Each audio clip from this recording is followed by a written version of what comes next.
Well, good evening. We are here at the Roundtable, and we are trying to get people come in the room. Hopefully, in some time.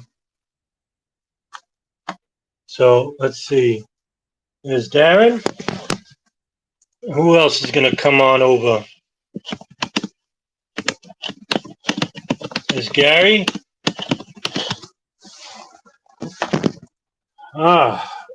We're finally getting some people in here. Well, this is the first time for me. I've never done a Twitter space. And it'll be interesting to see what can come across during the discussion. I'm certainly not going to waste your time by talking about ridiculous fringe conspiracies or about fringe conspiracies. So I will be talking about the intricate anomalies surrounding 9/11.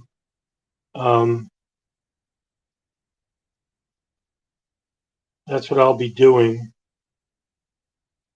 So I'm trying to see. I'm going to wait a little bit till other people start coming in, because I'm waiting for DJ Thermal Detonator to see if he is arriving, because he said he would if he could get the application on his phone. And I remember talking with him and saying that about 2 days ago that the phone that he had is not applicable with Twitter Spaces. So let's see if he'll come along in time. For now, for the people that are here, I will. I'm sorry, Darren. I saw that you requested something. I was not looking on my phone. I forgot. I got to look at the phone instead of the computer screen. I don't know what you were requesting for, but can Nelson come in the room or not? I'm not sure. It looks like he's not trying, or he can't. But if he can't, don't worry. We're going to keep going regarding this discussion.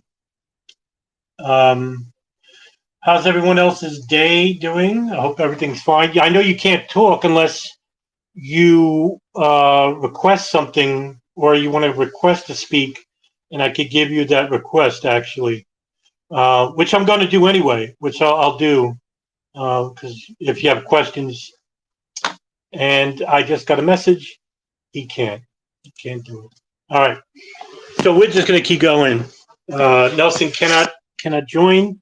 So what I'm going to do is basically going to talk about the intricate details of 9/11 while you're here. And, one thing, okay, I see a request and it's gone now. So someone make a request, it's gone. All right, so what I'm going to be talking about is about the details of foreknowledge, or details of the intelligence apparatuses that were listening into the phone calls of Osama bin Laden, certain hijackers of 9/11, Al-Qaeda operatives in the years prior to 9/11. And to me, this is the real, smoking gun, if you will, where we can actually say certain names and we can implicate somebody with the very least malfeasance. If not, we can make a pretty good argument for foreknowledge. And so during the 1990s, I want to say 1992, Osama bin Laden was expelled from Saudi Arabia by the Saudi kingdom. And this was basically because his request to fight against Iraq, which basically was going to invade Saudi Arabia, but there was no evidence that they were going to do so. After they invaded Kuwait, it was bin Laden who went to King Fahd and to the head of the General Intelligence Directorate, Prince Turki bin Faisal, where he basically said that he would defend the country from the Iraqi army by using the Mujahideen, who in return, just 2 years prior, expelled the Soviets. And the kingdom basically neglected to acquiesce to bin Laden's request, but they respected him enough and feared that attacks would soon commence. And what they did was they house arrested bin Laden, froze his assets, took away his passport. And by doing so, they basically were controlling bin Laden in his house, in which they couldn't house arrest him for very long. So there was a secret meeting between Prince Turki bin Faisal and bin Laden, according to Peter Lance and Peter Bergen, who wrote extensive biographies on bin Laden and are considered some of the best authorities on Osama bin Laden himself. And basically, Prince Turki gave him an ultimatum and said, we will unfreeze your assets from your father's construction company, which is the bin Laden group, and your passport if you leave the country. And during this process, bin Laden had sent 2 emissaries from Al-Qaeda, which were basically at this point members of an Arab training camp called the Al-Masada, where it was nicknamed the Lion's Den, and where they got the name the base from. It was a base for Arabs.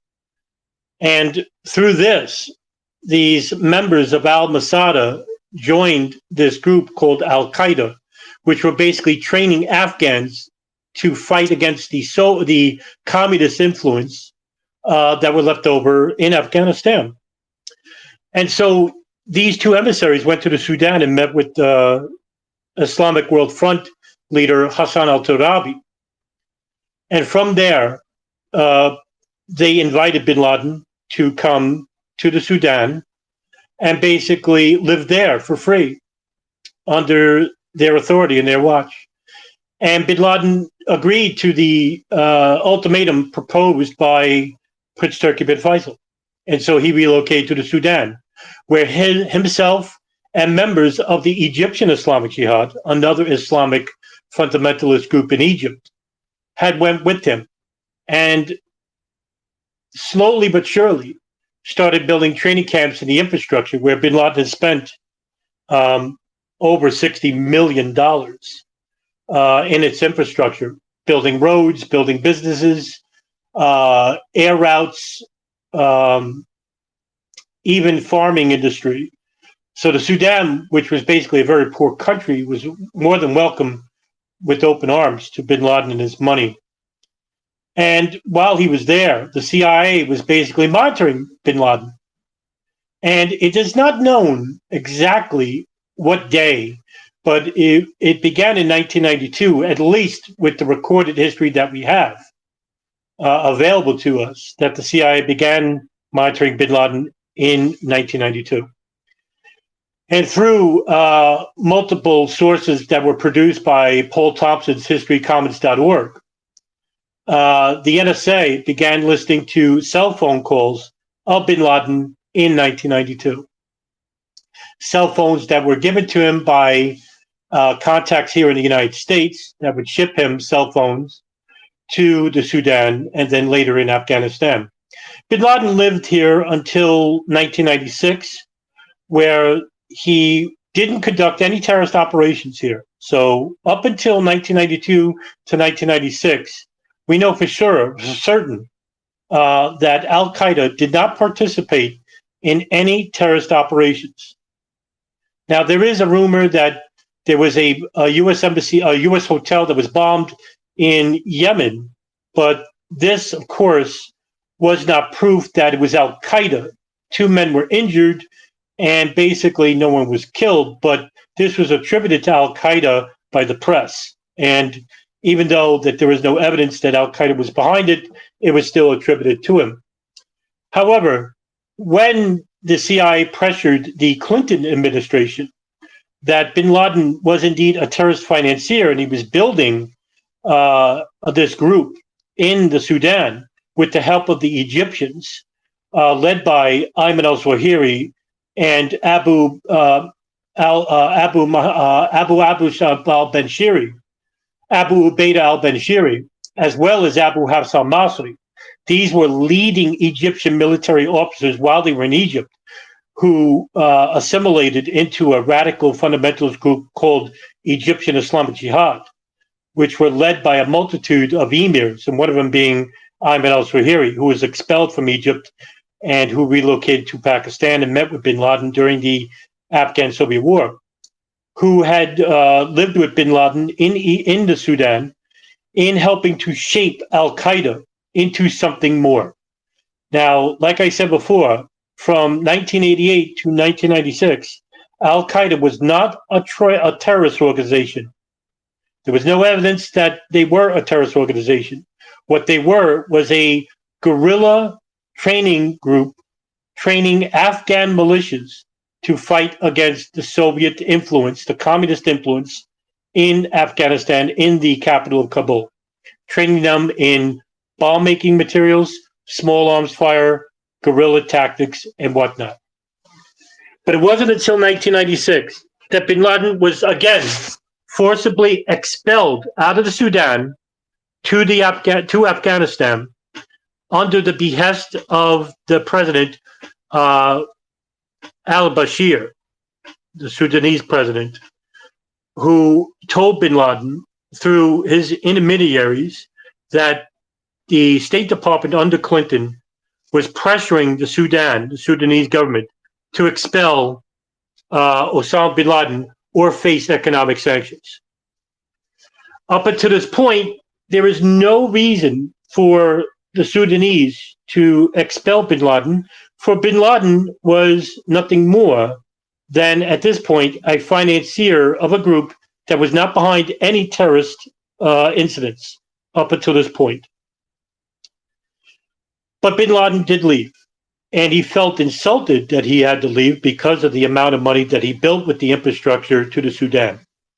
And at this point, in 1996, things started to take a more nefarious turn. With the ideology permeated by the Egyptians under Ayman al-Zawahiri, bin Laden started to create his first fatwa against the United States. A fatwa is a religious decree that is authorized by a religious authority. However, the religious authority is not bin Laden. It is coming from the Shura Council of Al-Qaeda. Al-Qaeda has many committees. There is a Shura committee, which is a religious committee. There is a military committee. There is a media committee, which is called As-Sahab Media. There is a widows committee. So it is a very structured organization, even though it has approximately 1,000 to 2,000 members. It is not definitively known. But if you can access what is called the Harmony documents, but they are in Arabic, they are available. Just Google the Harmony documents, PDF, and you could download it for yourself. These documents basically outline the structure of Al-Qaeda. However, like I said, it is in Arabic and not in English. From this position in 1996, bin Laden, through the ideology of Ayman al-Zawahiri and the Egyptians, started his first fatwa against the United States military. But this wasn't directed against the civilians. Once again, bin Laden had directed a first operation, a terrorist operation, against a decree by the Shura Council to U.S. military stationed in the two holiest sites in all of Islam, located in Saudi Arabia, called Mecca and Medina. And because the Saudi Arabian government allowed U.S. military to defend from an incoming invasion of the Iraqis in 1990, where there was no evidence that the U.S. was going to invade Saudi Arabia, King Fahd basically was creating a conundrum within himself. And this problem was that he feared that bin Laden would start attacking the kingdom. So while he was in Afghanistan, bin Laden was visited by a number of Saudi dignitaries who were paying him, in essence, blackmail money, not to attack the kingdom. And through this money, which was in essence of over $50 million over the next couple of years, as well as sympathizers within the kingdom that were sympathizing with bin Laden because he dared to call out the United States. So you had millions of dollars that were coming in. However, one financial source cut him off, and that was the bin Laden family. In 1996, after the first fatwa, the bin Laden family unit, basically the bin Laden group, under three of his brothers, basically absconded Osama bin Laden from having any financial dealings with the Saudi bin Laden group from this point forward. That doesn't mean, and this is coming from the State Department, saying that bin Laden was broke at this stage. He was not. He was getting blackmail money from the Saudi bin Laden group, as well as money from sympathizers from the Gulf, as well as drug routes that were coming in through Pakistan, through Afghanistan, that were dealing heroin through the Helmand province, located north of the country.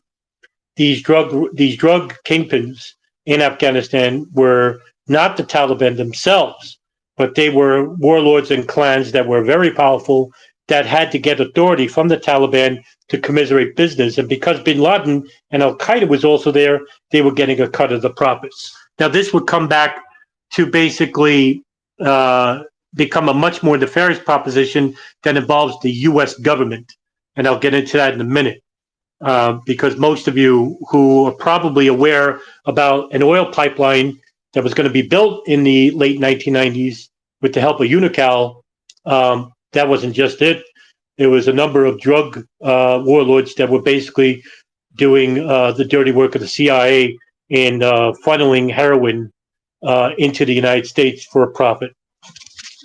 But up until this point, again, even with the first fatwa, there was no direct attacks on the United States. Now, the Khobar Towers bombing basically was attributed to Al-Qaeda. Now, the NSA, up until this point, was listening to the phone calls of bin Laden. Like I said before, from 1992 up until this point, the NSA were monitoring the phone calls of bin Laden through his satellite phone, which was unencrypted, decrypted. It was not an encrypted phone call. In 1996 as well, in an unrelated operation, the FBI was basically under an operation called Vulgar Betrayal, was monitoring a Hamas cell that was operating in New York. And one such person was by the name of Ziad Khalil, who basically was a Hamas operative, who basically bought a cell phone, an Inmarsat cell phone from a storefront in Long Island. And the FBI was tracking Ziad Khalil and his movements, and they tracked this phone, and they wanted to listen to the phone calls of this person and to see what kind of information they were getting through the operation Vulgar Betrayal. So they asked the NSA to see if they can decrypt the phone, in which, again, just like bin Laden's satellite phone earlier, this phone was also a decrypted phone, so they could listen to the phone calls, incoming and receiving. And this phone went to another person in Virginia by the name of Ziad Khalil. Ziad Khalil was an Al-Qaeda operative with links to Hamas, and he sent the phone to a mail order business in Tora Bora, Afghanistan. That phone went to Osama bin Laden. Now, bin Laden started using this new phone. And from 1996 to 1998, the NSA monitored over 600 phone calls, where approximately 230 phone calls were made to Yemen, in which this number would keep popping up because bin Laden had begun calling it. So the NSA and the CIA were interested in this one phone call because it was important enough that bin Laden was calling it. Well, they traced the phone back to a house located in the capital of Sana'a of the country of Yemen. And this house was owned by a person by the name of Ahmed al-Hada. Ahmed al-Hada was an associate of Osama bin Laden through the Soviet invasion of Afghanistan. They had fought together on the front lines, actually. And Ahmed al-Hada was given this house by bin Laden, and he was living here. And the NSA began listening to the everyday phone calls of this house, which was later now known as an Al-Qaeda communication switchboard, which was operated by Ahmed al-Hada and others, but Ahmed al-Hada owned the house, and it was a multi-tiered house. I believe it's 3 stories tall, 4 stories tall. Now, what makes it so important is that I'm going to later name a visitor who often lived at this house, which is going to be the link to the September 11th attacks, in which I'm going to propose that the intelligence agencies, I'm going to allude to through speculation, but not unfounded speculation. There could be evidence that the intelligence agencies were listening about the attacks through these phone calls. But let me digress and fill in some holes through here. So, because the NSA doesn't do human intelligence, they allowed the CIA to come into the operation. And because this is a foreign land, the CIA, the Central Intelligence Agency, has overall operational control. That means even though the NSA began this operation, the CIA, by law, has overwhelming authority regarding any operation they open. So the CIA put a bug inside the house. They could only listen to half of the phone calls. They could not listen to the phone calls that were incoming calls, but the NSA can. So there is a CIA virtual station called the Bin Laden Issue Station, which is codenamed Alex Station. The chief of station there is Michael Scheuer. Michael Scheuer has a son. His name is Alec. So therefore, the covert name of the operation is Alex Station. And a number of different intelligence agencies were working alongside collecting metadata with the CIA. The CIA was running Bin Laden Issue Station, but they allowed the Defense Intelligence Agency, the Federal Bureau of Investigation, and the National Security Agency, as well as the Counterterrorism Unit, to work within the Bin Laden Issue Station, which is located in Maryland. And this operation, this base of operation, was located covertly inside a dilapidated mall in Maryland, where the room of the door leading into the Bin Laden Issue Station was basically, they had a number, and I think the number was like 600A or something like that, but don't hold me to it. But it was like a strange number on the door where, wouldn't attract, people coming into the place itself. So Scheuer basically hired a bunch of women to operate the logistics and the analytics relating to the station. And he invited the FBI to work along with them. Now, the FBI and the CIA didn't get along. And Scheuer was a very demanding personality. And the FBI, under John O'Neill of the Manhattan Counterterrorism Unit, basically didn't like Scheuer, and Scheuer hated him. And so this working alongside with the FBI grew to like this animosity with the agency. And there were 5 people that were working from the FBI inside Alex Station: Ed Getz, Margaret Gillespie, Mark Rossini, Doug Miller, and later Jack Clunan. And so they were working alongside members of the Counterterrorism Unit and people that were heading the Alex Station. And they were collecting enormous amounts of information.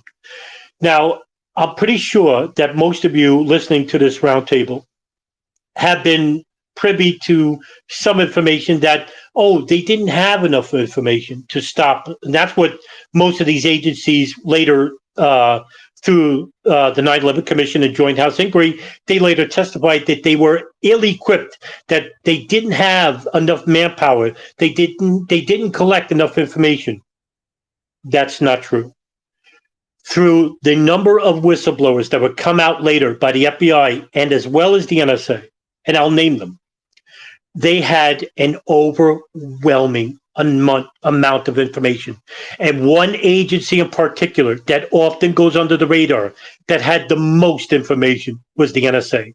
Because, like I said, and don't forget this, this is important, the NSA were listening to the phone calls of Osama bin Laden between the years 1992 to 2001 to 1998 through a satellite phone. That's 6 years. They were listening to every single phone call. Now, bin Laden ditched that phone in 98. However, the NSA were listening to the phone calls of the Yemen hub from 1996 to 2001. 5 years of phone calls. Now, you tell me, and I'm going to plead to your common sense. What do you think they were talking about on those phones? Were they talking about the Yankees? Were they talking about cookies? No, these were serious men who had a vitriol to the United States, to Israel, and to the allies of the United States, and they were talking about operations. And since this information is not public, since the information, the metadata is classified, I'm going to try in the future to file a Freedom of Information request about the phone call, about the NSA's wiretaps of bin Laden's satellite phone. And through information I'm getting from a whistleblower from the NSA through Twitter, that there's an executive order that protects that information, but that executive order only goes to 25 years. And because we are past that 25-year mark regarding bin Laden's satellite phone, that information should be made public through a Freedom of Information request. So I'm going to try to gain more information and maybe, and this is a pipe dream, maybe get that information declassified. I'm not holding my breath because we still have a trial upcoming in Guantanamo regarding the 5 people that were alleged to be the orchestrator of 9/11. Whether they're going to use this information, if they're going to do it, which I don't know, then I'll never get the information because it'll be classified under national security. And we're not allowed to look at that information if there's still a trial that is upcoming. Nevertheless, let me go back. So the CIA began running operations, collecting as cables that were coming in through Egypt, Saudi Arabia, Khartoum, the Gulf, the United States, all this information, as well as the NSA's metadata collecting through the phone calls. So signals and human intelligence was awash coming in, years and years of it. And so in 1998, the United States basically wanted to precipitate another Afghanistan-Soviet war, a 2.0, if you will, trying to invite the Americans to be drawn into a long, drawn-out conflict, just like they did with the Soviets. So the Al-Qaeda precipitated an attack called the 1998 East Africa bombings.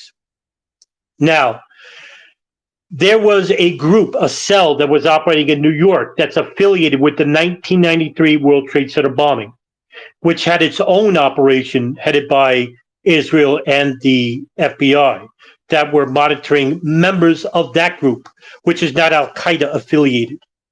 This group was basically a group of former Afghan mujahideen, like Muhammad Mahbub Balima, Mohammed Salameh, Ibad Ismail, and Ramzi Youssef, also known as Abdul Basit Karim. That's his real name. Who, by the way, has an uncle named Khalid Sheikh Mohammed. I'm just going to have to go back and visit this a little bit to make it appear a greater operation. And through this group, there was an Israeli asset by the name of Josie Hadass, who was living upstairs in this apartment in New Jersey, where she was renting an apartment to Mohammed Salameh, who later was to be part of the 1993 World Trade Center bombing. And when the FBI investigators, after the bombing, the FBI investigators went to this apartment because they found one of the axle parts of the truck that was used to transport the bomb had survived, and the VIN number was found. And because Mohammed Salameh went back to the Ryder truck to get the deposit, which is absurd in its own right, to escape the country, you would think he would have money to escape after, a terrorist bombing like that. The FBI were basically posing as Ryder truck employees and basically Salome went back for a $200 deposit, which is absurd in its own right when you think about it. This is really stupid. After the bombing, like a lot of people that were involved, they all left. Abu went to Egypt, Ramsey Youssef went to Pakistan. But Mohammed Salome went back to the rider truck and argued and haggled with the guy. Meanwhile, it's an FBI guy, but he was drawing it out, because, on the other end of his earpiece, the FBI is basically yelling at him, get him out so we could arrest him. Basically, he haggled down the price to about, I think, 180 or something bucks. He leaves and the FBI arrests him.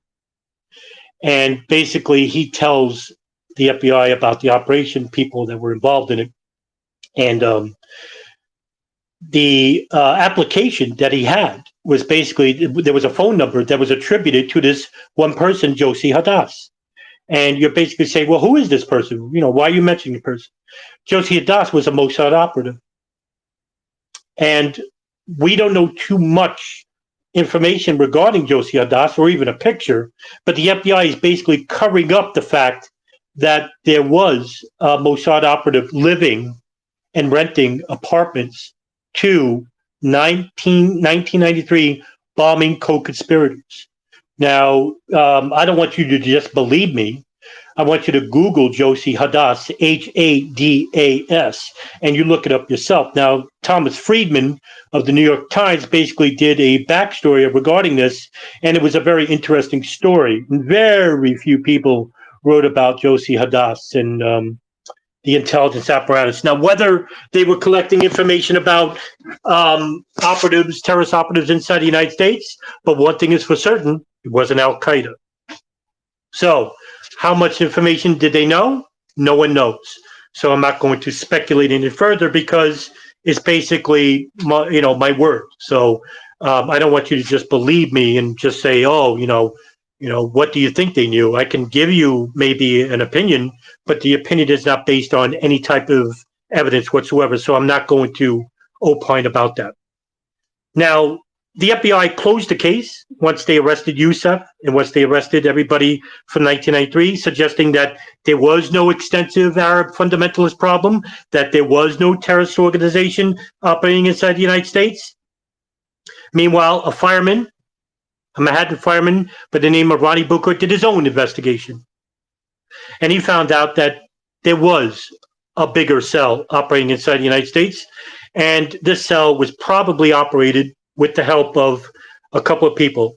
Omar Abdel Rahman, who's known as a blind sheikh, who is an associate of Ayman al-Zawahiri, who also is an associate of El Said Nosser, who basically, El Said Nosser was the assassin of Rabbi Meir Kahane, the JDL Jewish radical fundamentalist inside New York Manhattan Hotel in 1990.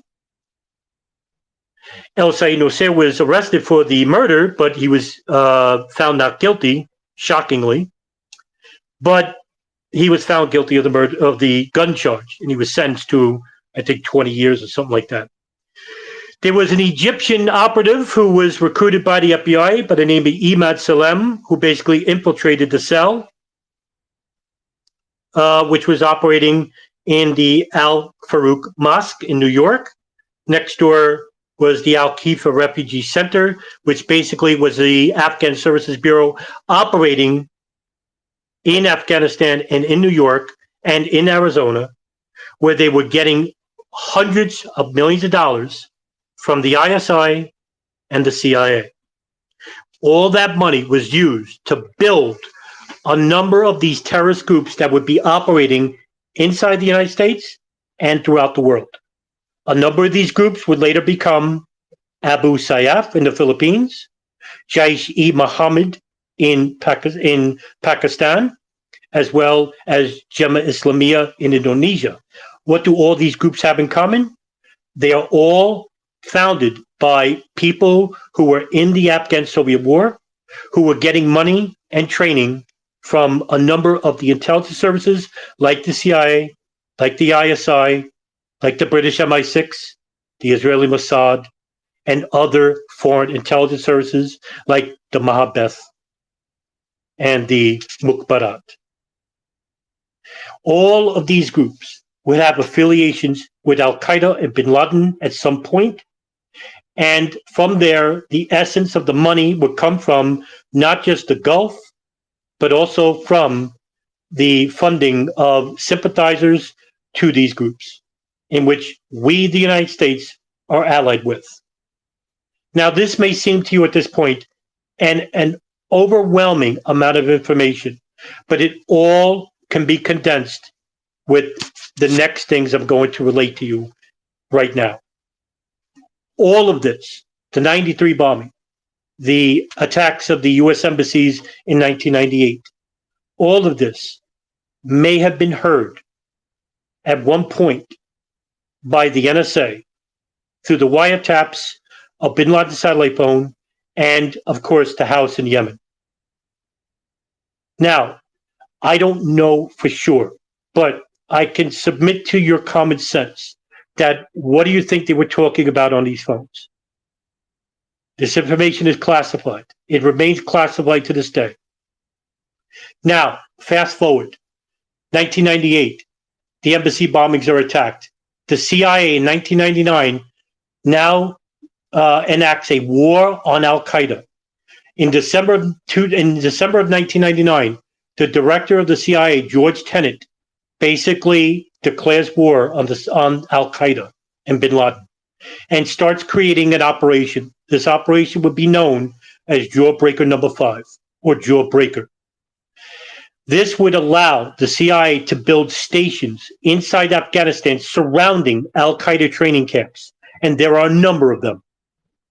These training camps are Al Farouk, Tanakh Farms, Wal Jihad, and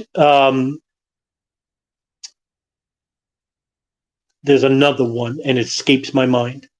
There are four. There's actually four of them. So because they couldn't get inside Al Qaeda, in which Tenet basically, under the counterterrorism unit in the CIA, hired Cofer Black. Cofer Black basically was one of the most legendary bureaucrats of the CIA and was involved with the capture of another terrorist in Africa called Carlos the Jackal.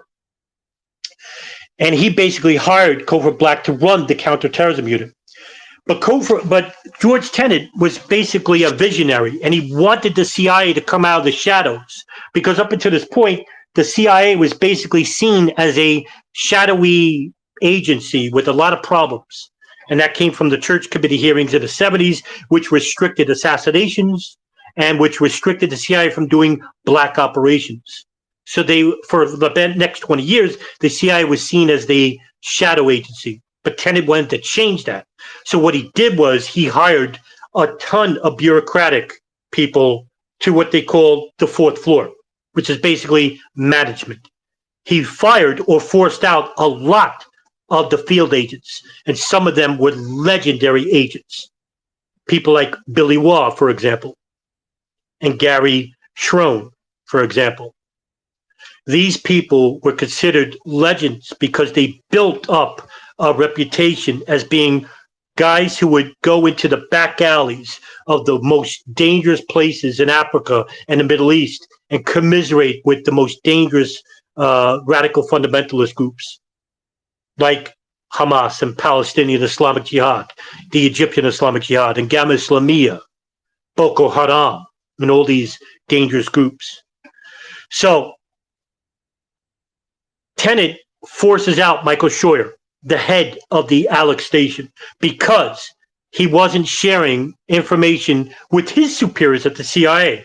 And he was creating this fervent group of women like Alfreda Ann Bukowski, Michelle Ann Casey, Jennifer Matthews, who were all loyal to Scheuer, basically doing anything they wanted, but creating this very seclusive unit within this unit, which was basically was created to share information with other agencies about terrorist groups operating throughout the world, and they weren't doing this.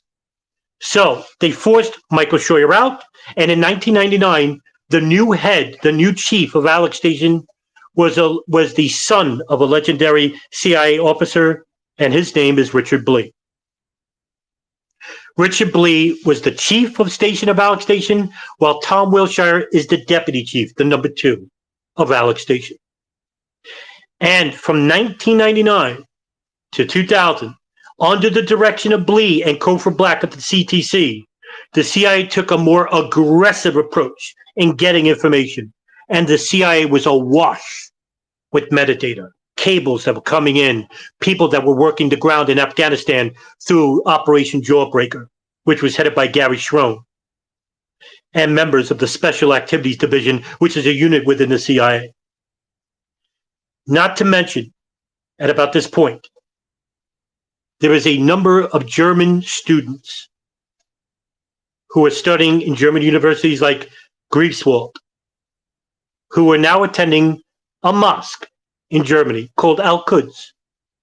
And these people would be known as members of the Hamburg cell. You probably heard of them. Mohammed Atta, Marwan al-Shehi, Ziad Jarrah, and Ramzi bin al-Sheikh. To just go into the profiles of these people, especially Ziad Jarrah. Ziad Jarrah was born in Lebanon in the Bekaa Valley. His father and his mother were prominent people in Lebanon, and they were secular. Even though they were Arabs, even though they were Muslims, they were not very religious people. He had friends in Christian schools. He even went to a Christian school. He wanted to become a pilot when he was very young, and his father dissuaded from it because he feared that his son would crash. Talk about irony. He made friends with Jews and Christians when he was growing up. He was actually a very sociable person, loved to party, drank, smoke, dated girls. He was known throughout his community as a very shy child, but even at times outgoing with women. Mohammed Atta was born in the Assyrian government of Egypt, a very prominent student. His father was a lawyer, prominent lawyer. His mother was a school teacher. From a very early age, he was a shy young man, took very little interest in religious studies. It is alleged that he joined a syndicate offshoot of the Muslim Brotherhood called the Engineers Syndicate, although this is not generally confirmed.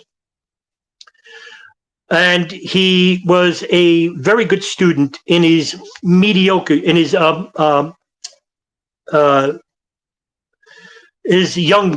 years, his school years. When he went to university, he was a very average student. But when he was younger, he was a very good student. And Marwan al-Shehi basically grew up, and his father basically was an army colonel in the military, and he joined the military at a young age, and he was an Emirati student born in United Arab Emirates in the town of Ras Al Khaimah. He's an Emirati, and he went to the University of Bonn in Hamburg, Germany, where he met later Mohammed Atta and Ramzi bin al-Sheikh.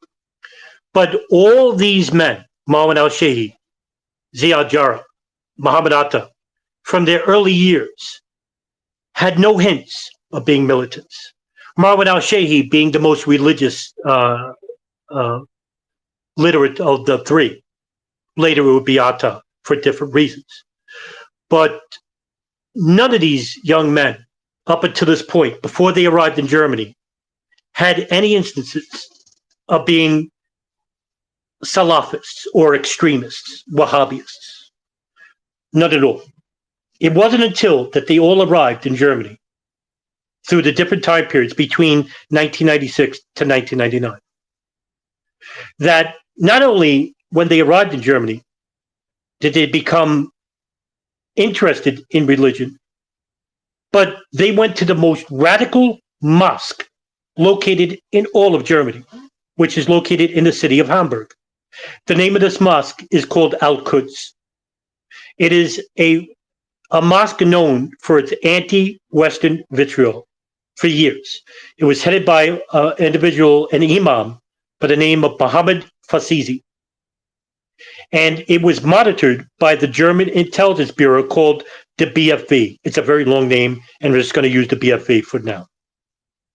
And they were monitoring this mosque for many years. The members of this group, Mohammed al-Shia, Ziad Jarrah, Ramzi bin al-Shib, Muhammad Atta, would all frequent this mosque. And later on, they became radicalized. Now, this is coming from the FBI, this information. Take this with a grain of salt. All right? Take it with a grain of salt. It's either true or it's not, or some of it is true and some of it is false. So, but what I told you before about them being younger and not being radicalized, that is true. And that's coming from their own profiles, even provided by the FBI. So, but when they get to the mosque, these people become automatically militarized, brainwashed, propaganda. And there are two individuals who frequent this mosque, who were born in Syria but live in Germany, who have al-Qaeda contacts and also contacts with Arab criminals in Syria, Germany, and in Iraq. These two men were Mohammed Haydar Zamar and Muammar Darqanzali. These two men would help Muhammad Atta, Muhammad al-Shia, and Ramzi bin al-Shib to move in numerous apartments located in Germany.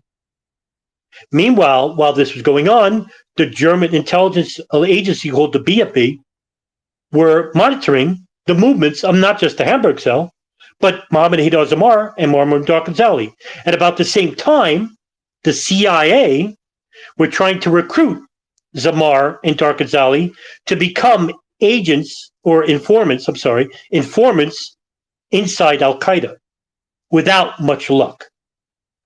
I don't know whether they successfully recruited Darqanzali, but it is not negated by Darqanzali because he basically says later on that the CIA did approach him because he does have numerous businesses, legitimate businesses in Germany, and he was getting a good salary. And even though he was operating as a gun runner and often as a money launderer for a number of high-profile Al-Qaeda operatives, he does not dismiss the fact that he was an informant. Now, Haydar Zamar basically does say that he was never an informant with the CIA. However, what they don't tell you is that the CIA, through the use of the NSA, were monitoring Haydar Zamar's phone calls in Germany. On top of the information the CIA was collecting about Haydar Zamar and Darqanzali. Now, the CIA does state that they don't know anything about the Hamburg cell at this point. Now, I submit to you, if they were following Darqanzali and Zamar in the mid-90s, and Haydar Zamar and Darqanzali were basically groomers for the Hamburg cell, I would submit to you that it would be almost impossible for them not to know. I think most of you would agree.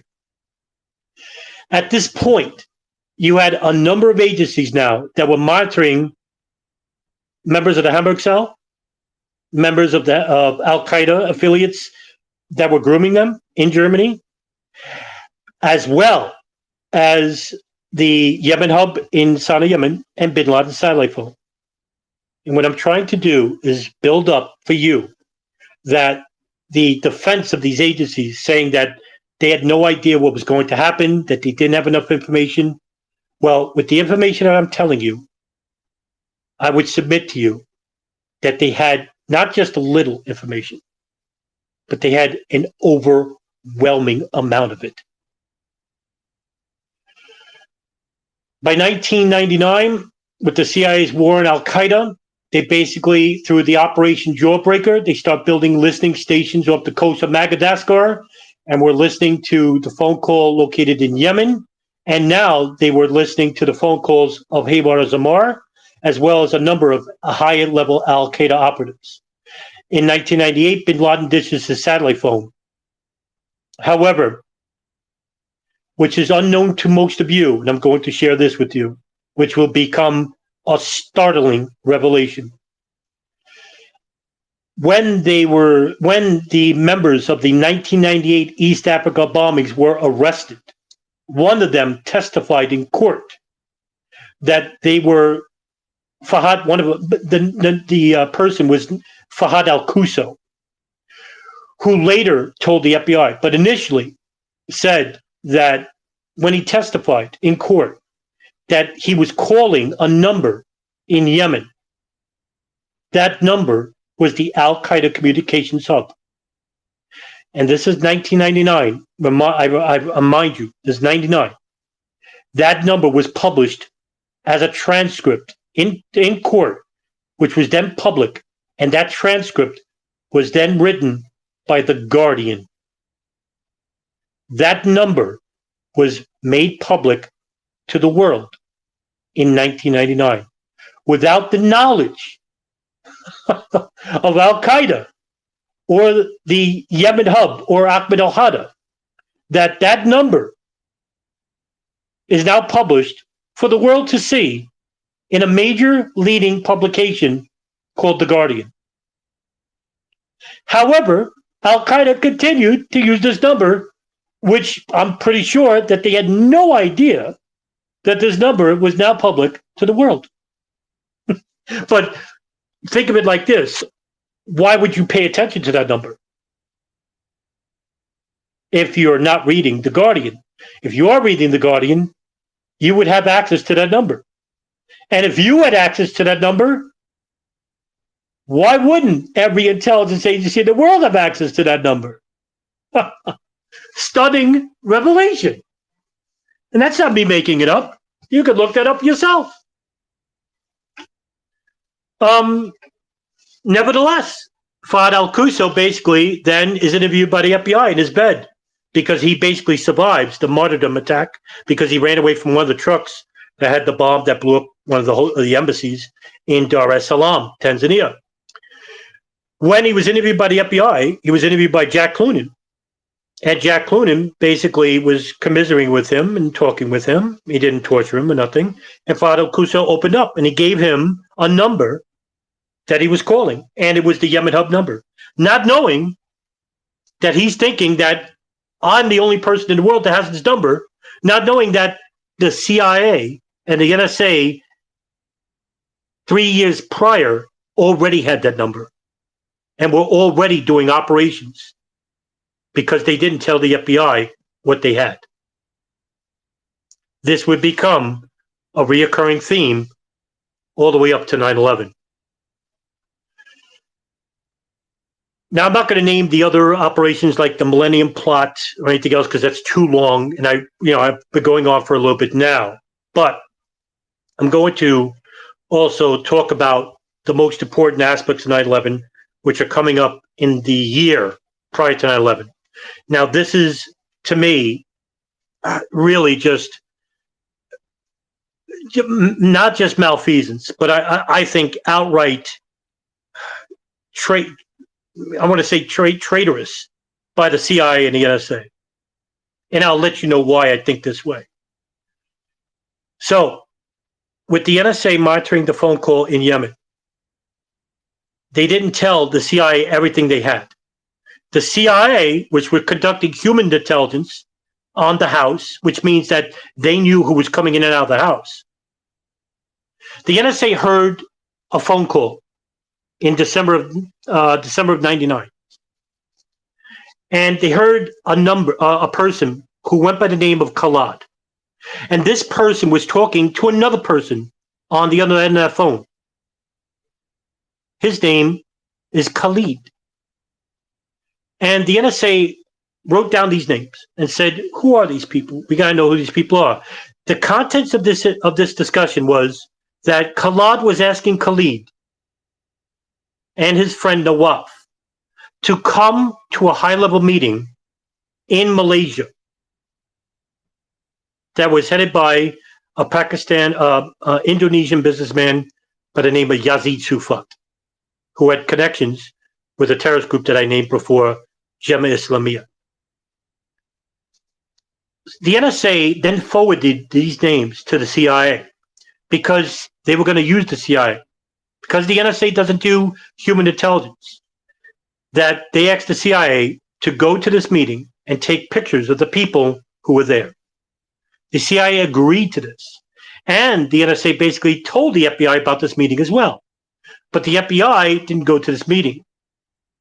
The CIA asked the Malaysian authorities to conduct personal photograph investigation of these people coming in and out of the meeting. And they did. What the NSA wanted from the CIA was photographs forwarded to them that matched the names of who they were listening to. So in other words, the NSA would have the ultimate information, pictures to go with the names, and all the data that they were collecting. The CIA only collected half the information. So the Malaysian authorities took pictures, and this meeting lasted 2 or 3 days. January 2nd to January 5th, I believe. Could be wrong about the dates, or January 5th to January 8th. And at this meeting were the biggest names of terrorist organizations around the world. Khalid Sheikh Mohammed, Ramzi bin al-Shib, Ridwan Isamuddin, who goes by the Nam Degroa Hambali, who is the co-founder of the Jemaah Islamiyah, a known bomb maker and terrorist in Indonesia, the Philippines. Zacharias Musawi, Khalid al-Mihdhar, Nawaf al-Hazmi, and others, like 15 others. I'm not going to name them all. But these names, you're going to know who these people are soon. Now, you're probably saying, like, why is the Yemen hub so important to 9/11? And you heard me mention the name Khalid. Who is Khalid? Well, Khalid is known as Khalid al-Mihdhar. Khalid al-Mihdhar is married to the daughter of Ahmed al-Hada, the person who owns the house in Sana'a, Yemen. Her name is Hoda al-Hada. And now you could see why all these stories I'm telling you will be condensed and made to be understood as to the whole diagram of the attacks of September 11, 2001. So the Malaysian authorities took pictures of everybody involved at the meeting, just about, and they forwarded these pictures to Alex Station. The CIA, which has a base station in every single city around the world, were found. They saw the pictures of the members of this meeting, and so Khalid al-Mihdhar and Nawaf al-Hazmi were witnessed by the Malaysian authorities to go on a plane, and they traveled to United Arab Emirates. And while there, the CIA were made aware about their travels, and they went to the hotel that they were staying in. And while Nawaf al-Hazmi and Khalid al-Mihdhar basically left their hotel room, the CIA broke in and took pictures of their passports. But what they didn't realize was on their passports were dual U.S. student visas, or V1s, for example. These visas were authorized in Riyadh, Saudi Arabia, by a U.S. consulate. And with this revelation, it is now known or certain that these two men were coming to the United States. And why is this a big deal? Because the CIA would later find out, no other agency found out at the time, that both of these men were not just Al-Qaeda operatives, but they were involved with the Balkans War under Ibn Khattab, who is an associate of bin Laden and an Al-Qaeda recruiter in the Balkans. He's also, they were also alleged to have been involved at some point with the 1998 East Africa bombings and doing gun running or drug running in Saudi Arabia. That's coming from the Saudi Arabian government and the Mahabeth intelligence agency, who had investigated both men.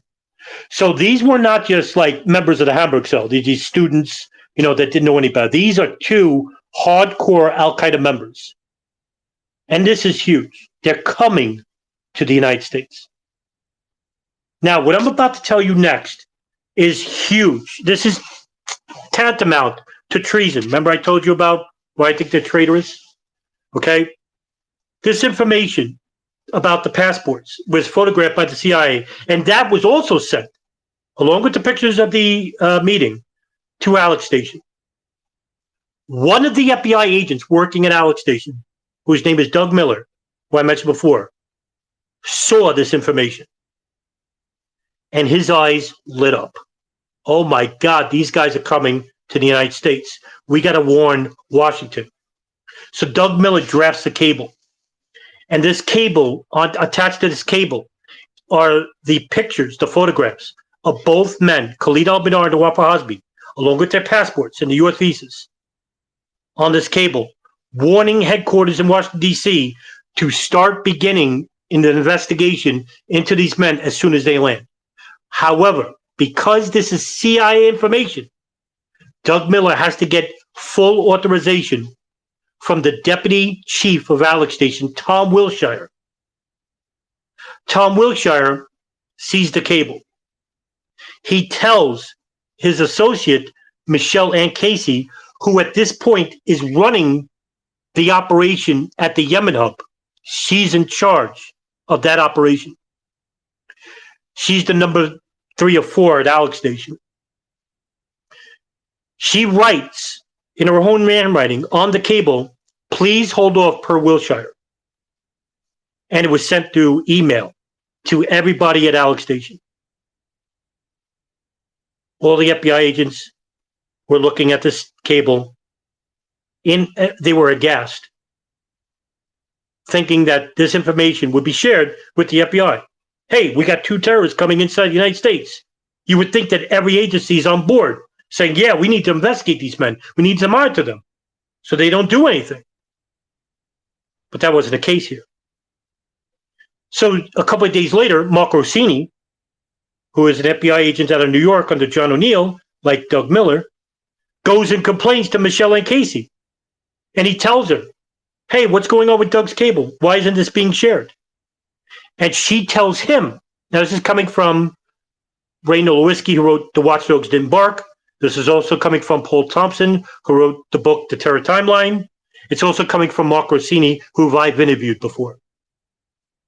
And they all state that Michelle Ann Casey told Mark Rossini this: this is not an FBI matter. We think the next attack is in Southeast Asia, where the meeting was being held. If we want the FBI to know, we will let them know. Right now, you will not tell them anything. Mark Rossini was in shock. But knowing that he could face charges from the CIA and arrest in sharing classified information with the FBI, he didn't tell nobody, and neither did Doug Miller. They were pissed off. And they couldn't even tell John O'Neill what they were being told by Michelle Ann Casey. In fact, anything that was inside Alex Station could not be shared with anybody outside without risking arrest and prosecution. It's easy to be an armchair quarterback and say in hindsight that, they should have opened their mouths. But at the time, they didn't know what was going on. And legally, why is this important? Because the CIA is not in charge of domestic matters inside the United States. That's the Department of Justice. The CIA is not legally able to operate inside the United States, conducting operations, even though they do, which is illegal. That's the FBI's job. That's why Michelle Ann Casey told Mark Rossini they think the next attack is in Southeast Asia, which is the CIA's jurisdiction. That means that whatever information the CIA collects, even with the counterterrorism unit, anything that they collect, they don't have to share. And let me tell you something, the amount of information that they didn't share is appalling. Treasonous, when you think about it. So the Hamburg cell comes to the United States, even though Khalid al-Mihdhar and Nawaf al-Hazmi, by the way, don't forget this. Khalid al-Mihdhar and Nawaf al-Hazmi entered the United States in January 15th of 2000. A Tunisian cab driver by the name of Khalid Ben Amarine, under orders from an imam at a Los Angeles mosque called the King Fahd Mosque, headed by Fahad al-Dumeri, tells Khalid bin Marine, "You're going to pick up 2 Saudis," and he doesn't mention their names, "and bring them back here," in which he does. I'm going to mention how important that is later. These 2 men, then Fahd al-Dumeri gives them rooms in which the 9/11 Commission states that they have no idea where Khalid al-Mihdhar and Nawaf al-Hazmi stood. This was basically a cover for the Saudi role involving 9/11 hijackers. They stood in a room which was rented by Fahad al-Dumeri. This would later come out through a 9/11 operation called Operation Encore. And so they were the first to arrive inside the United States. Later on, and this is even more a surreal part of the investigation, they were met in a restaurant by a Saudi consular officer who was inside the United States for years as a ghost employee of Davco, who was partly owned by the Saudis, who was getting a Saudi salary by the kingdom directly for a no-show job that he never showed up for. His name is Omar al-Bayoumi. He's at this restaurant with another individual, and in come in 2 men, in which he says were Khalid al-Mihdhar and Nawaf al-Hazmi. He overhears them speaking Arabic, and he invites them to live in a place where Omar al-Bayoumi pays for the 2 months' rent, helps them get a car license or a driver's license to the DMV, lets them use his cell phone, gives them money on top of it, all at his disposal. He doesn't even know these 2 men, but he gives them all these things. At the same time, there's payments coming in that were coming in through Omar al-Bayoumi's associate, and his name is Osama Basnan. Osama Basnan is a much more militant-minded person.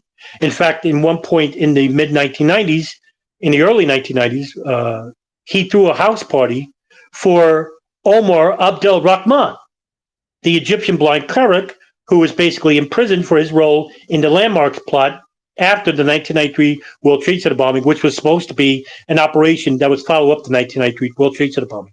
I didn't get into that because it's just another long discussion. However, he threw a housewarming party for him, and the FBI knew about this. Regardless, Osama Basnan's wife, Mawida Dawijak, was getting a salary from Haifa bin Faisal. Well, who's Haifa bin Faisal? Haifa bin Faisal is the wife of U.S. Saudi ambassador Bandar bin Sultan, also known as the nickname Bandar Bush, because he is close friends with the Bush family that goes back 30 years. He was the U.S. Saudi ambassador under Reagan, under Clinton, Bush Sr., and now Bush Jr. This money was coming from an account in Riggs Bank, which has nefarious accounts with nefarious individuals in the Middle East. And this money, which was from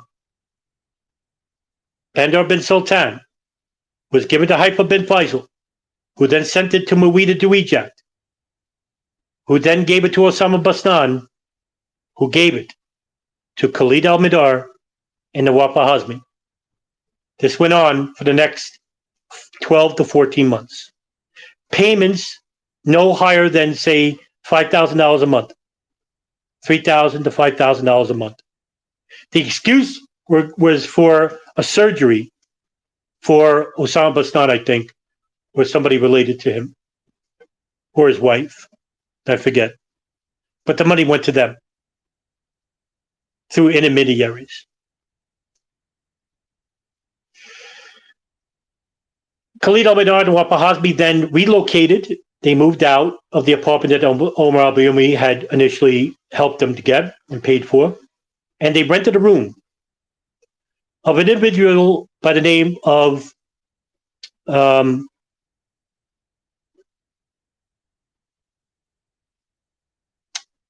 Oh, I forget his name. Let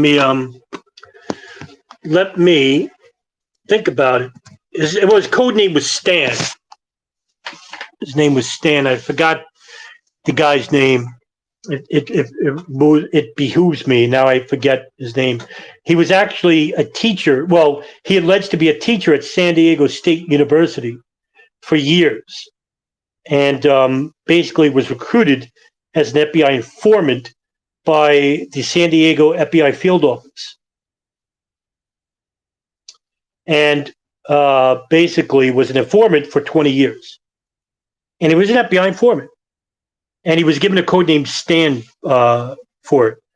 And so this person who was renting room now met with Khalid al-Mihdhar and Nawaf al-Hazmi, rented room to them. Now, these two guys, Khalid al-Mihdhar and Nawaf al-Hazmi, were supposed to take flight courses because they were selected to be part of a planes operation, which I'm going to get into in a minute. In 1999, it's alleged that the planes operation was proposed by an individual by the name of Khalid Sheikh Mohammed. Khalid Sheikh Mohammed was not part of Al Qaeda yet. He was a freelancer operator. Now, for those who don't know, Khalid Sheikh Mohammed, and I'll give a general description of him. Khalid Sheikh Mohammed was a known terrorist operator. He was the uncle of Ramzi Youssef, the perpetrator of the 1993 World Trade Center bombing, who was involved with the Pachinko plot. Pachinko plot was basically an international plot that involved 12 planes where bombs would be on these planes, and they would all explode over the Pacific. And the second leg of that plot was that there was going to be a number of planes that were to be hijacked. And they would crash into the Pentagon, the World Trade Center, CIA headquarters, the Golden Gate Bridge, Sears Tower, and a nuclear facility. But that plot didn't materialize. However, one of the persons involved with that plot, Abdul Hakim Murad, who was caught, basically gave Philippines investigators the whole operation up. And he told them about the second wave of that plot. And the person who headed that investigation, Rodolfo Mendoza, forwarded that information to the FBI. That was in 1996. That the FBI was made aware that there were sleeper cells inside the United States that were waiting on orders to hijack planes and crash them into targets. That information is public now because that testimony, which I have uploaded on my WordPress, is available to the public. So Khalid Sheikh Mohammed, who was part of the Pachinko plot, proposed an idea to bin Laden. Now, listen, take this with a grain of salt because this comes from the testimonies of Khalid Sheikh Mohammed and Ramzi bin al-Shibh, who were tortured by the CIA. Whether it is true, it could be, or whether it is false, we can never know. And maybe that's the fact of the why they tortured him in the first place, so that we don't have a definitive answer, that will always be left guessing. So, Khalid Sheikh Mohammed in 1999 proposed an idea to bin Laden that instead of putting bombs on planes, that we hijack planes and crash them into American targets. And he proposed 10 planes to be hijacked. Bin Laden said he'd think about it, but he told Khalid Sheikh Mohammed to swear bayat, loyalty to bin Laden and join al-Qaeda, in which Khalid Sheikh Mohammed refused because he liked to be independent. He liked to move around. He didn't like to take orders from nobody. He liked to plot and create operations abroad in the Philippines and Indonesia.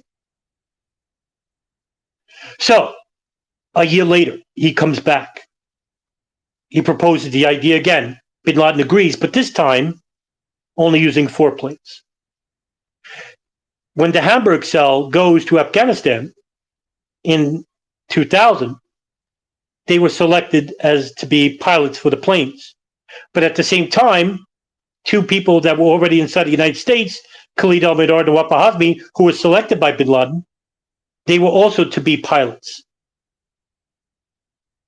So, while they were inside the United States, I'm fast forwarding back to Khalid al-Mihdhar and Nawaf al-Hazmi. So while they were inside the United States, they were supposed to take English lessons because they were poor in English. They barely could speak a word of it, while at the same time training at flight schools, but they never did. So while they were trying to learn English and train at flight schools, they failed miserably. And while they were renting a room from this FBI informant, codenamed Stan, his name, by the way, it just came to my mind. Abdus Sutter Sheikh was his name. He doesn't tell them he's an FBI informant, by the way. You know, he just doesn't tell them anything about it. But he doesn't tell the FBI that there's two guys who just arrived inside the United States. He said, yeah, I'm renting room to these two men, Khalid and Nawaf. But the FBI agent handler, who's handling Abdus Sutter Sheikh, says, well, what's their full names? But Abdus Sutter Sheikh doesn't tell them. That's mysterious if you think about it. You know, if he doesn't think that these guys are up to no good, why wouldn't he just tell them their names? But he only tells them their first names. And Steve O'Brien, his handler, basically, you know, tries to pressure him throughout the years. You know, throughout the weeks. You know, who are these guys? You know, give me their, yes, just give me their. He never tells them. Never tells them. Now, while they're inside the United States in the year 2000, members of the Hamburg cell first arrived inside the United States. Mohammed Atta, Mohammed Al-Shei, they go to Florida. Ziad Jarrah comes later. He goes to Florida. However, Ziad Jarrah, and remember this, always lives alone. Never is seen with any of the hijackers. Never lives with them, never stays with them, never meets them. Now, just to remind you, while in Germany, the BFV, the German intelligence agency, would later say to Der Spiegel, a German publication, after 9/11, that at no point was Ziad Jarrah ever seen with Mohammed Atta, Mohammed Al-Shei, Ramzi bin Al-Shib, even while they were in Germany, except for one time. And this came through a picture which was taken at a wedding by another member of the Hamburg cell, Saeed Bahaji. Ziad Jarrah was taken in a picture, and in the picture was other members of the Hamburg cell. But the Germans basically say that the only link that Ziad Jarrah was with the Hamburg cell was that the FBI stated that they did so. Keep that in mind. Because while Ziad Jarrah was in Germany, and while he was with his girlfriend's Asia Sanguine, who he met at the University of Greifswald, he never lives with her either. He never lives with any of the hijackers, ever at any point, even up until 9/11. Not once. So, while Ziad Jarrah is training at a flight school in Florida International Training Center, at Hub in Aviation, you have Mohammed Atta, Mohammed Al-Shei training. Now, Ramzi bin Al-Shib, who was supposed to come inside the United States, couldn't get a U.S. visa. So he became a logistics associate, managed to coordinate money and operations between Germany and Al-Qaeda and the Hamburg cell in Florida. Now, mind you, you have Saudi intelligence operatives monitoring Khalid al-Mihdhar and Nawaf al-Hazmi out west. On the East Coast, you have what's commonly known as the Israeli Mossad, or Israeli intelligence units affiliated with the Mossad. And they were operating on a number of fronts. One was the art student ring. Now, this was a huge, it's the biggest intelligence ring ever operating inside U.S. soil, ever, even to this point in time. It involved approximately 250 individuals who were posing as art students, usually 2 men, 1 woman, and the woman was always pretty. And they would go to these agencies or to their houses, members of the FBI, members of the Drug Enforcement Agency, and try to sell their cheap art to them.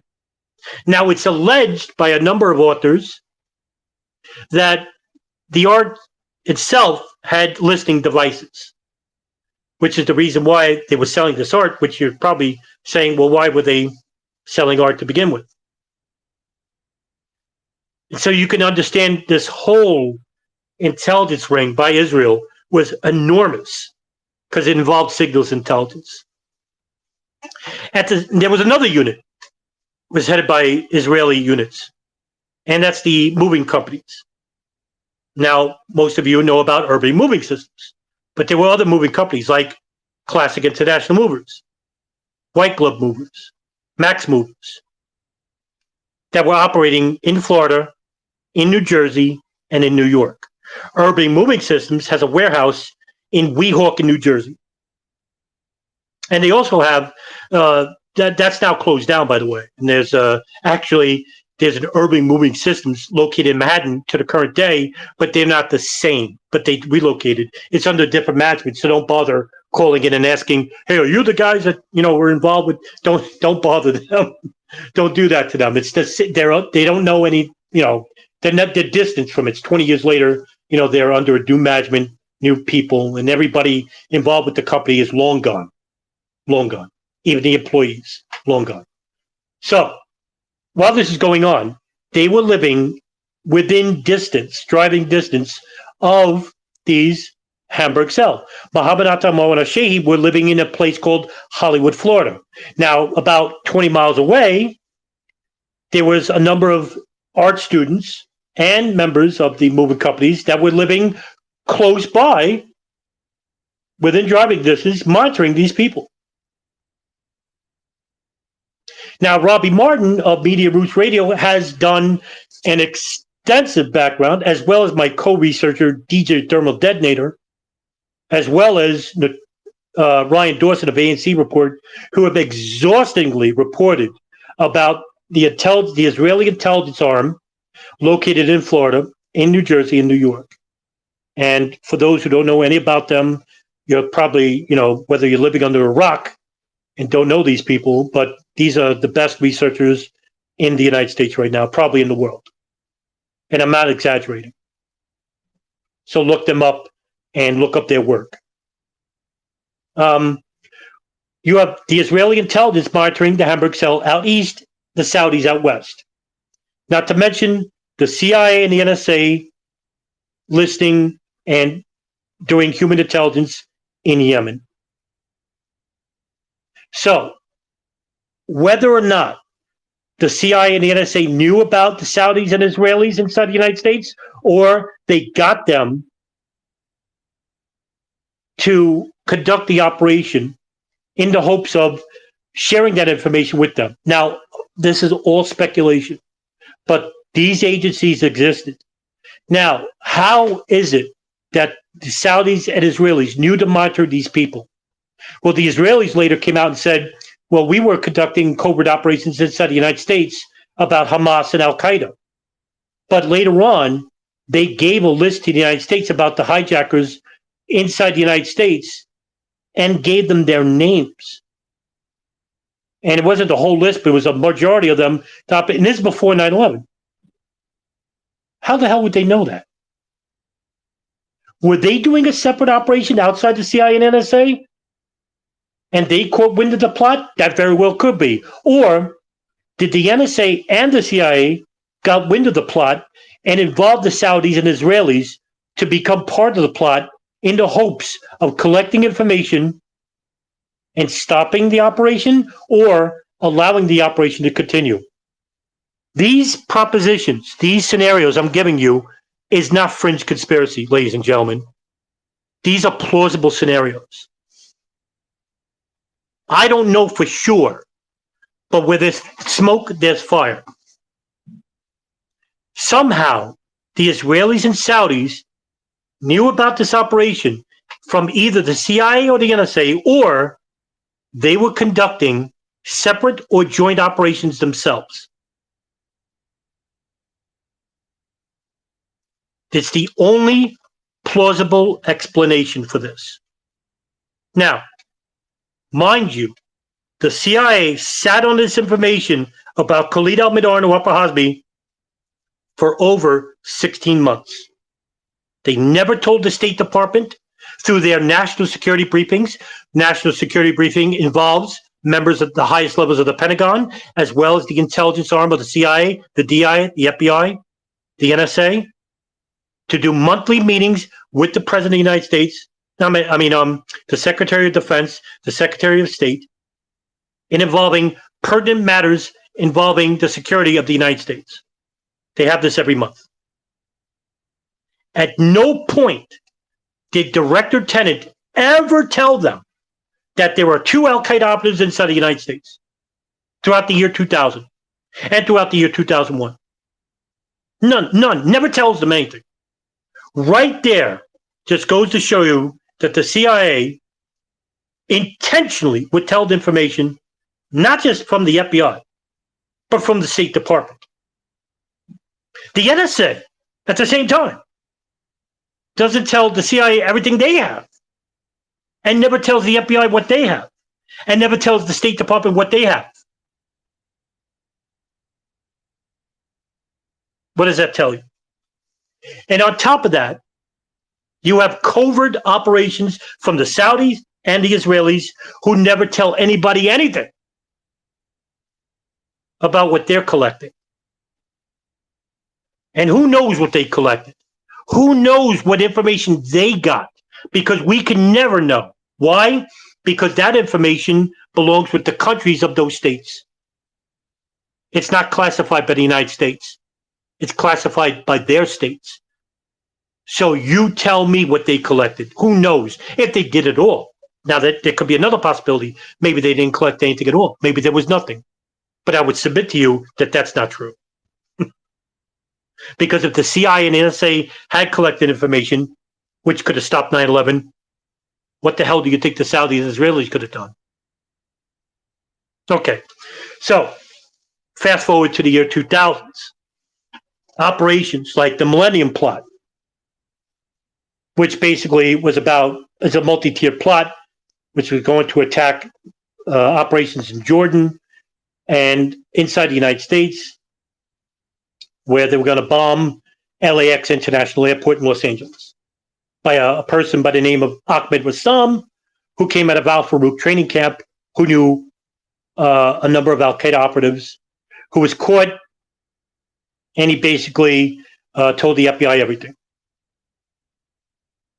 This information would later become part of an important presidential daily brief, which most of you people in this room know about, called the August 6th Presidential Daily Memo.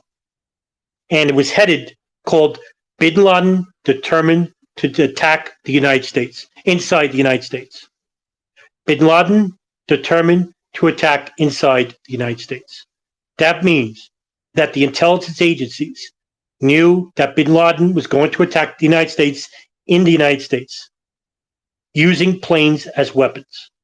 This information was overwhelming. It was coming from Russia, from Saudi Arabia, from Israel, from Germany, from Spain, from Argentina, from every damn European and Middle East country. Now, the information's vague that was shared with the United States.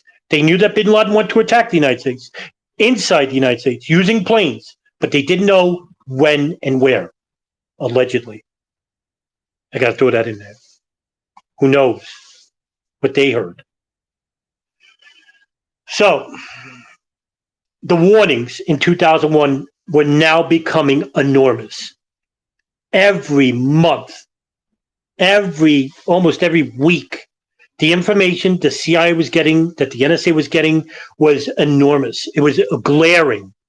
Hey, there's going to be an attack. Everybody knows it. We got to beef up security at immigration. We got to beef up security at every airport. But did they? No, they didn't. Now,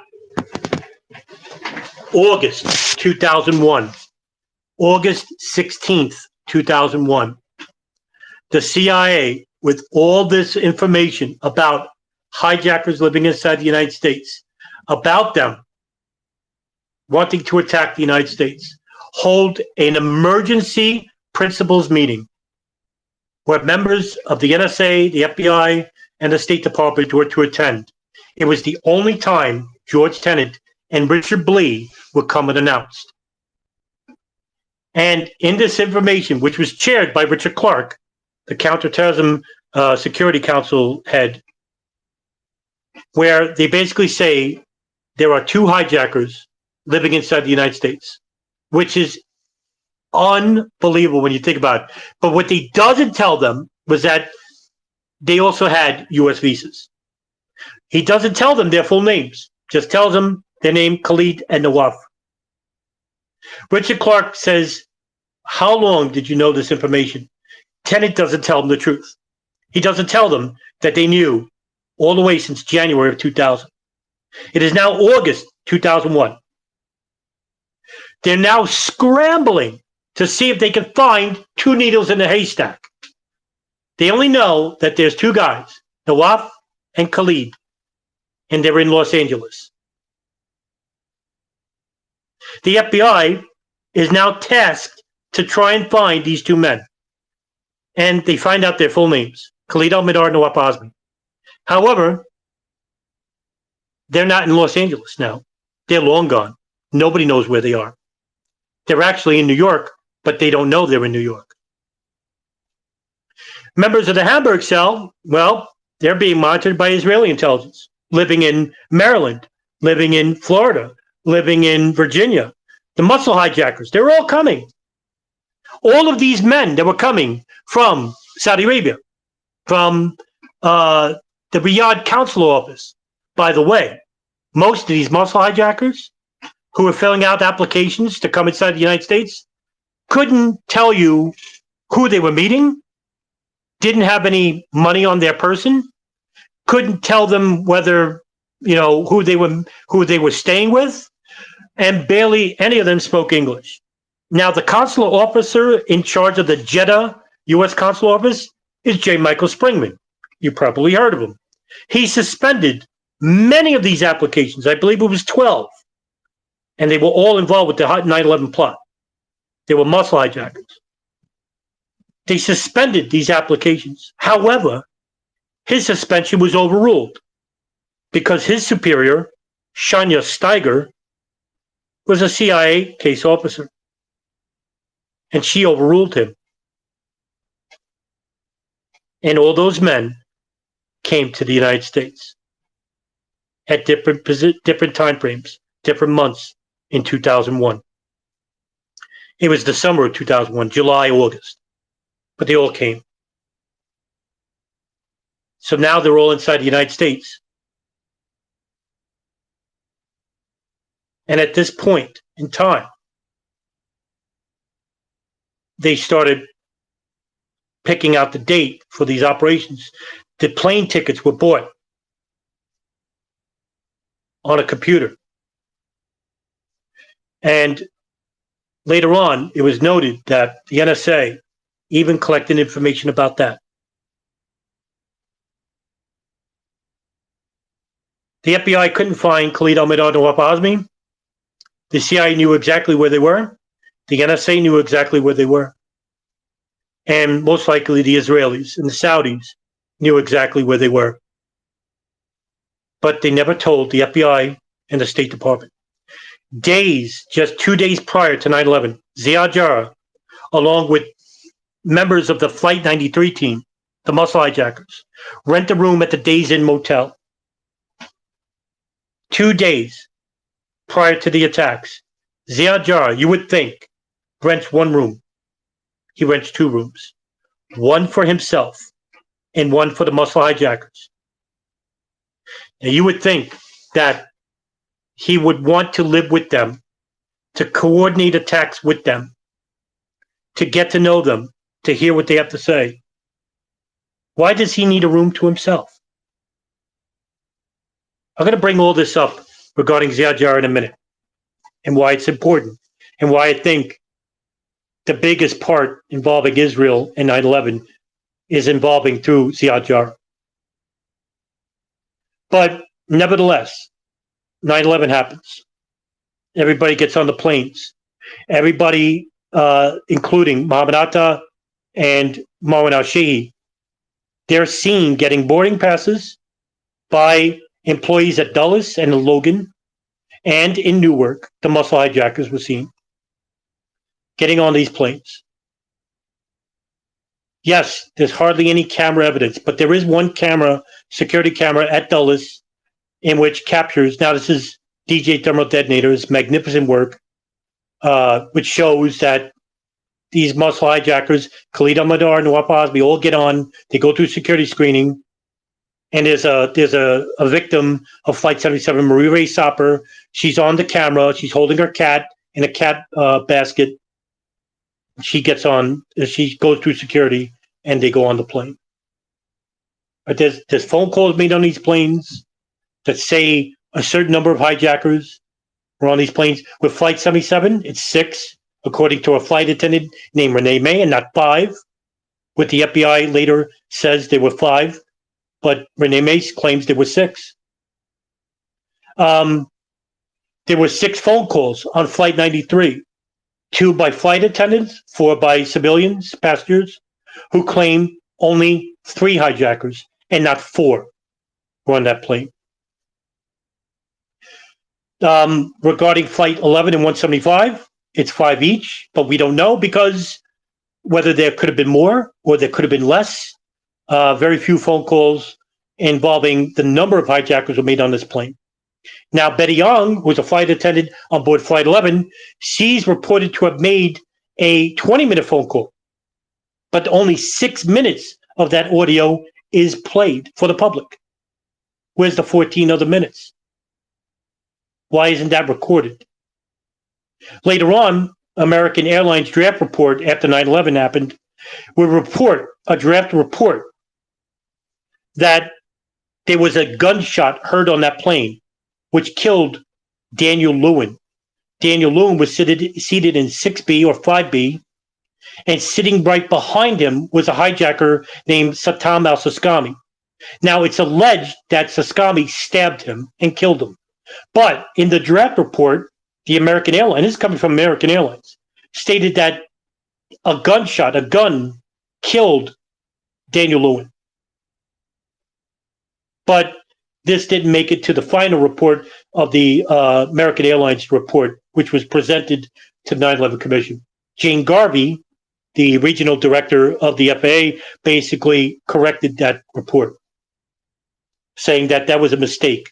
Now, it could have been, but where did they get that information that it was a gunshot? Because that's a distinct difference between a knife and a gun. You can mistake a knife with a box cutter, for example, or something like something pointy. But how do you mistake a gun for a knife? Just, I don't know. That seems strange. Now, there's reports of weapons being found on these planes, like other planes that were on other planes, taped to the back of food trays, underneath the seats. That's not speculation. That's coming from CNN in articles dated after 9/11.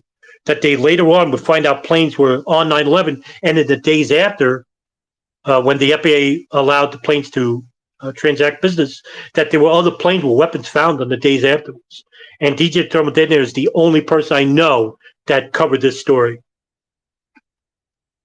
Okay, now let's go to 93, because this might be the big smoking gun of all. But much of what I'm going to tell you is speculation. But like I said, with smoke, there's fire. With Flight 93, there were reports of 3 hijackers. Now, Flight 93 is the only plane where the cockpit voice recorder survived and the flight data recorder survived. And all the material was transcribed from that, from the National Transportation Safety Board. And you could hear what was going on in the cockpit. Now, according to the eyewitness, according to the people on the plane, you have 2 people in the cockpit, one flying the plane, one sitting next to him, and you have one guy outside the door. Now, the guy outside the door is supposedly wearing a bomb belt, according to the people on the plane, but the bomb belt is not legitimate. Now, I submit to you, this is the only person on the plane that is notably wearing a bomb belt.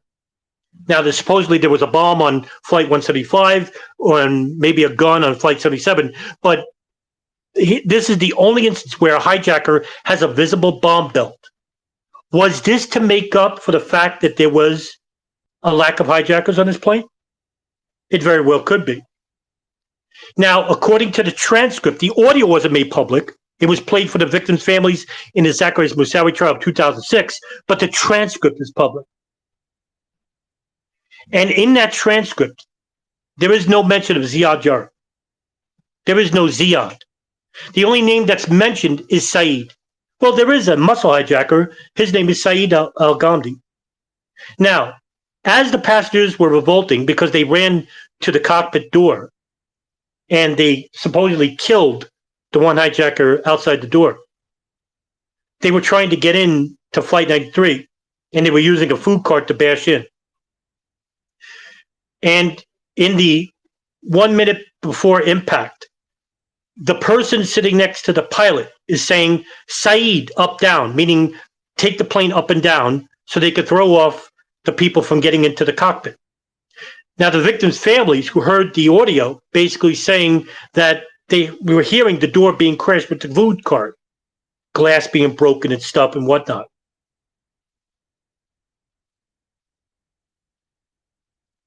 Where is the fourth hijacker? Where is Ziad Jarrah? Now, in the days of 9/11, I mean, on 9/11 itself, you know about the reports with urban moving systems. There was a van outside this apartment called Doric Towers, and there was this one woman named Maria. She saw them with binoculars, cheering upside. They were celebrating the attack of the North Tower. It's alleged that they had a video camera, and they caught video of it. And there are also reports of people in Doric Towers that said that they saw a white van at 8 a.m. But they didn't see anybody in the outside the van. Whether they were in the van, I don't know. Whether it was an Urban Moving Systems van, it was the same box van, but they didn't see Urban Moving Systems on it. Or maybe their viewpoint couldn't see it, but they saw the van. Whether it was them or not, I don't know. According to the Easy Pass records that they got from the van, they could have arrived there just like minutes before the impact. Just minutes. It was minutes. Could have been. But we do know for sure that they were seen celebrating the attack. Now, the video camera was handed off to a woman, according to the FBI reports, and basically it was never retrieved. The FBI basically covered it up and said that there was no video camera evidence, even though that there were witnesses at Doric Towers that said yes, it was more than one. And if you read the FBI redacted reports, which is available on scrib.com or archive.org, and I basically have it uploaded on my WordPress for free. You can watch it, you can view it. And I wrote a long article about this too, about the Israelis and the FBI files, where they basically said, yes, they had a video camera, but they didn't find it. The FBI covered it up. Anyway, they took pictures. So they leave, and there's a Be on the Lookout. There's a BOLO, Be on the Lookout, nationwide about Urban Moving Systems van. And at 3:30 p.m. at the New Jersey Juncture, New Jersey Turnpike, where there's traffic trying to get out of the city. Now there's a citywide lockdown. Nobody leaves, nobody comes in because of the attacks. And so there's one cop named Scott DiCarlo, and there's another detective, Rizzuto. I forgot his name, first name, Rizzuto. They basically see this truck, Urban Moving Systems van. So they look at the license plate, and the number is one letter off, one number off. But Scott DiCarlo is going to basically tells him to pull aside anyway. And he says, hey, can we see your driver's license? Can you get out of the truck? And they didn't get out. Now, they know English, these guys. And it's 5 of them. There were 3 seen celebrating, but in the truck, there's 5 guys. So they tell them to get out again, and they don't. Meanwhile, now DiCarlo and Rizzuto have their guns out. And so Scott DiCarlo basically drags out the driver, and it's Paul Kurzberg. Sivan Kurzberg. The other people in the truck are Paul Kurzberg, his brother, Omar Al-Mamri, Oded Elner, and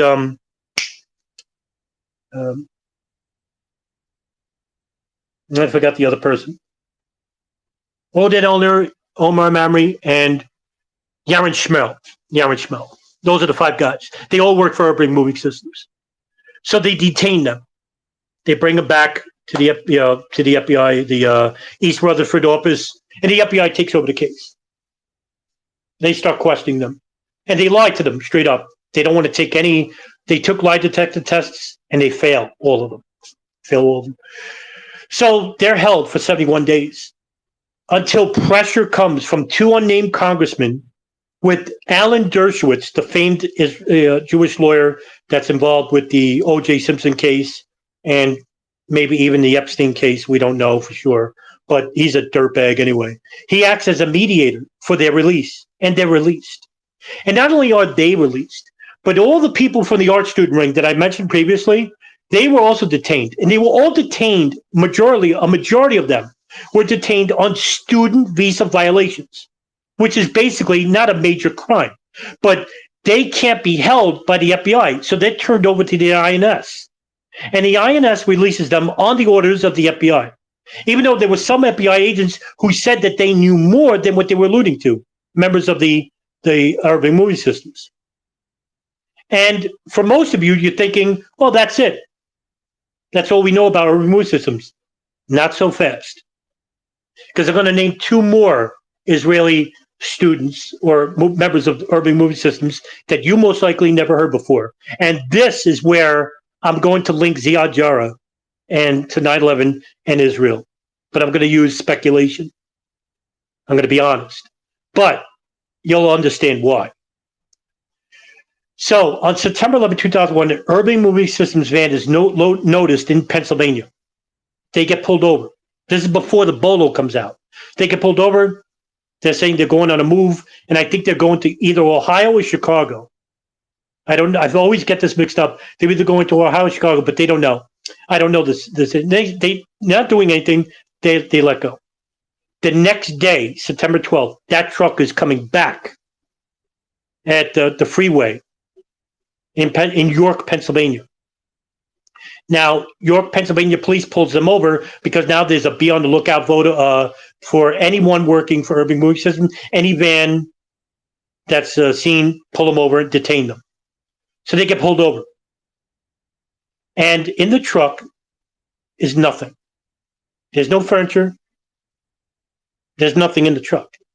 So if they're going to service a client and move them, how is it that there's nothing in the truck? So they call the manager of urban movie systems, and his name is Dominic Suter.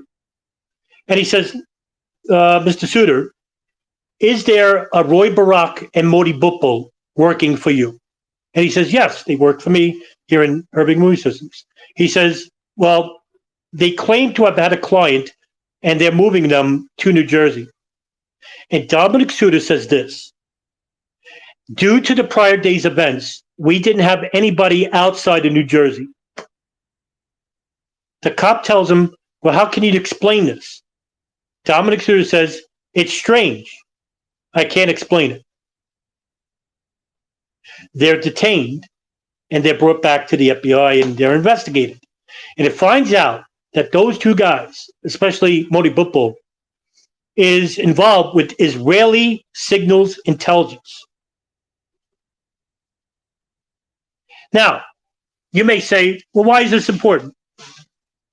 Well, on the freeway, what they were taking, and I forgot the name of the freeway, I think it's 78, Interstate 78.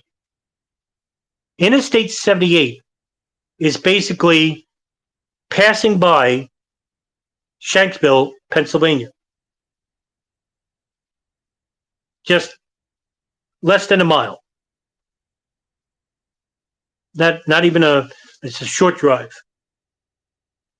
Now, while investigators were scouring the huge debris field in Shanksville, there's all types of debris being blown in the wind, paper, which made it a huge debris field.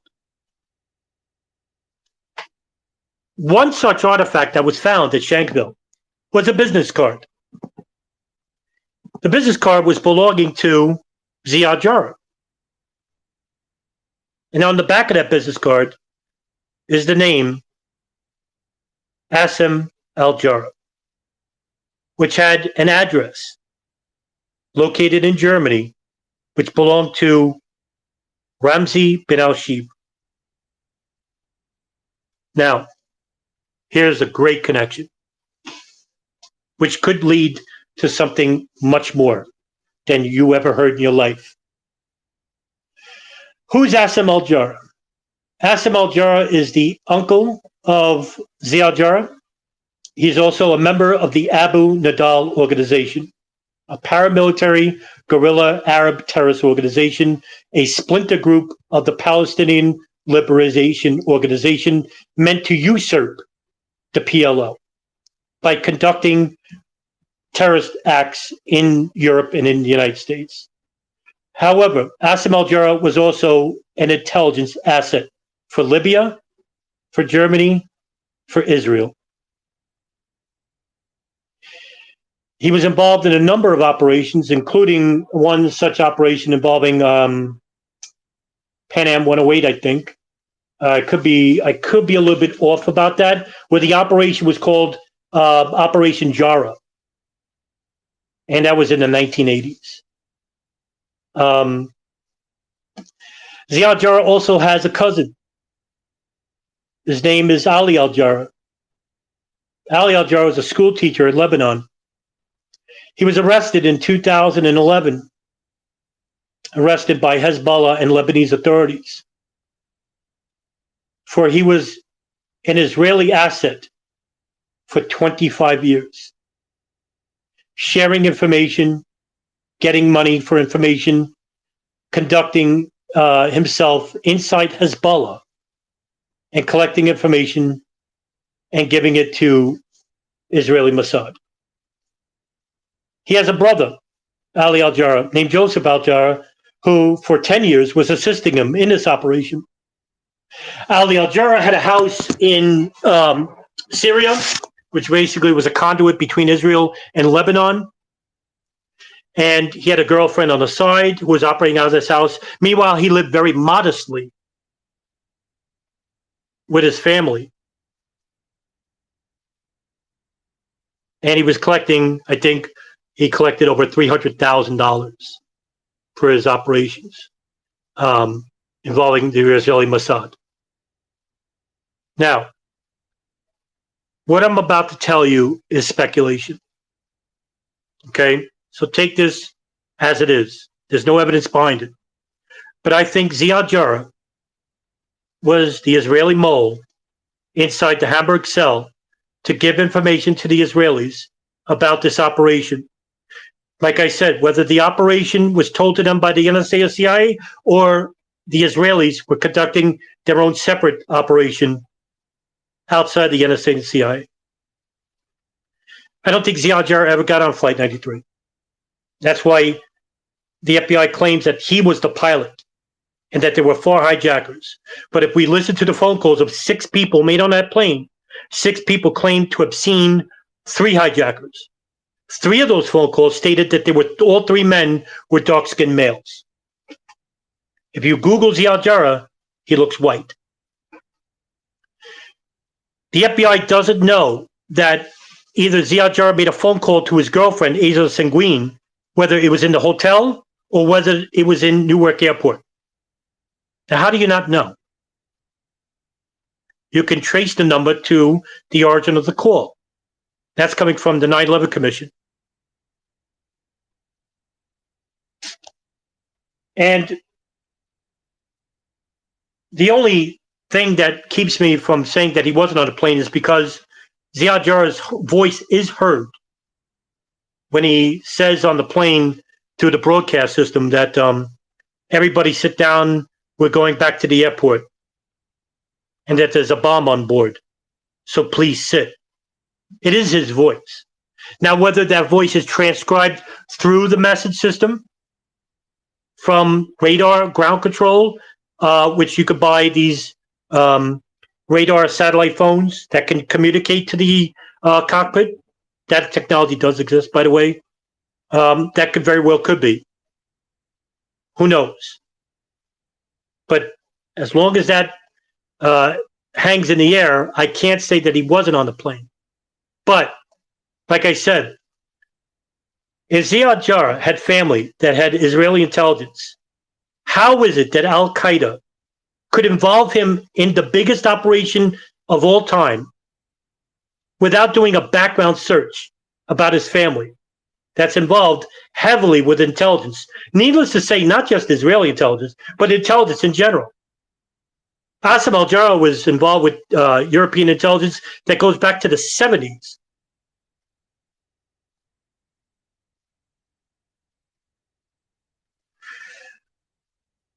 But that's by speculation right there. I think he was exactly the mold that the CIA tried to get through Operation Jawbreaker, through Covert Black and George Tenet, that they wanted an informant in Al-Qaeda, but they just couldn't do it. The Israelis could. Why? Because they have covert units like the Mr. Arim, who basically take these courses involving how to look like an Arab, how to sound like, how to speak Farsi, how to speak Arabic, how to speak Pashtun. They take these courses over 9 weeks.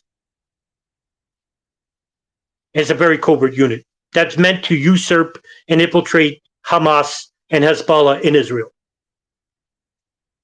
But who's to say that Ziad Jarrah wasn't exactly that? Is it a stretch for me to say that he was an Israeli asset? Is it a fringe conspiracy? That the one that doesn't meet the qualifications of the scientific method? But that's why I say it's speculation. Immediately after the attacks, the cover-up began by the FBI. They did their own investigation. It was called the Pent Bomb investigation, where they involved, by the way, this is the largest FBI investigation ever in their history. They spent tens of millions of dollars in this investigation, where they found out that there was a dragnet much bigger than 19 hijackers. And maybe that's the reason why Mohammed Atta and Abdulaziz Al-Amari traveled to Portland. Why else would they go to Portland in the first place? Who were they meeting when they rented a hotel there? Why would they go all the way there just to make a connecting flight to Logan? It doesn't make sense. None of the hijackers do it. And they almost missed their flight by a mere minutes. 3 minutes. And that's coming from Portland and Logan employees who gave them their boarding passes saying, hey, you're just going to cut it. You're going to miss your flight. One of them was Vaughn Alex, who gave Mohammed Atta his boarding pass. Why would they risk missing their flight unless it was something important? Unless it was something important. On September 13th and 14th, when the fly ban was alleviated, over 50 people were detained and arrested by the FBI. One dressed as a pilot trying to get on the plane who was a relative of the Bin Laden family. People were coming in with knives, with weapons, trying to board these planes. These planes had weapons hidden underneath the seats, on the back of food trays. So the operation was much bigger than just 4 planes. Does that mean it was Al-Qaeda? Who were these people? Will we ever know? No, because just like the Israelis, the FBI deported all those people. The Saudis that were involved, like Fahad al-Damari, Omar al-Bayoumi, Osama Basnan, they flew back to Saudi Arabia. The families that were living in Florida, Sarasota, Florida, Abdul Hajiz al-Haji, and all those people who were entertaining Mohammed Atta Maona Shehi, they left in the weeks prior to 9/11. The FBI is conducting an investigation currently on that. All the people that were intimately involved, whether it's Israel or Saudi Arabia, inside the United States, all those people were deported by who? The FBI and INS. On whose orders? The State Department. And that's why the Bush administration were hell-bent against a committee, a 9/11 committee investigating these matters, until too much pressure from the widows of 9/11 pressured the State Department, which got backing not just from the public, but also from the media. From the media. And so the 9/11 Commission was created. But they already had a story before the commission was even finished. And just to make it straight, not everything in the 9/11 Commission report is wrong, Some of it is wrong, some of it is true, but most of it is missing. One of them being Able Danger, which was a defense intelligence operation headed by the Department of the U.S. Army, which collected metadata on the hijackers prior to 9/11, and it was ordered destroyed. That information was related to Director Philip Zelikow from Lieutenant Colonel Anthony Schaefer, who was involved with Able Danger, who I've interviewed.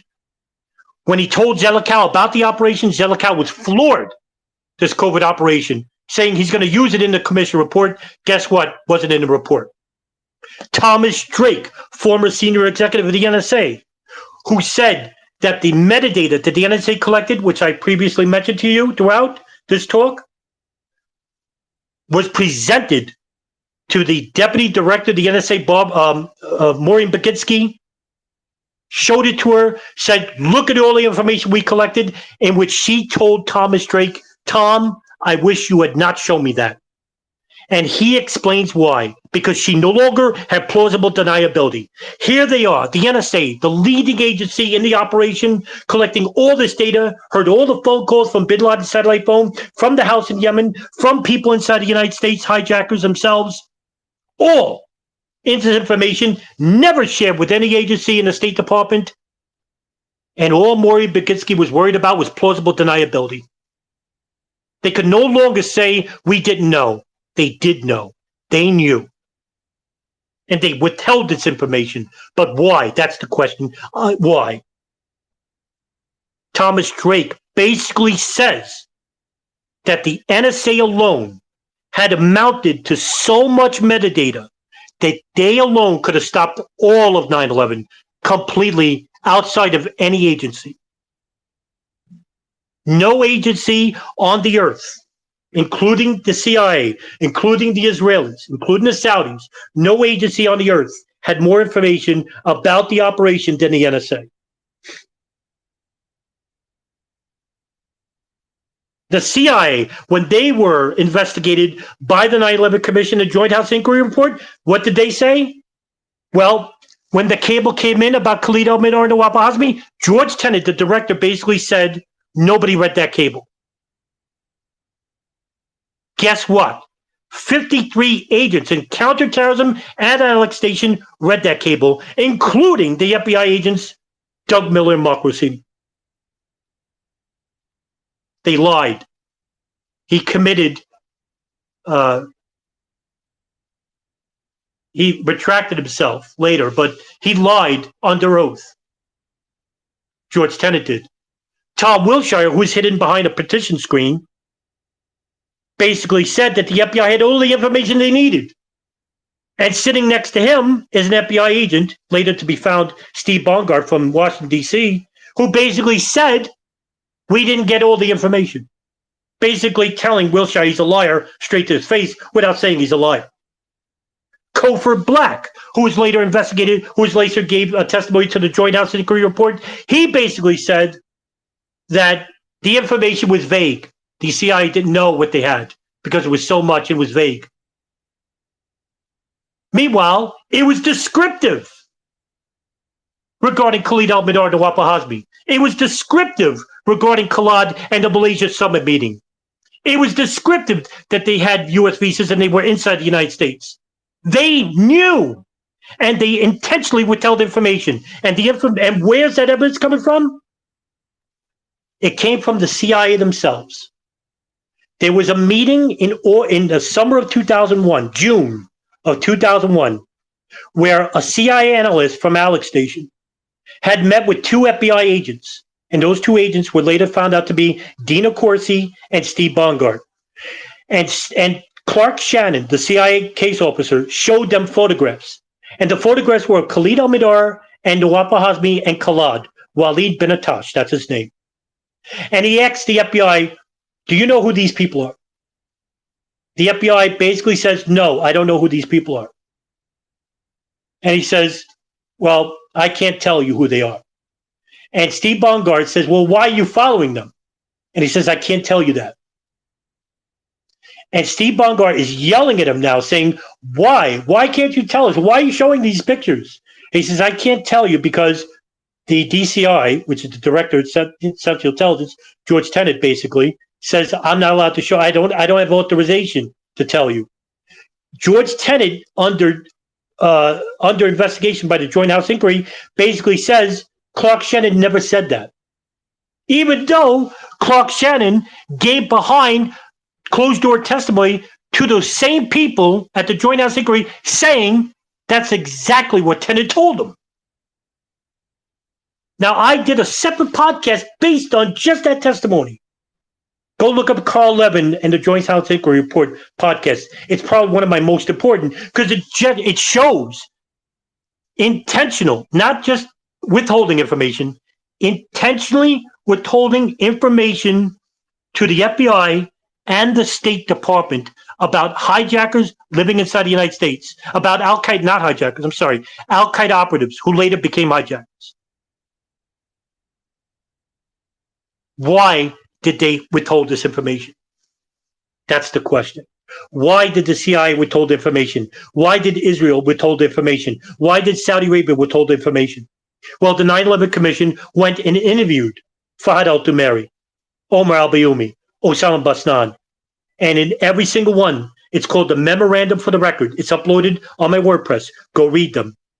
And the 9/11 Commission report, even in the report, basically said they found Fahad al-Dumeri and Osama Basnan deceptive, meaning they didn't tell the truth. But did they interview Israelis, Irving Moving Systems, or Dominic Suri? No, they didn't. Nobody cares to interview them. So, to sum it up and to wrap it up, and I'll take questions afterwards if you want, just request questions. The intelligence services, domestic and foreign, had so much metadata, so much information that goes back to the early 90s to 2001 involving the investigations of Osama bin Laden and Al-Qaeda, not the other way around. That they later claimed that they didn't have information, that the information was vague. And everything I told you is public source information, meaning that I'm not just making this up. This information is public for everybody, but it's not reported by everybody.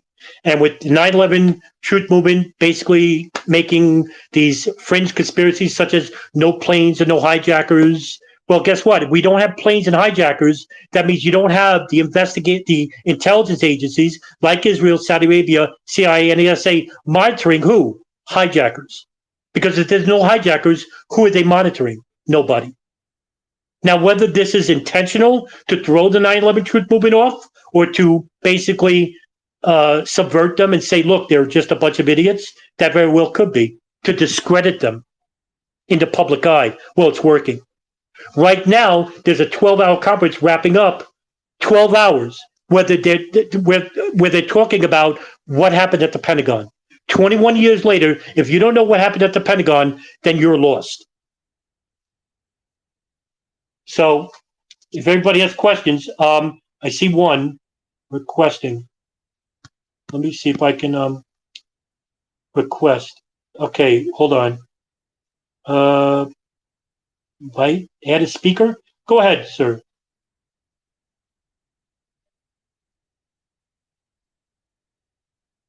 Okay.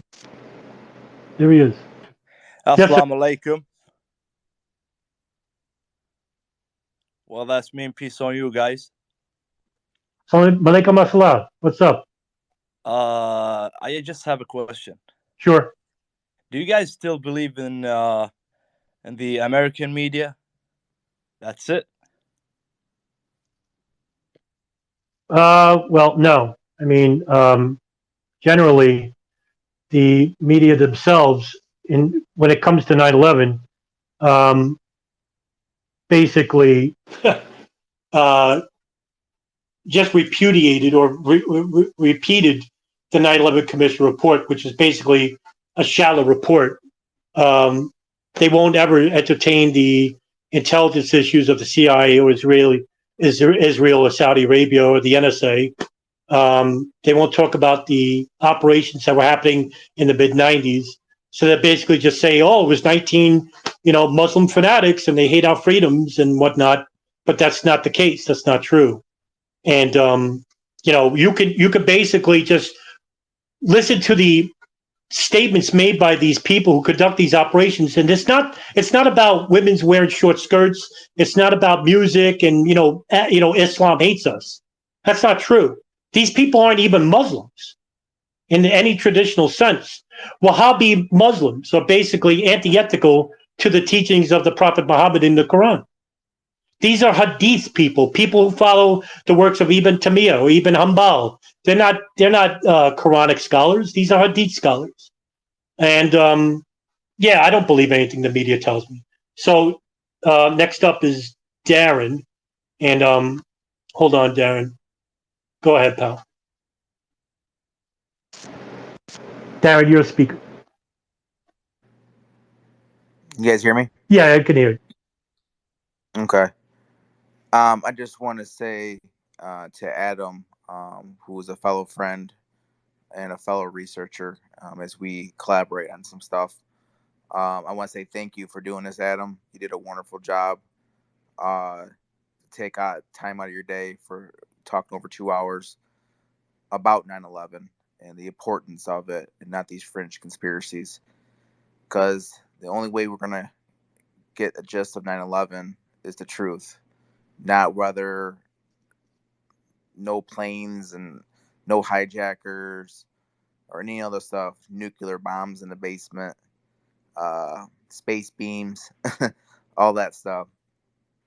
What Adam said for these last 2+ hours was absolutely 100% factual. And I would just encourage everybody to really take in what he said. It's a lot of information. Trust me, I know.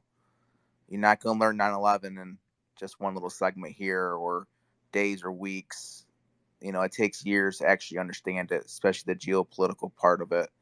So again, I just want to thank Adam for his time and his knowledge. And the guy's one of the best. Him and DJ Thermal Detonator, Nelson Martins, are probably two of the best 9/11 researchers in the world. And I'm not saying it because they're friends, because I'm saying it because it's factual. I was a conspiracy person, a fringe conspiracy person, before I met those two guys, and they've been nothing but spot on. And the research is very, very good. And I would just suggest everyone to really heed what he said today. So thank you, Adam.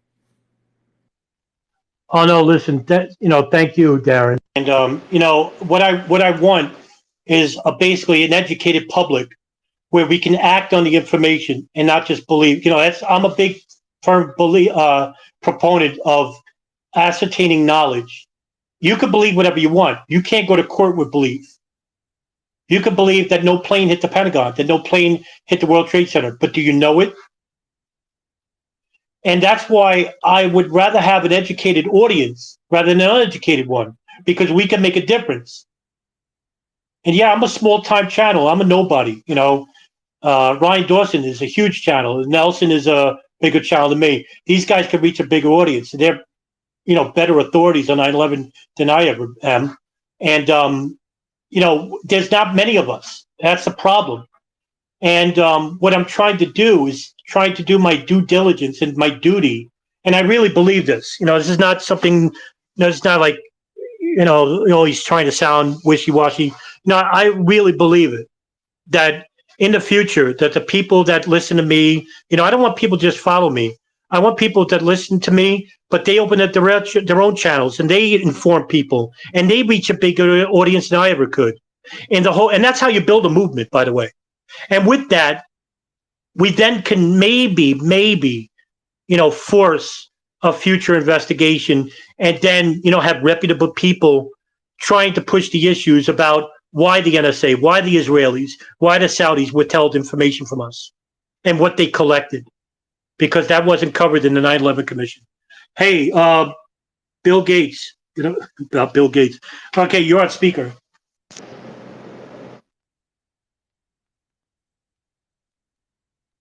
You're muted, pal.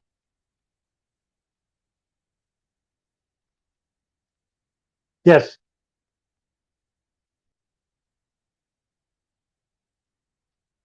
You're not talking, Bill Gates. We can't hear you. I'll give you another couple of seconds. But we can't hear anything you're saying. Tell you what. Oh, okay. You're connecting. Tell you what.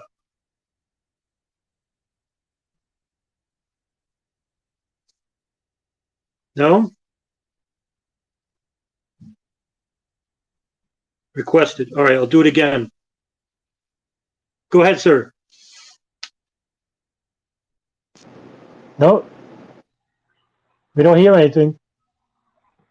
Hey, Adam, you got me on. Okay. What's up, buddy? Hey, Adam. I just wanted to say thank you as well. Much like Darren, I kind of believe I don't know. I don't want to say I even went into a lot of the fringe conspiracy stuff. I blew a lot of it off.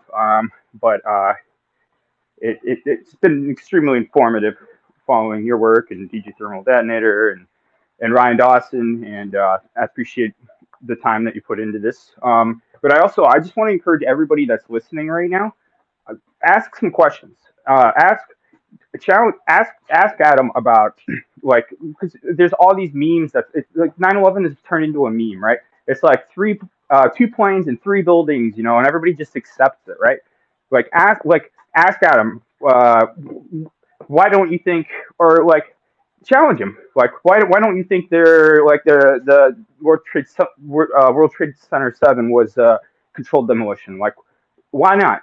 You know, or why didn't a missile hit the Pentagon? Because I heard blah blah and blah. Because there's so much bullshit about it. Like we have like films like Loose Change that just, I mean, it's just ridiculous shit. Missiles shot down the planes over Shanksville, et cetera, et cetera. And I know a lot of the people, if you've been here this whole time and you're listening to it, you've obviously you're interested enough, so you've probably heard these kind of talking points.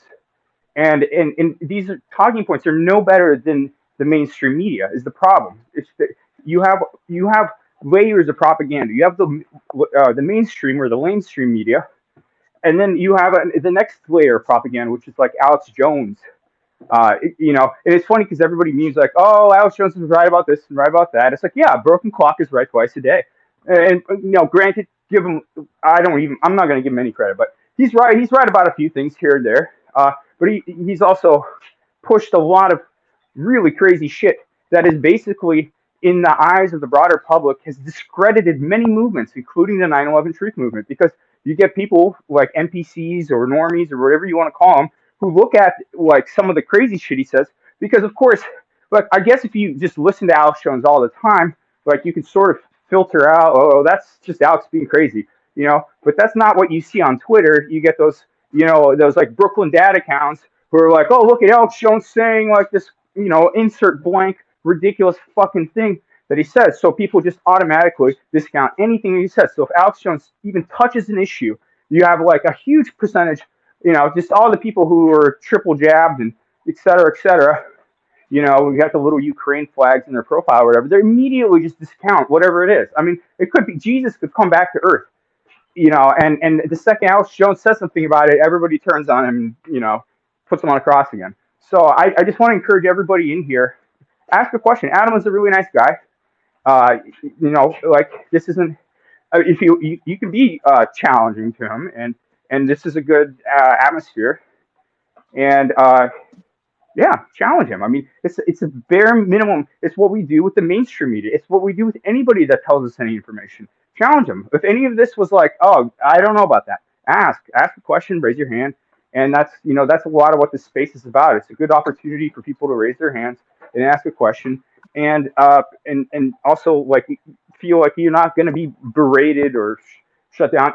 This is what you get with a lot of the 9/11 kind of kook people. Like, you don't see Alex Jones like doing a space and letting it open for dialogue, or I don't know, maybe that's not even the best example, but like a lot of these people like Judith Woods or Jason Burmis or something, like, you don't get to actually engage with these people. They just say stuff, and then you can go look it up or whatever, but you don't get to ask them questions and challenge them. So anyway, that's kind of my 2 cents, and I hope some of you guys will feel comfortable enough to ask me questions. So yeah, that's it for me. And thanks, Adam, again. This was awesome. Hey Ed, listen, thanks a ton. And yeah, you bring up a good point regarding like accessibility. Like I try to be accessible to every single body in all forms of viral media. Now I'm active on Twitter. I have a Facebook Messenger. I don't have a Facebook account no more.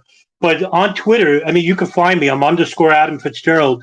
And any questions or any comments, I'm always willing, no matter what hour of the day, it doesn't matter. As long as I'm awake, I'm always going to try and be accessible. Because when I first started, my studies into September 11th and Middle East foreign policy and religious fundamentalism was that I didn't have anybody really to turn to back in 2006 and 7. That's when YouTube first started. And, I really was on my own for a long time. But, we don't have to be. And there's other like-minded people out there. And I swore that I would always try to be accessible to everybody. Ziab, go ahead, pal. It's not. He disappeared. There he is. Bring me up. I'm not sure. Yes, sir. Can you? Yeah, we can hear you. It broke it up, but we can hear you. Oh, right. Try to get to this better place. Off the back of the last comment and contribution, have you considered making a kind of like a frequently asked questions?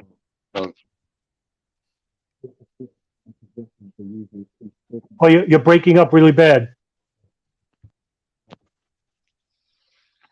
I don't know. Let me test. Is that any better? Can you hear me clearer now? Yeah, I can hear you, pal. All right, great. I can hear you. So essentially what I was saying was if you've considered making a frequently asked questions where you address these usual kook talking points, as in, for example, like was mentioned in the last comment about these documentaries that have misinformed a lot of people, whether it's to do with the quote unquote demolition or, a missile hitting the Pentagon. Have you considered making frequently asked questions? Because I know someone personally who is still kind of, under the rubble, so to speak, of that intellectual nonsense and misinformation. So I just wondered if you've, for example, I was listening to your video the other day, which addressed the conference, the 9/11 conference, and how you were critiquing some of the presenters, especially as it relates to, them twisting eyewitness testimony, for example. So I just wondered if you've considered doing that, and if you have done it, if you could point us to it. Oh, this is a great question, because I never even considered doing that, but I would if it means that I could reach a bigger audience and they could reach me regarding whatever question they have. So I'm definitely going to consider that. I'm glad you brought this up, and I can't thank you enough. Do you have a Twitter account? And if you don't, please request me as a friend, and I'll accept. Space Cadet. Go ahead, sir.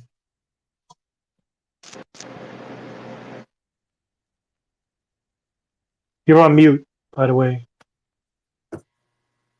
Oh, hey, I wanted to just chime in and elaborate, or not elaborate, but just encourage the frequently asked questions thing. From a marketing perspective, if you're answering, if you're going to say HubSpot or something and looking at all the most frequently asked questions regarding this topic, and you answer those directly in the form of a blog post or a video, then obviously that would help your search rankings, but it would also get to the bottom of some of these things. That's it. Thanks. Yeah, no problem. I'm definitely going to be doing it, because I never even thought about doing that, like a FAQ, a frequently asked questions pack. I'm going to start doing that. I'll probably work on it this weekend and whatnot. I do have I can't work on it this week because I'm doing 2 interviews. One with Ryan Dawson on Monday and another one on Wednesday. So I'll probably do it at the end of next week. But yeah, I really love the idea, and I can't thank you enough for bringing it up. So you guys deserve a lot of credit. So yeah, I'll be doing that. I'm going to work on that. But yeah, hey, this was the first time I ever did something like this. I never did a Twitter table or Twitter space, and I didn't know what I was going to say, because I was actually hoping DJ Thursday was going to join me, but he couldn't. So I was like winging it, really. So what would I talk about?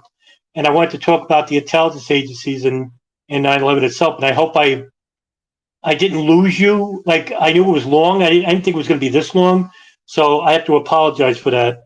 Go ahead there, Ed.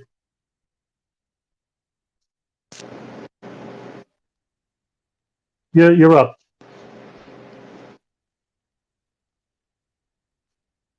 You're on mute.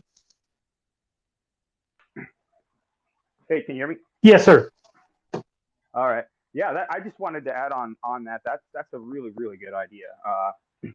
Just because, I mean, well, so a couple things here. So I do some web development stuff. So and I'll talk to you after about this, of course. But just having like a site or something where you can link to articles. You can sort of have an FAQ of like, because you can categorize these things. It's like, Shanksville missiles, Pentagon. There's a couple different Pentagon theories there, but there's a Pentagon theory that there was an airplane that came, but it dropped a missile and flew. You know what I'm saying? So like, you can kind of categorize all these things and just have like a link that goes into an article with a video or something like that. That's a really brilliant idea. So I'd like to just thank the people that and from a marketing and SEO perspective as well. That's a whole nother angle too. So I appreciate those comments, and that's all I get. Yeah, for sure. Listen, I'm going to be working on. I think that's an awesome idea raised by those two gentlemen before, and I'm going to make sure I work on that too. And I'm now that I'm thinking about, like, I'm going to make it a very long, like, I'll answer a lot of the questions that general people have a lot of general questions too. And there's so many I could think of right now. Like, it's racking my brain as we speak. But I'm definitely going to be working on this at the end of the week myself. So, Space Center, yeah, go ahead, man. I'm going to add you as a speaker. Go ahead.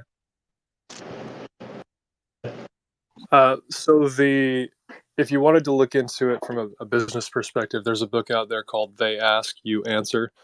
And the guy basically just had a small pool installation business and just figured out the best ways to acquire customers and on his website, and that's where some of these ideas derive from. But his understanding was that for most businesses, at least, there are generally 5 frequently asked questions, and if you're answering those in detail, then that, of course, drives traffic and helps you get noticed. So for something like this, you could use a tool like HubSpot.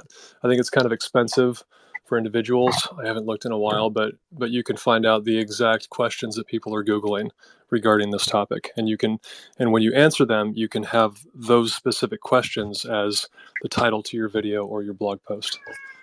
Oh, that's an awesome idea, man. So I owe you a debt of gratitude for bringing that up. That's great. And yeah, dude, I'm all over it. So I really love the idea, actually. I think I saw Gary. Gary, you wanted to say something or nothing? I think. Where are you? Space Cadet? Go ahead. Yeah, go ahead, man.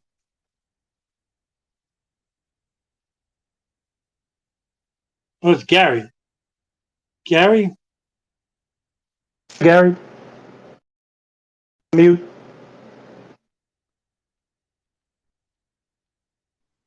Hi. Yeah, there you go, pal. Hey, Adam. Thank you very much. That was an amazing presentation.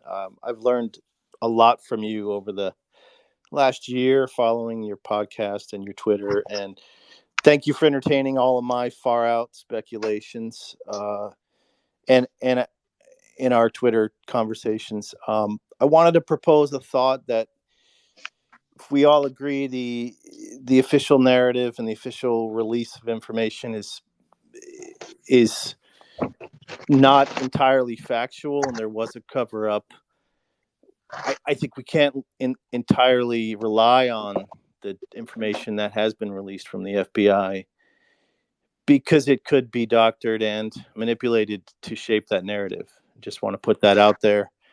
So that's why I like to speculate and propose, thought exercises to get to points that we might not get information from official channels. And what you think of that? Gary, you're the man. You're definitely what. Well, the reason why I like you very much is because you actually bring like a different perspective and challenges to myself because I'm usually inundated with people who ask me about the general questions of 9/11. You don't do that. So I owe you a debt of thanks for doing it. And yes, listen, dude, I speculate too. But one thing I really have my big critique of the 9/11 truth movement is that you have a lot of people, these proponents, not the followers, but the proponents of these theories. They use speculation as a form of evidence. And when they speculate, they don't tell you they're doing it. So in other words, they're saying, well, look, this is pretty much evidence. And that's misleading.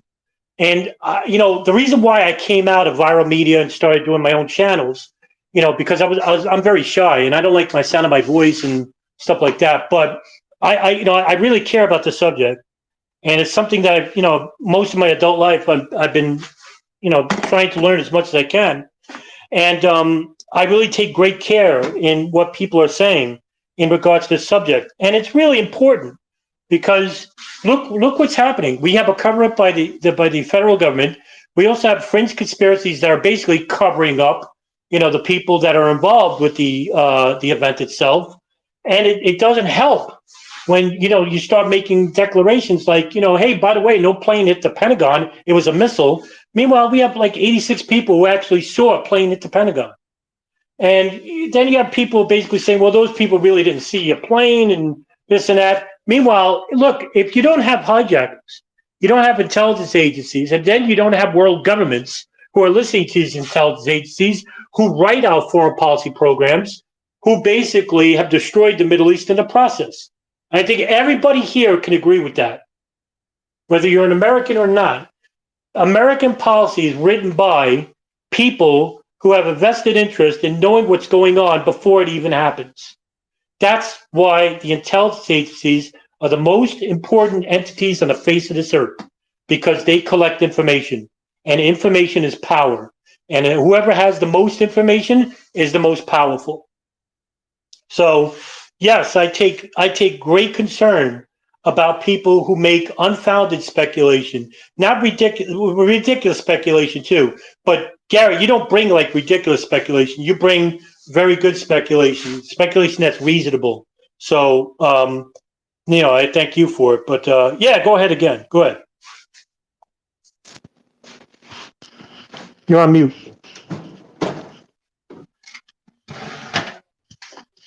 Gary, you're on mute, by the way. Thanks for saying that, Adam. I would encourage you to interview more eyewitnesses on your podcast and people that were actually there.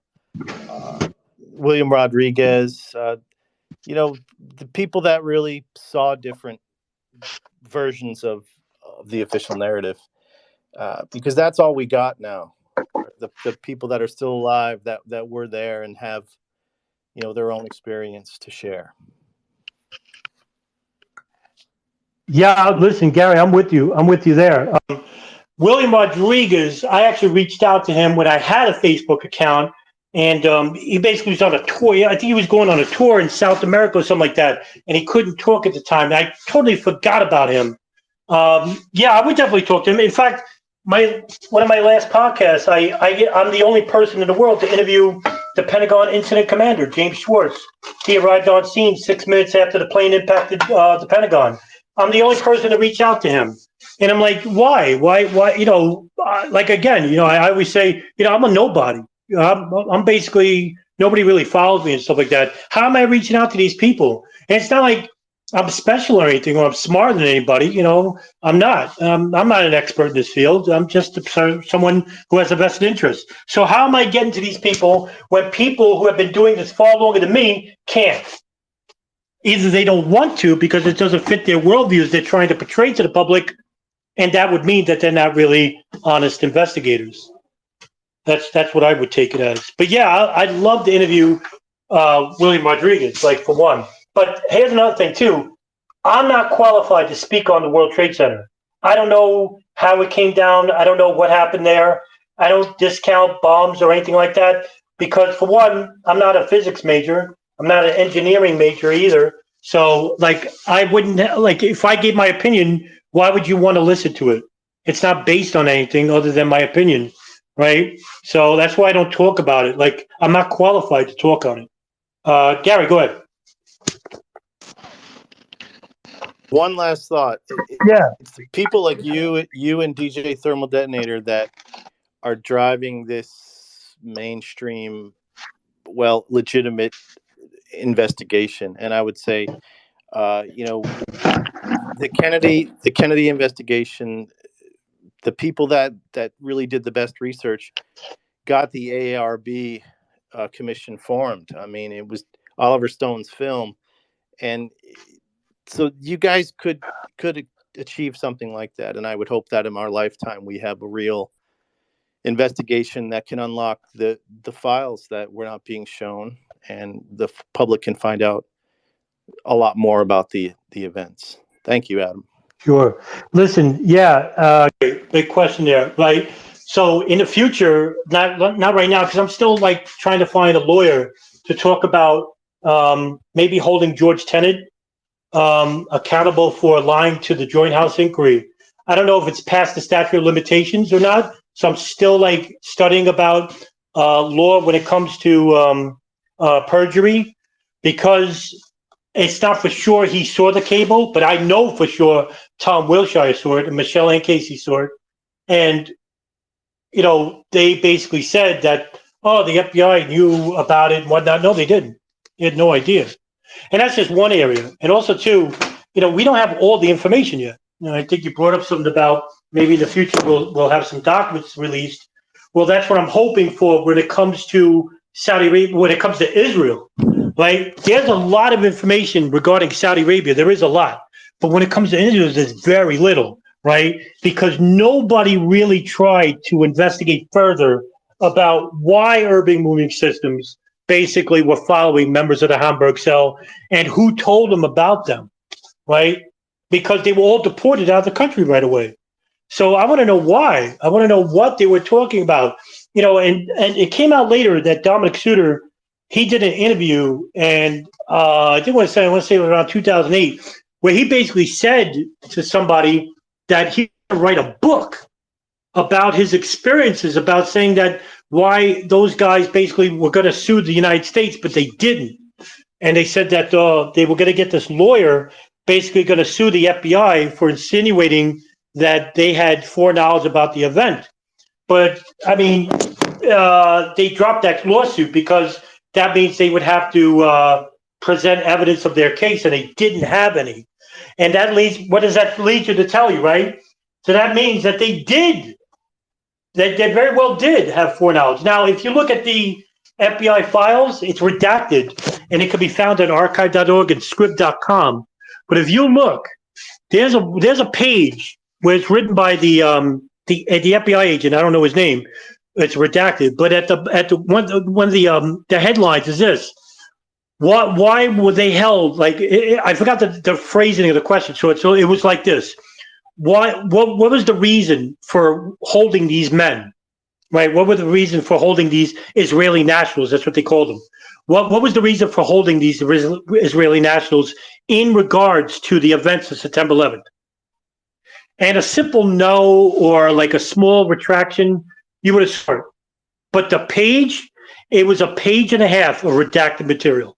The whole page is redacted, and the next page is a half redacted.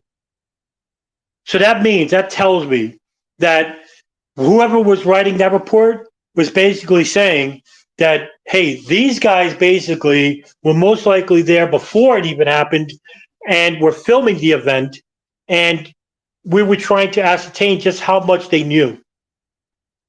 And until we could get that unredacted, and until we can talk with people who were familiar with that operation, we're left with speculation. That's all we're going to have. Hey, Sean, go ahead, pal. I added you as a speaker. You're on mute, but go ahead. You're on mute still. There you go. Oh, I'm in. Here we go. Hi, Adam. I missed the first part of your broadcast here. So I guess you covered urban moving systems. Is that right? Yeah, I did at the end, near the end. Oh, okay, so somebody brought that up, and you mentioned the page and a half of redacted material after the headline connection to terrorist attacks of 9/11. That's correct. you'd think a simple no would have sufficed, or none, right? Right.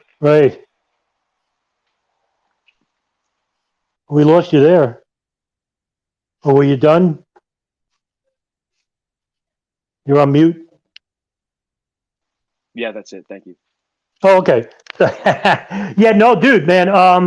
That's the reason why I brought it up because the FBI basically themselves, and it came out later. They were even talking about like saying we were against their release because we figured that they knew more than what they were telling us.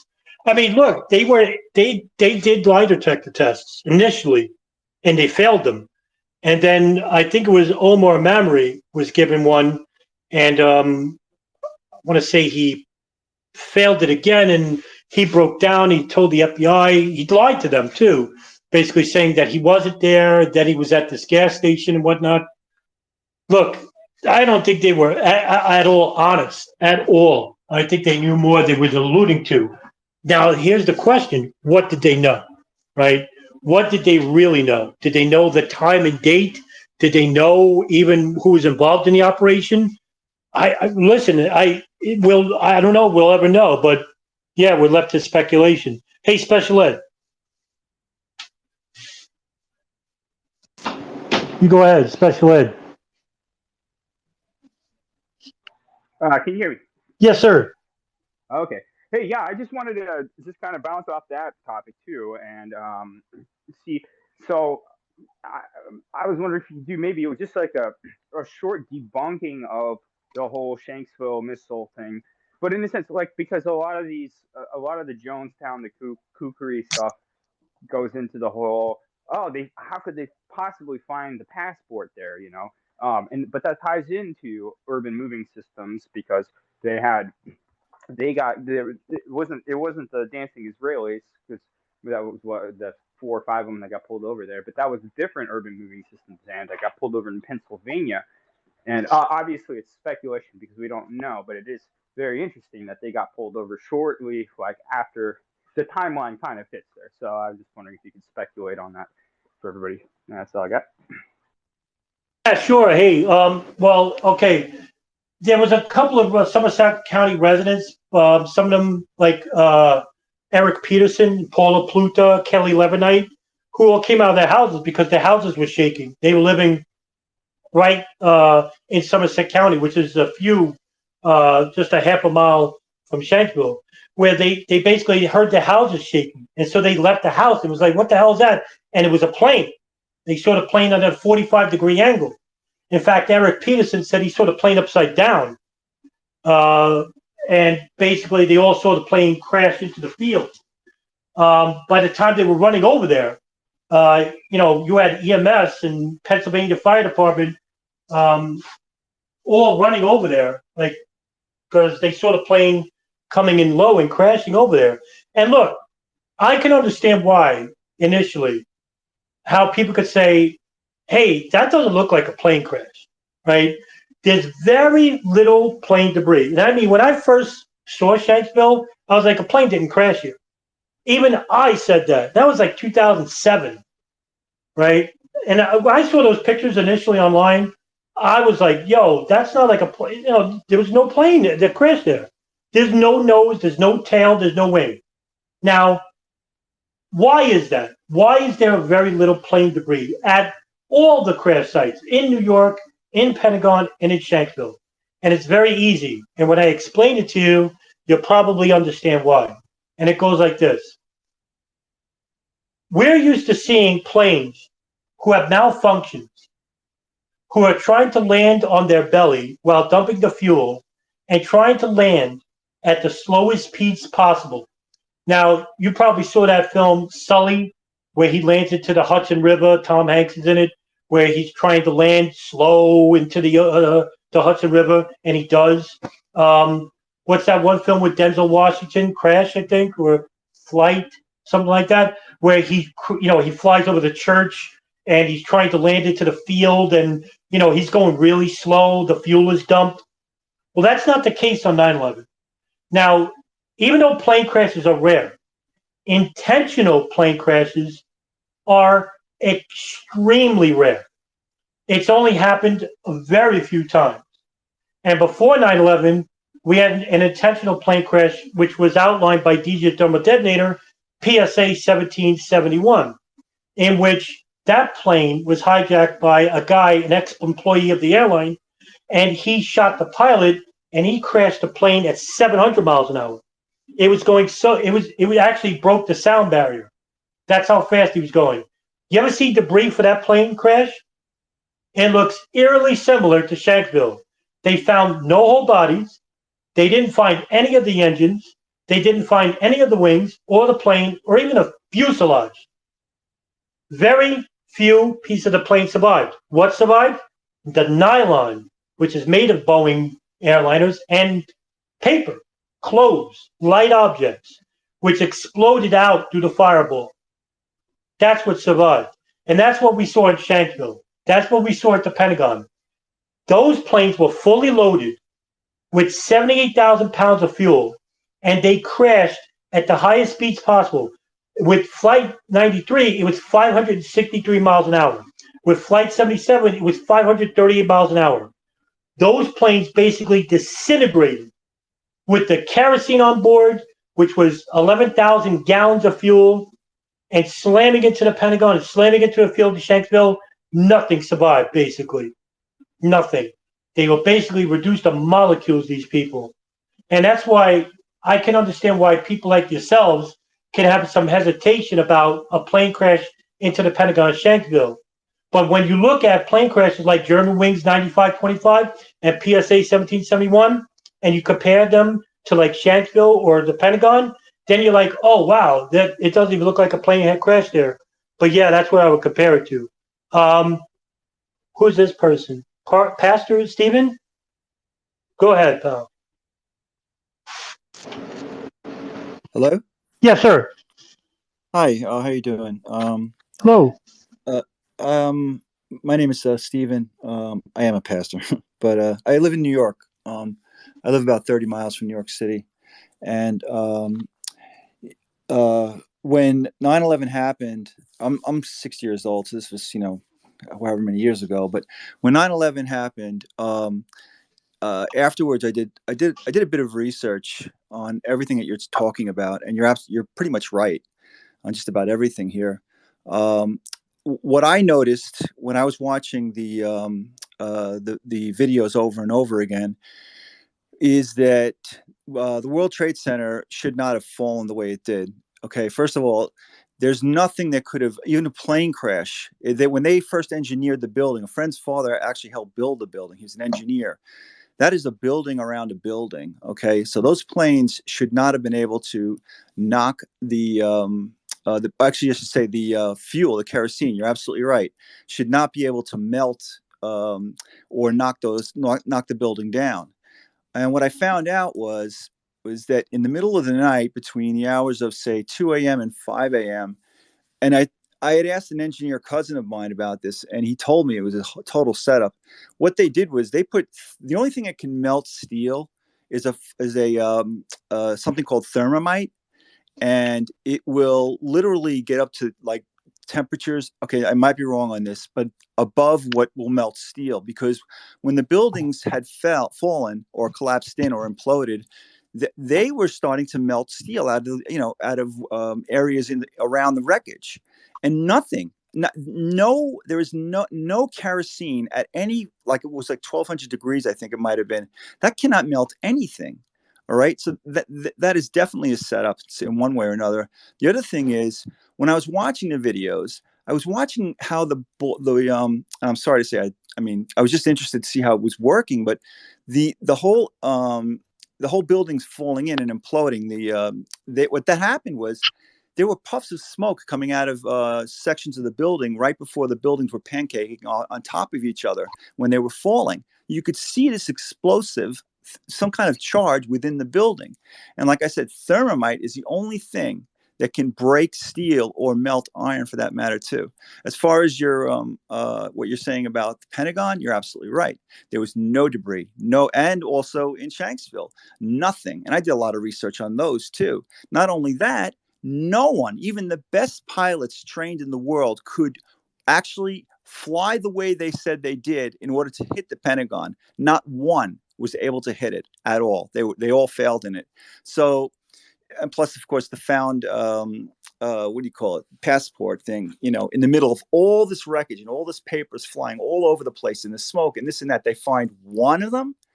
That just does not add up. So, like I said, I did some research into it, and you're right on target with that. And it does keep me up at night, but I know where you're going with this, and you're absolutely right. This is not conspiracy theory. It definitely was intentional. It definitely happened. So thank you. Yeah, thank you for this talk. I think you have me confused. I want to correct the issue here. When it comes to like the World Trade Center, like I said before, I'm not qualified to speak on that. I don't know anything about physics and engineering. I've interviewed David Chandler and Wayne Costi. They're far more legitimate voices regarding that. I don't know anything about physics, man. I wish I could, really help you out there. As for replicating the plane flights at the Pentagon Shanksville. Well, one, we do have people who basically are amateur pilots who have replicated the same routes regarding Pentagon, and that's available on YouTube, where they basically, this German publication, basically invited like two students, and they basically just followed the route that was transcribed from the flight data recorder at the Pentagon, and they successfully hit the Pentagon twice, and that's on video. And yeah, I think you're listening to Pilots for 9/11 Truth, Rob Balsamo, and what's that other guy? I forgot the other guy. Rob Balsamo is not an actual commercial pilot. He's actually a Piper plane pilot, and he recently passed away. So, and also these people are like, their findings are not universal. So, in other words, like the airline international agency, which is the largest airline union in the world, they don't ever, they didn't come out and basically say that, American Airlines and United Airlines, they were no pilots could have done that. Nobody's saying that. The only people saying that are Pilots for 9/11 Truth. Actually, that's about it. But but I don't consider them a legitimate organization. But who's to say now? Not to dismiss the conspiracy surrounding the planes. Who's to say that the hijackers themselves, right, hijacked the planes, but the planes were actually remotely guided? Now that technology actually existed even before September 11, 2000. What's called the Boeing Uninterruptible Autopilot Program. Now, whether they want these planes or not, I couldn't tell you because I'm not a mechanic or an engineer. So I'd rather not give my opinion because it's unfounded. But I'm all about evidence. So if I'm not like entertaining a specific question, it's for a legitimate reason. I really don't want to misinform somebody on purpose. So if I have information and I could share it with you, I definitely will. And I don't want you to just believe me. Look, I spoke a long time here. I'm hoping that, you just say, oh, that guy sounds like he knows what he's talking about. That's the problem with the truth movement, is that they'll just believe anything. I don't want you to believe me. I want you to take the specific things I'm telling you here today, you look it up, and you see whether I'm telling the truth or I'm not. And listen, if you find something that I'm not, that's incorrect, I want you to tell me. Because guess what? I care enough to share information with you in the hopes that I'm right. Because most of my time is not about reading. It's about fact checking what I'm reading. And that takes up so much time. And it's just like it's a headache. Sean? Yes, sir. You go right ahead.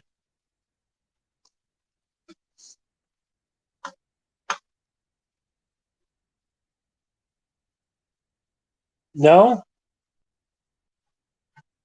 Go ahead, pal. Well, I've seen amateur pilots recreate the Pentagon flight path on simulator. So it is conceivable, it is possible to do these fancy flight maneuvers. And regarding the steel frames, even regular office fires can take steel frames out of their safety zones.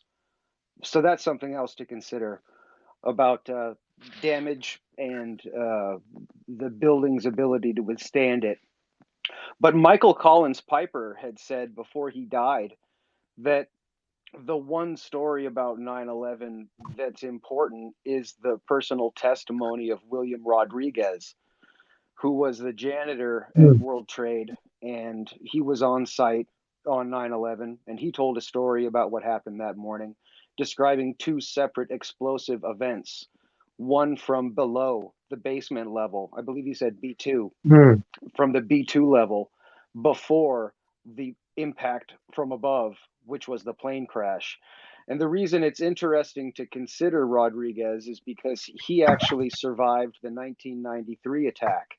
And he was there Ah, when the building had actually confirmed to have been bombed in 1993. So if anybody would know what that's like, it's William Rodriguez. But going back to what we were talking about comparing plane crashes, you brought up the Pacific Southwest flight, which had crashed at a suicide hijack. Also, it was a disgruntled airline employee. right. I believe he had been fired earlier that day, or he was getting back at his boss or something like that. And that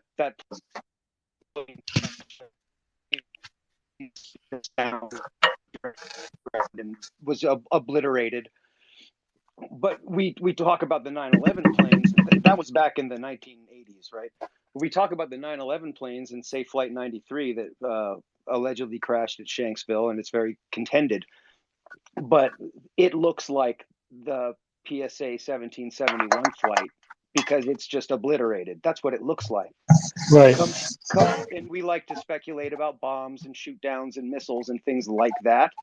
But if we're comparing apples to apples, what it looks like is that flight that crashed, the Pacific Southwest flight that crashed and just got obliterated. What it doesn't look like is a bombing like Pan Am 103, where there is wreckage and there's Right. abundant wreckage. Right. That's what a missile looks like.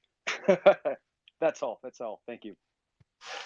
Yeah, that's right. That's a good point to bring up. That's why I liked Double Detonator's example of PSA 1771 because it crashed into a field and it basically resembles exactly similar to what happened in Shanksville, Pennsylvania. And when you brought up the point about Lockerbie itself, where a bomb was on board, and you could actually see large pieces of the plane, the fuselage, even the nose of the plane actually survived that. Hey, Darren, go ahead, pal.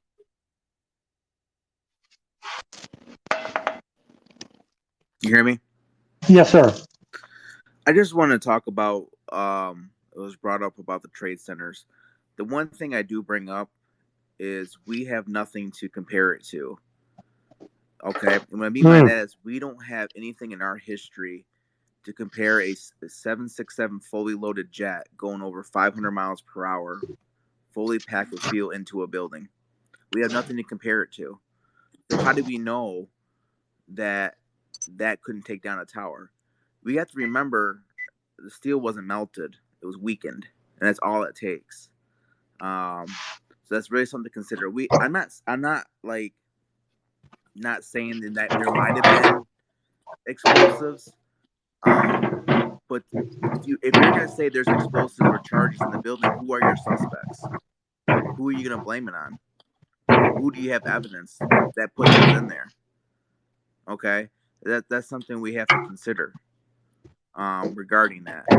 And like I said, just want to point that out. There's nothing in history to compare it to. There's no planes going that speed into a building. So how do we know how that building would react? Okay, I just want to point that out. And then I think Adam, you were talking about Dan Hanley. He was the pilot for 9/11. Was the other guy you were thinking of? Yeah, that's right. Okay. I've tried to talk to Dan Hanley on Twitter, and he will not answer my question. He's a guy that believes in that interruptible autopilot system. I asked him that's what he believes in. I go, well, if that's the case, what about Flight 93? That's a good What point. about Flight 77? Remember Flight 77? Hani Hanjo driving that or piloting that plane had to do a turn. So if that was automatic system, wouldn't it go right into his target? And I tried to ask Dan Hanley those questions. He will not answer me. So I have asked him numerous times on Twitter, very nicely. I've asked him through direct message on Facebook. He blocked me. I've asked those questions to him, and he refuses to answer that question. So just want to just chime in with that. Thank you. Yeah, and listen, Darren, now that you brought that up, I was thinking about like trying to bring on my podcast to interview, like maybe, or somebody from the airline industry in regards to the communication devices of Boeing airliners, right? Not just regular. I want it to be Boeing planes, whether they're compatible with the radio frequencies of the Boeing uninterruptible autopilot. I don't know. I'm not an expert in that. I'm not an engineer or anything like that. But I was wondering if I always thought about doing that. And yeah, with Dan Hanley, same thing. Like I will have conversations. I'll try to reach out to him, and he's very uncommunicative. Look, it's the only speculation where I'm hesitant, to not believe. I think that's a reasonable speculation. There's reasonable speculation, is unreasonable, irrational. I don't think that's really irrational when you think about it. But you bring up the great points. Flight 93 crashed in the field. Flight 77 did a 363 loop turn. So why? Why would they do that? Yeah, again, good questions. Is that Jessica? Jessica Lowy. I hope I said your name right. So you'll tell me when I did. You're up.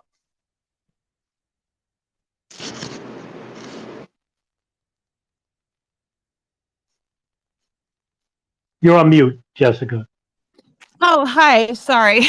There you go. I just came on, and Adam, I just want to say thank you for just the way that you're presenting this and your openness and all of that. It's definitely inspiring how you're saying, hey, check my facts. So that's all. Just wanted to come in for that. So thank you. Oh, well, listen, thank you. You know what, Jessica? A long time ago, I learned about when I started, really, learning about what happened on September 11th. And it wasn't just about September 11th. I had to learn about Middle East culture. What's the difference between a Sunni and a Shia? What is religious fundamentalism? How the history of the CIA, the history of the NSA, relations, U.S. relations with Israel, with Saudi Arabia, with the guy. I learned so much, and I stood up the internet for 10 years.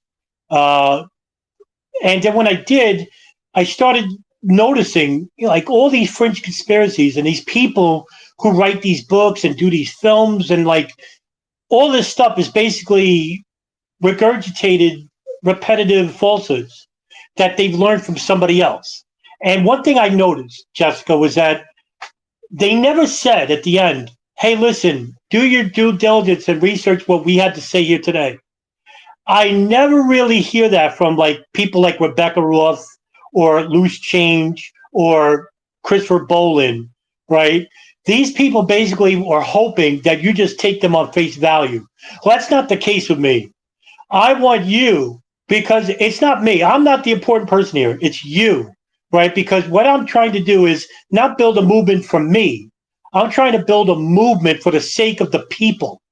I want a real truth movement, and not just a truth movement that follows. I want a truth movement that leads.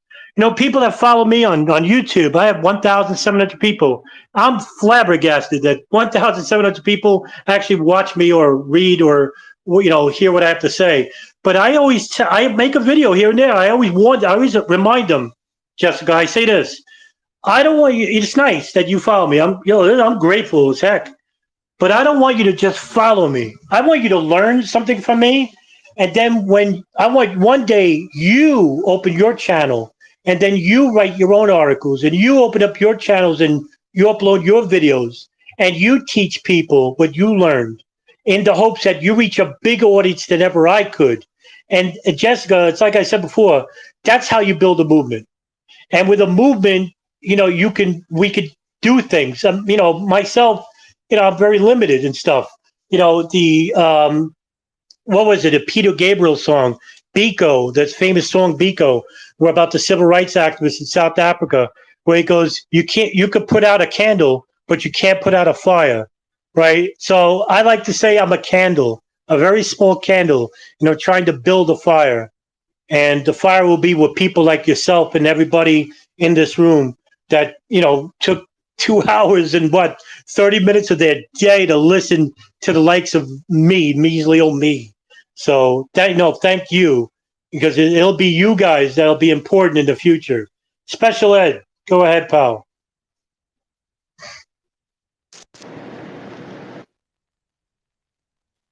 You're on mute. Oh, there we go. Go. Yeah, I just wanted to address the speaker before her. Just a couple things.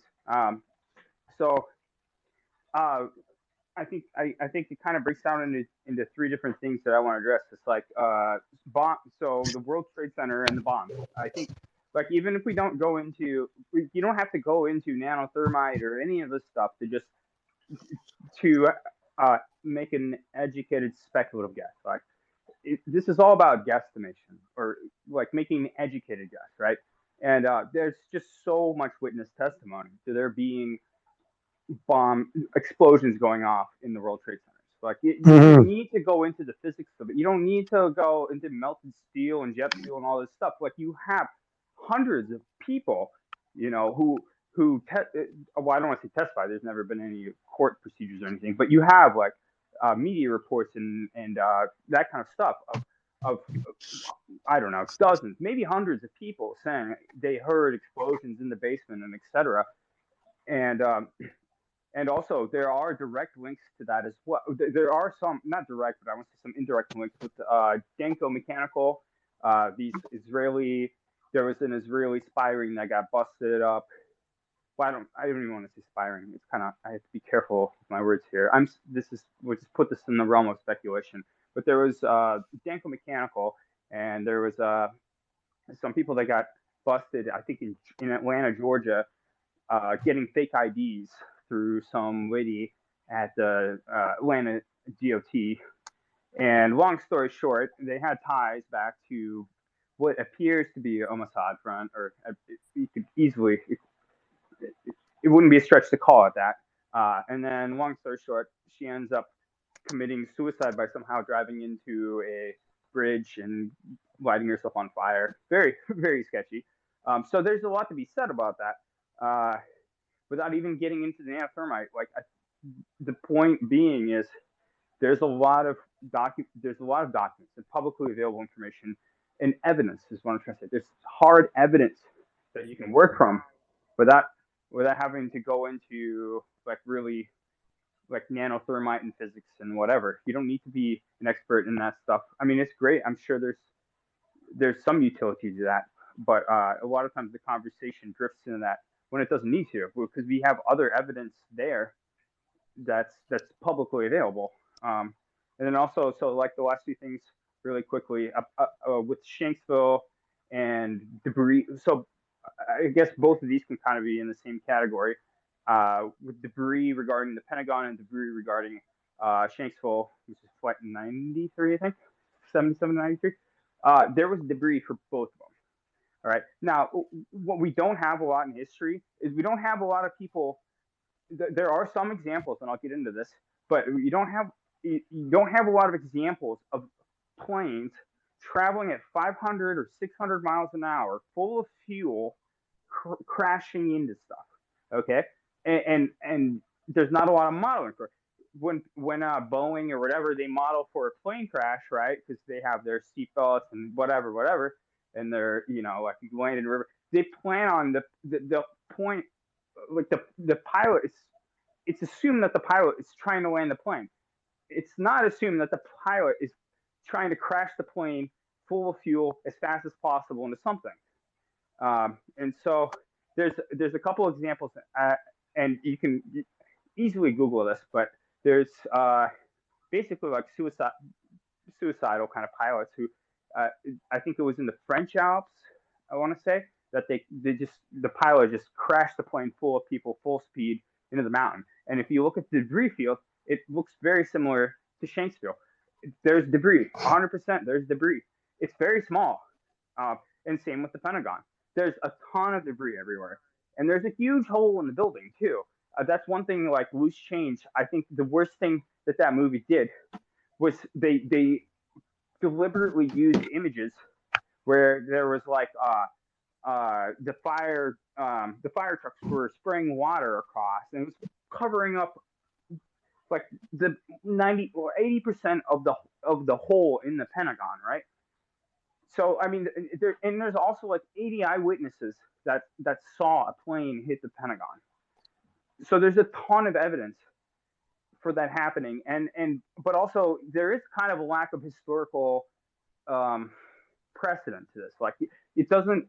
Yes, planes crash, and that's very rare to begin with. Otherwise, we would never fly anywhere, right? If you think, oh shit, there's a 1 in 100 chance that we might not make it to Europe if we get on a plane, or 1 in 1,000 chance even, or 1 in 100,000 chance.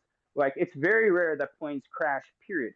It's 1,000 times rare that a plane is deliberately full of fuel flown into a crash, whether it's like into the ground or into a building.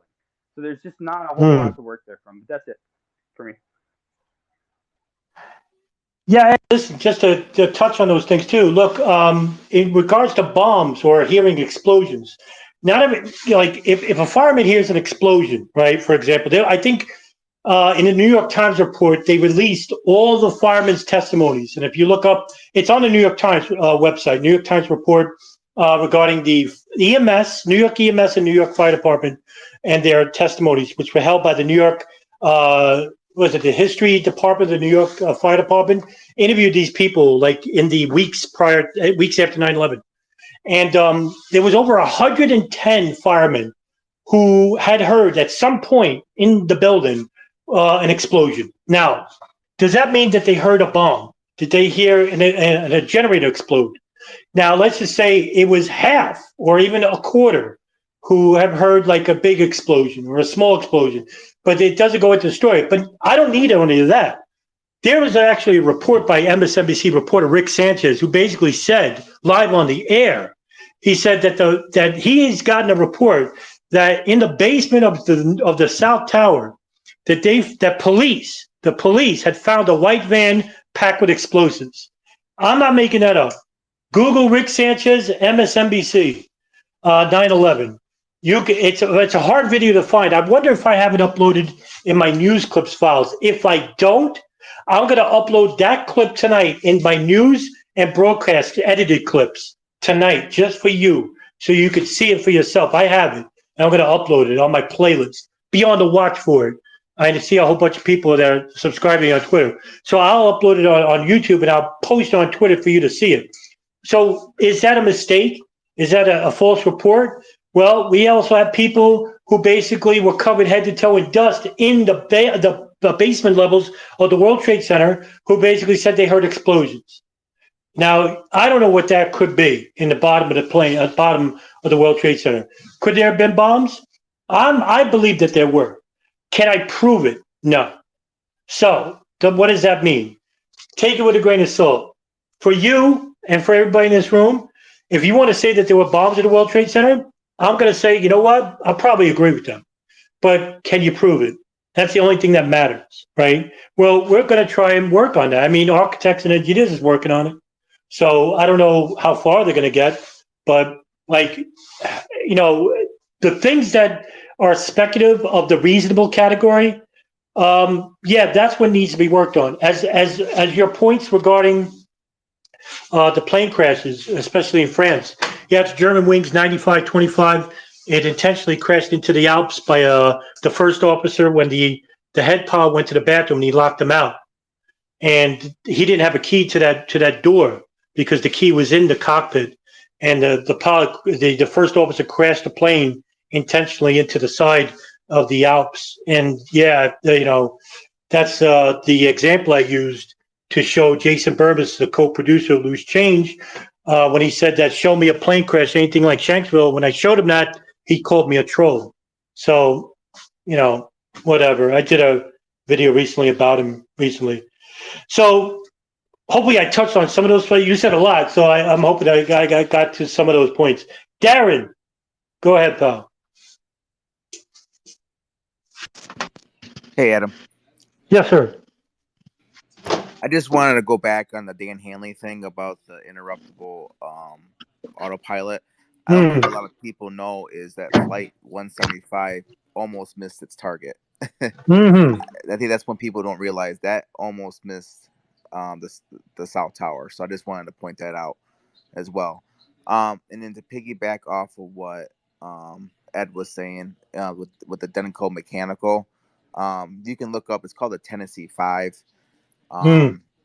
They had the unauthorized passes into the World Trade Center, I think on September 5th, where they had a business card. The Port Authority said no, they didn't have any authorization to be in there. There was 5 Middle Eastern suspects.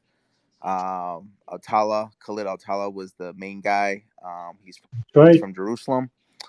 And then they got caught. They were trying to get fake IDs at the DMV in Tennessee of Catherine Smith, and she's the one that unfortunately was. They believe that she was murdered. The FBI there believe that she was murdered. So that's something we have to look to because we know we have people with unauthorized passes and entry into the World Trade Center days before 9/11 to work on the sprinkler systems. Okay, now could they plant bombs? Maybe. I don't have proof of that.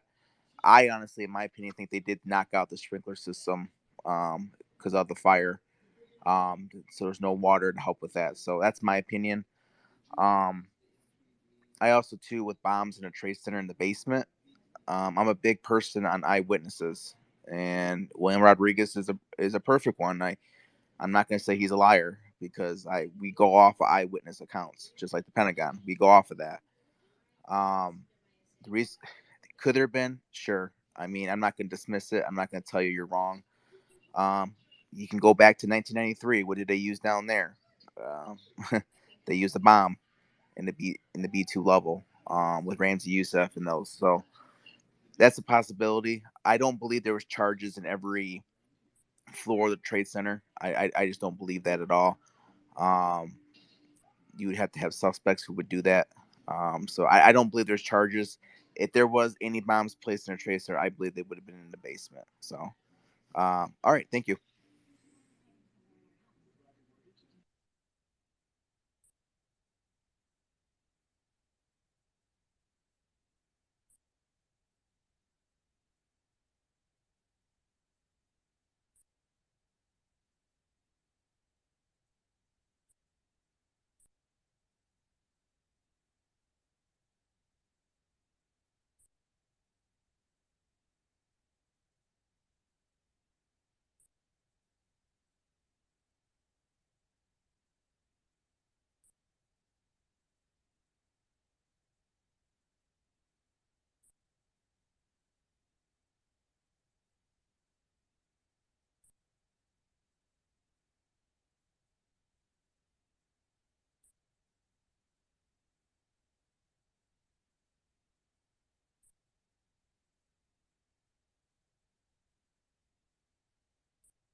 That was my audio. I have bad connection. You hear me okay?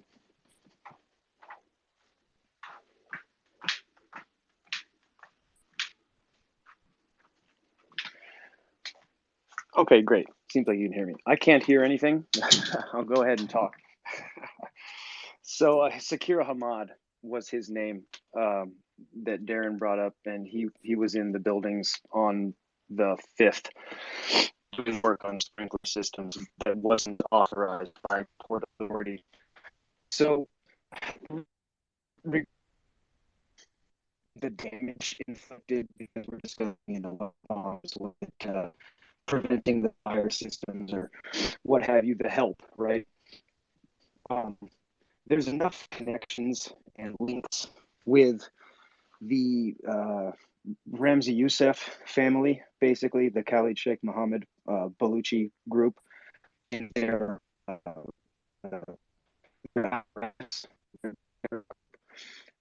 connecting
Can you hear me?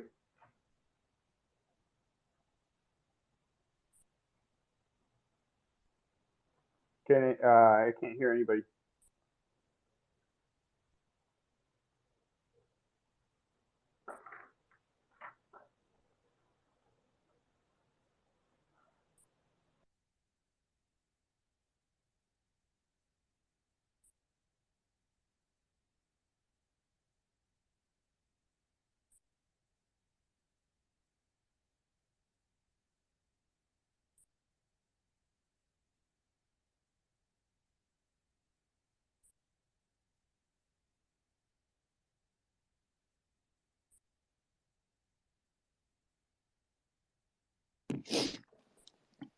Can anyone hear me?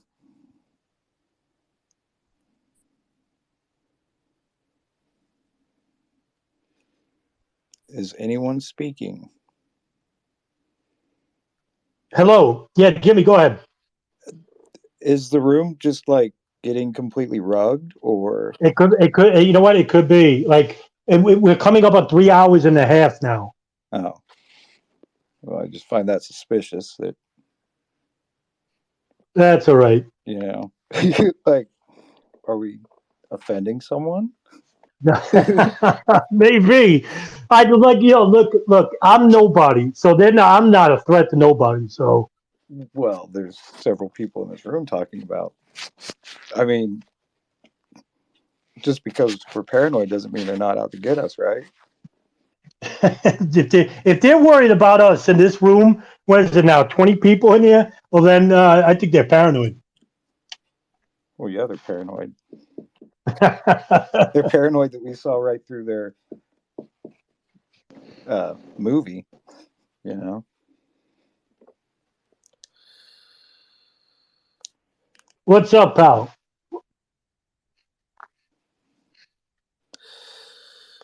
I just saw it was a 9/11 roundtable, and I like, are we seriously going to talk about that on Twitter? And yeah. Yeah, you know what? Listen, it's really a rare conversation because nobody has it anymore. There's a problem. Look, this is a problem within 9/11, right? Where do you find serious roundtable discussion regarding September 11, 2001 anymore? Maybe you did 10 years ago, right? Maybe you had a lot more people that were active in this community, but because so many people proposed so many fringe conspiracy theories and they kept repeating them because they don't learn anything new, is that they got tired and old and they moved on. So nobody really has a discussion anymore. Well, I'm delusional to think that maybe I can try and restart, maybe ignite more rational discussion, but I don't think of myself very highly anymore. So I don't know how to spell your name, but you're up next.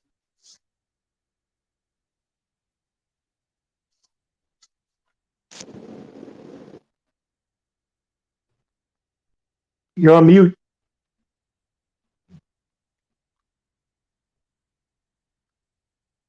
We can't hear you. You're on mute. I wonder if he speaks English. Yeah, I can. So There you what is go. all this about? What's that? Yeah, what is all this about? 9/11.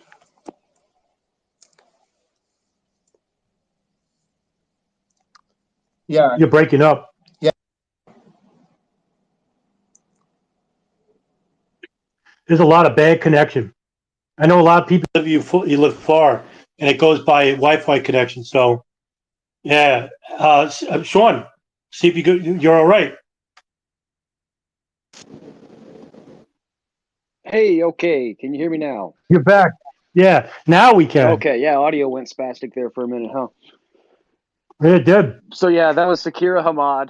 Look up the Tennessee Five and the Denko Mechanical and the DMV in Tennessee. That is a curious case because if you're talking about real suspects, who do you think could have given the buildings some help at World Trade Center?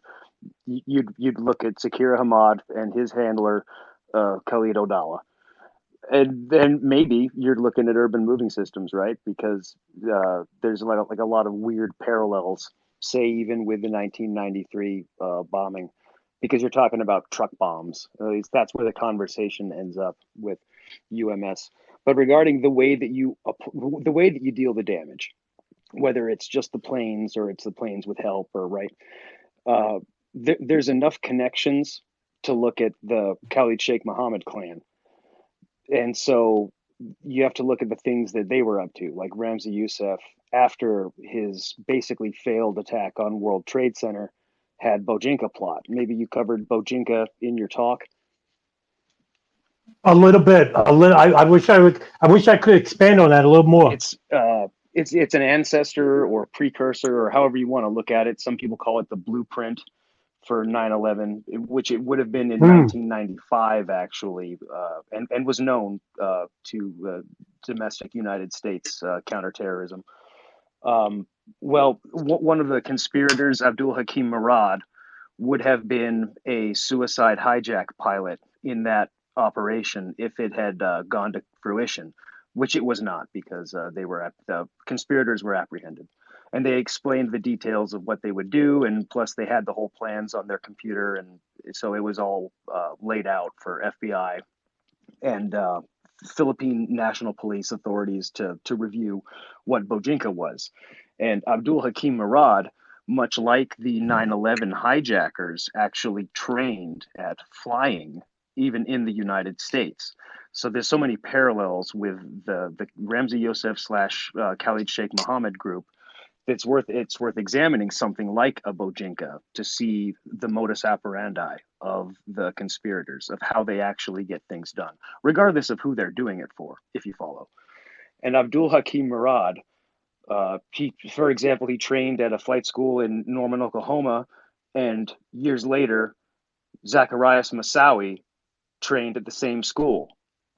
And then Moussaoui would later go on to have further flight training. This is in the months leading up to 9/11. Moussaoui would continue to train, larger aircraft in Minnesota, which was where a flight instructor, interestingly enough, would warn FBI about a strange student that doesn't really fit the right profile for what they're used to seeing, even if there had been more Arab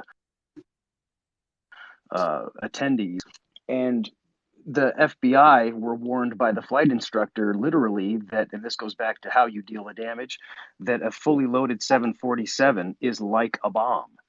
Now, even with all the things, when you consider the information that would have been available about Moussaoui at the time, there's international intelligence agencies that have been watching him. He was a known terrorist. And even when he is picked up by FBI, even before 9/11, there still isn't a FISA warrant for him. And nobody wants to look at his computer because he's a conspirator that carries around plans on a laptop too. And so that's how you can deal the damage. But that's not what Al Qaeda is known for. Al Qaeda is known for blowing stuff up with bombs. They're not known for the kinds of really grand things that the KSM group is trying to do. KSM, Khalid Sheikh Mohammed, you could consider him the same as Ramzi Youssef. What they try to do is a little more intricate and complicated than what Al Qaeda is commonly known for. Al Qaeda uses bombs, and there's a couple of different ways that you can bomb things. And well, the KSM way, the Ramzi Youssef way, is chemical bombs. Al Qaeda uses Semtex. Well, chemical bombs you can sort of detect. Semtex isn't detectable. Al Qaeda is known for blowing stuff up with Semtex. And then I guess you could consider a chemical bomb, I think, was Khobar Towers. Do I have that right? That's right. So Khobar Towers is another sort of interesting thing, because it doesn't look like the Cole bombing, for example, right? It was incidentally, it was originally, we tried to blame that on Hezbollah. It was kind of an interesting note about Khobar Towers. So if you're talking about a bomb, it's like, well, what kind of bomb does this group most likely use? If it's the government trying to stage all of this, well, wouldn't they just use RDX or Semtex or something, because that's what looks like Al Qaeda? But even if they were using that, well, the bomb sniffing dog reacted positively to the urban moving systems van, so it wasn't detecting semtext. If he was detecting a bomb, he's detecting something like a chemical bomb, like a fertilizer bomb, like had been used in 1993. Incidentally, also was the same method of attack for the Oklahoma City bombing. Hmm. And so, if you're looking at urban moving systems, well, maybe there was a bomb, but it doesn't so much look like an Al Qaeda bomb. It looks more like a Ramzi Youssef, Khalid Sheikh Mohammed thing. And we all know that Khalid Sheikh Mohammed boasts under duress, under torture, that he's the one that conceived it. So take that with a grain of salt. But nobody tortured Osama bin Laden when he said that he actually didn't do it. So that's all. Thank you. You bring up a very interesting point regarding the nature of the bombs that were made under Ramzi Youssef and that of Al Qaeda. Al Qaeda is used to dealing with Semtex CF4, right? Now that goes back to what they trained at when I mentioned at the Al Masada camp back in Afghanistan. That's why I took care to mention that Arab camp was the reason for Al Qaeda. So they trained in what? Small arms fire, guerrilla warfare, not major international like bomb making techniques. Ramzi Youssef was not Al Qaeda. So he trained at the Wild Jihad camp. And while there, he learned how to use urea nitrate, which was a trait that was used in the World Trade Center bombing and as well as where? The Oklahoma Murrah City bombing, which, by the way, Timothy McVeigh and Terry Nichols had visited Ramzi Youssef in 1990, what, 93, 94? No, 94, I believe. 1994, where Terry Nichols' wife is from the Philippines, went to the city of Cebu, and according to an insider of the terrorist organization Abu Sayyaf, his name was Edwin Angelines. He's a military officer for the military Philippines military, and he said that Terry Nichols was nicknamed the Farmer, and that Terry Nichols had met along with Timothy McVeigh had met with Ramzi Youssef. And just what was it, a month later, 2 months later, they knew how to build the urea nitrate bomb that was used in the Murrah building. Is that a coincidence? Well, not according to Richard Clark, the counterterrorism czar. Hey, Special Ed, you're up, pal.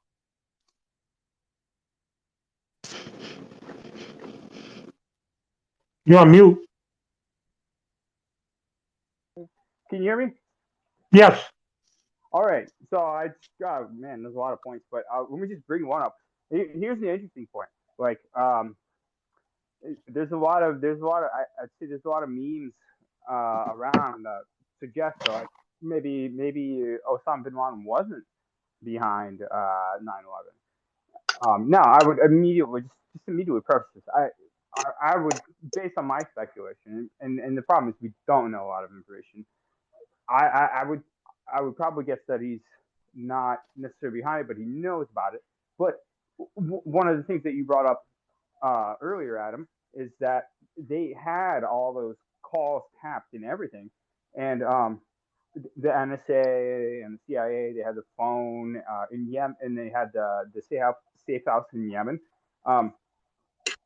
That, like, if you want to go down that route, that's an interesting question. Like, what if it wasn't Al Qaeda? Because you have with 1993 with the World Trade Center bombing there, that clear, like, Al Qaeda, that's just a label, right, that they put on some terrorists. There's a lot of terrorists that the United States supported all throughout the Afghanistan war, and then we have Israel, Palestine, and Egypt, and all this stuff, and the Muslim Brotherhood. So there's a ton of counterinsurgency or insurgency groups that the United States is supporting. So, where's it going with that? I don't know. I'm not sure 100%. I guess that's just food for thought. Like, if you want to go down that route, because there's a lot of memes of like, oh yeah, how did some guy with a cell phone, with a satellite phone, some goat herder in the mountains of Afghanistan orchestrate all this? But there is some credible speculation to that too, because you wonder. There's a lot of you have to wonder on a lot of different levels, but like, you know, yeah, I don't know. Anyway, that's just my 2 cents there. Anyway. No, I understand. You know, there's this big misconception, Ed, in that Arabs can't hijack planes or Arabs can't build bombs, right? Let me give you an example. Ramzi Youssef, right? We'll just use him. Ramzi Youssef actually went to the Swansea Institute in Wales, and he studied electrical engineering, and he graduated. He also studied at the Oxford College of Further Education, where he improved his English, all right? He gained his engineering degree, electrical engineering. He was very fluent in English, fluent in Farsi, was a highly educated man, okay? Muhammad Atta, he wasn't stupid. He was highly educated, went to the University of Cairo. Ziad Jarrah, highly educated, we're to believe he was part of the hijacker team. Marwan al-Shehhi, graduated of the Yemeni School of Law. The muscle hijackers don't need to be educated, right? All they need to do is stop from the hijacking and the piloting to take place. That's it. They could be dumb, but even some of them basically were hardened military terrorists. I mean, look, there's video out there from Al Farouk training camp where they're actually training in what? Small arms fire, karate, judo. It's not like they're there to implement orchestra or conduct analytics of operations, right? So you have one set of group of people that can be the analytical arm, the other one being the military arm. So I do notice that this is coming from people in the fringe conspiracy movement saying that, oh, Arabs really can't do this. They can't really hijack planes. Well, guess who was hijacking planes in the 1970s? Hezbollah, the Abu Nidal organization. And they were doing it on the regular. Okay? But the only thing they weren't doing was that they don't believe in the Salafi idea of martyrdom. They don't believe in. This is the reason why you have to study like religious fundamentalism, because the truth movement basically just think a Muslim is a Muslim, right? Even though that they're against the war against Muslims, but they don't know anything about what kills the most Muslims in the world. It's not the United States, it's the Salafists. They're the biggest victims. It's not Americans. You know, the biggest victims of 9/11 are not Americans. It's Muslims. And it's approximately, I think it's the 3 billion, depending on what number you're coming from or what health organization you're using, a human rights organization. But yeah, that's what the biggest victims of this are. They're the ones who were renditioned. They're the ones by the CIA, renditioned by the CIA, taken to be tortured in Guantanamo Bay. It's not Americans. In fact, I think there's one American that was renditioned, and it's John Walker Lind of the Taliban. So there's that, too, to consider. But yeah, the biggest victims of all this are Muslims. And who are the biggest killer of Muslims? Not just the United States, but the Wahhabists.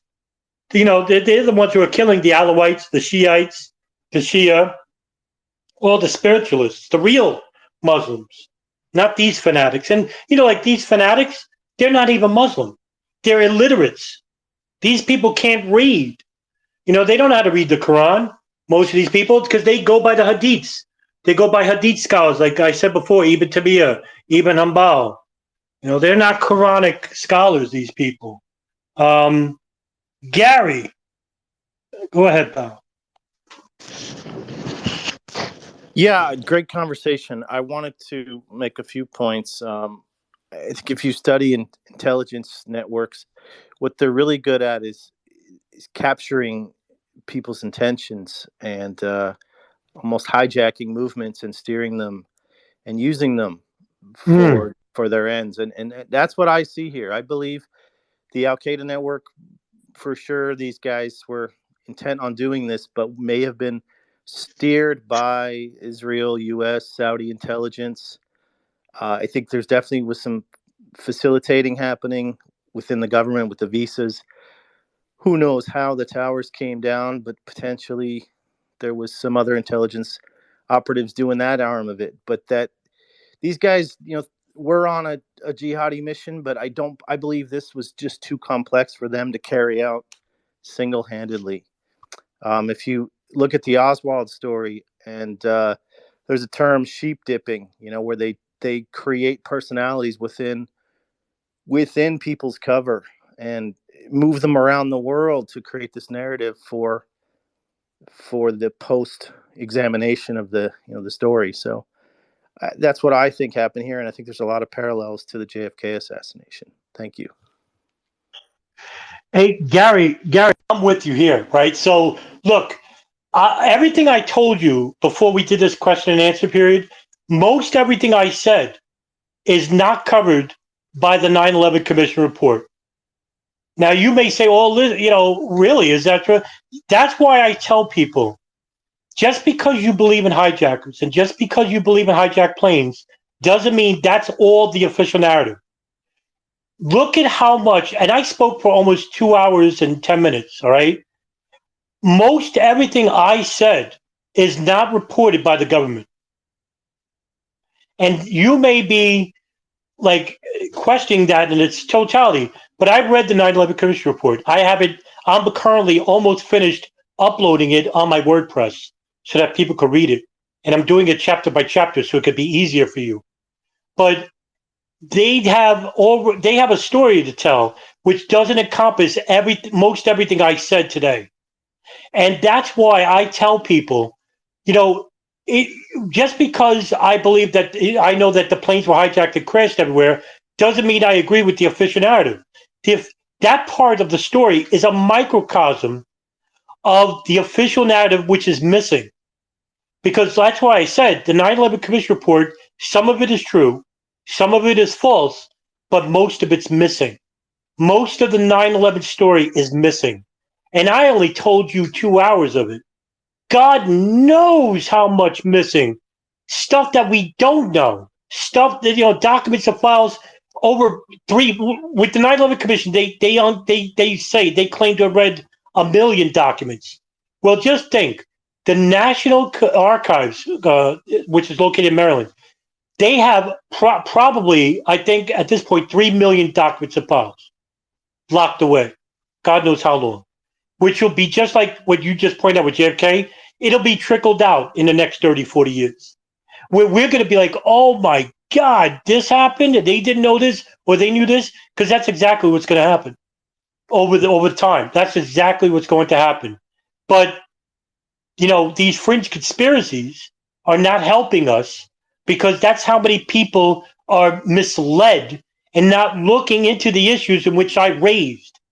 And the stuff I raised are actual factual things that happened, and which is covered up by who? The government, and as well as Israel and Saudi Arabia. So there's a lot of truth in what you just said, Gary. So Ed, go ahead, pal.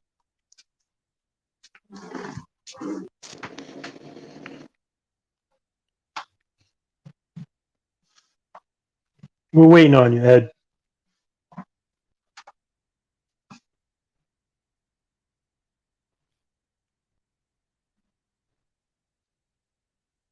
No? All right. So, Sean, go ahead. Unmute. Go ahead, pal. So I liked what you guys touched on about there's a maybe a misconception about the ability of, say, an Arab group to do something like a 9/11, and I'm reminded of there's a really highly regarded Palestinian scholar and writer named Edward Said, who talked about a concept he called Orientalism, which has to do with Westerners' tinted glasses, so to speak, that they look at the Eastern world with. And I think that that's something that we Americans and for the large part Westerners, we struggle with what somebody might call a Disney's Aladdin understanding of the Middle East, because like you mentioned, that there had been a era of terrorism leading up to 9/11 that most Americans, I think, were pretty blind to, because it had never directly splashed on America. It was always Europe's problem and the Middle East, with groups like Hezbollah and before them the Popular Front for Liberation of Palestine, Black September, and other major classic terror groups and operations. There's an entire history of this, and it's related to what you also mentioned about the problems of Wahhabism. I presume that you talked about Wahhab and like Taymiyyah and the Salafist movement a little bit, Adam. Yeah. Yes, I did. And it's interesting that you drive the point home that they're not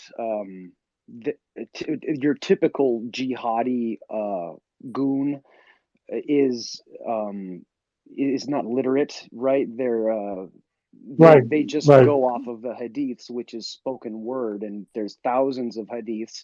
So many of them are contested within Islamic jurisprudence. Nobody can even agree on these sayings of Muhammad about how to live properly. The different groups believe different ones, and you could practically start making them up, and nobody would be able to tell right away because there's so many.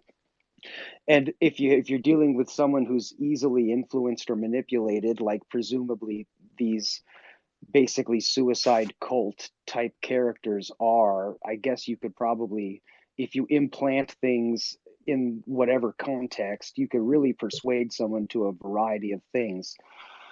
And it's detrimental to the Arab world or the Muslim world because of the problem of Orientalism in the West and the way we perceive the whole thing on our end.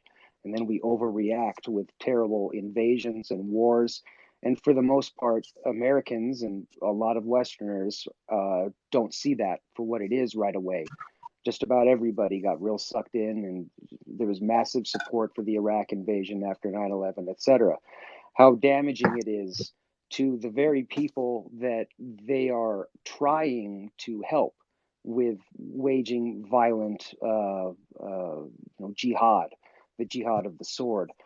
How it really is detrimental to their own cause, and it is that part of the world that ultimately suffers as a consequence. Interestingly, it is the Muslim Brotherhood basically that is a sort of channel in which these groups are communicating and recruiting, because that's how you get the best soldiers. And of course, that is something that we, the intelligence agencies and war hawks of the West have even supported in the past when it's useful. But Muammar Gaddafi, before he died, said that the Muslim Brotherhood was an American donkey of the CIA, and that if you were an Arab and if you were following jihadis from the Muslim Brotherhood, you were a dupe and you were doing the CIA a favor. He told that his people in Libya to just read the Quran and to stay away from the violent Salafists. Just read the Quran, not just listen to a radical imam, is the implication, because some of the imams are not authentic. That's all. Thank you. Yeah, Sean, this is a huge, important subject, because this is how they take advantage of poor Arabs in these countries, right? So just like with any other major Abrahamic faith, you'll have these opportunists that claim to be spiritualists. And we have it in Christianity, we have it in Judaism, but in Islam, you have these imams that go to like these poor regions in the Southeast Asia and the Middle East. For example, the Philippines, Indonesia, Qatar, right? So they'll go to these poor regions of the area and they'll propagate Wahhabism. Wahhabism wasn't even a popular faith during the Arab nationalist revolution in the 1930s and 40s. Iraq, Afghanistan, Syria, Libya, these were modern day Arab states. And they enjoyed like a Western style way of living, even though they were independent of the West and they wanted to nationalize the oil. But they were beautiful cities. Some of these were unbelievable cities. And to see them decimated in the current period, to see Afghanistan, to see Iraq, to see Syria, Libya, Sudan, Egypt, rife with fundamentalism, and basically under so much corruption from their Arab nationalist governments. It really, it's just a terrible, terrible view. And these imams basically destroyed Arab nationalism by, it came from funding from the Gulf, Saudi Arabia, where they were tuning in under the oil boom of the 1970s and 80s, pumping in tens of millions, hundreds of millions of dollars to these madrasas worldwide, propagating the Wahhabi lifestyle, which basically gave us these ghoulish groups, of Al-Qaeda, Abu Sayyaf, and later Islamic State and Jabhat al-Nusra in Syria.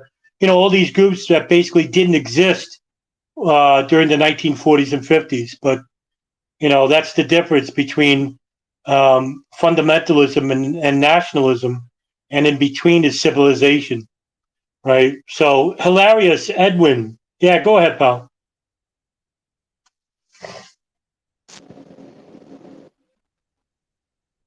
You're on mute.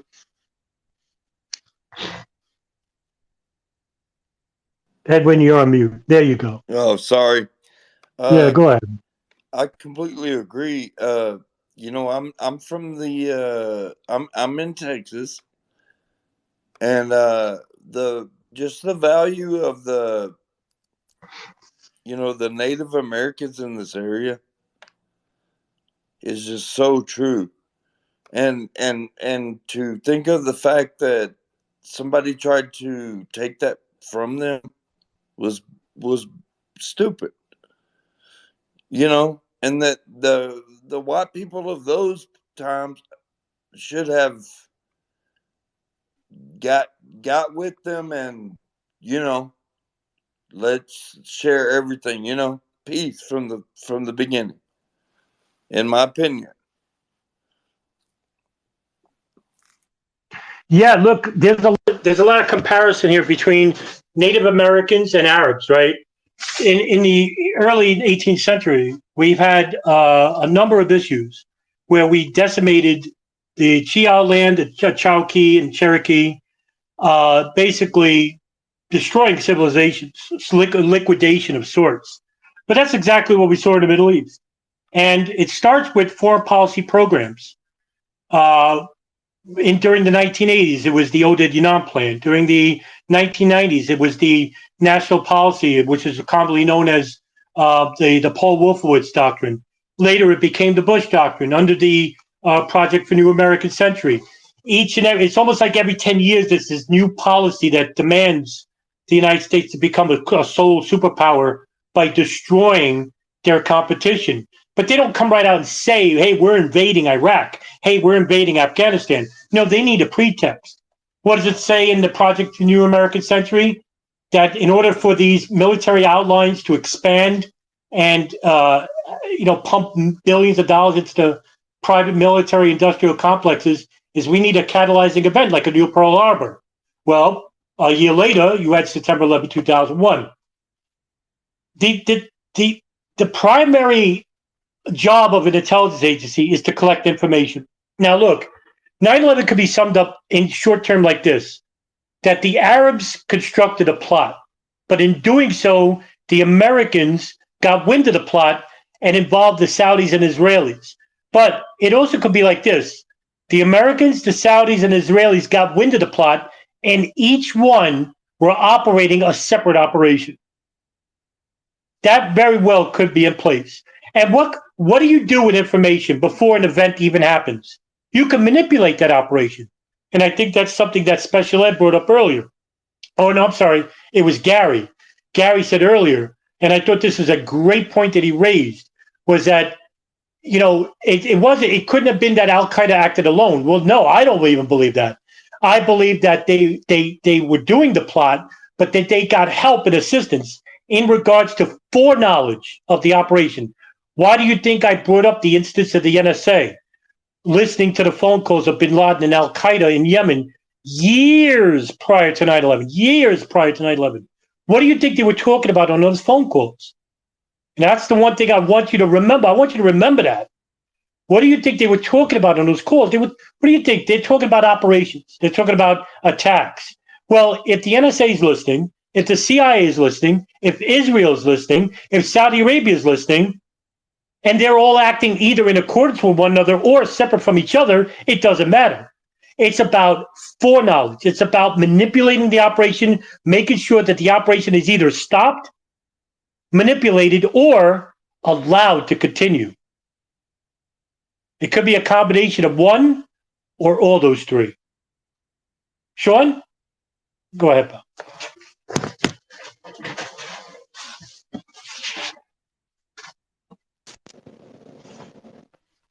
Yeah, Sean, we got you. Okay. So you mentioned having a pretext was your term. The idea is that well, I mean, appearances are everything, I guess, is the point of. Well, you dropped out.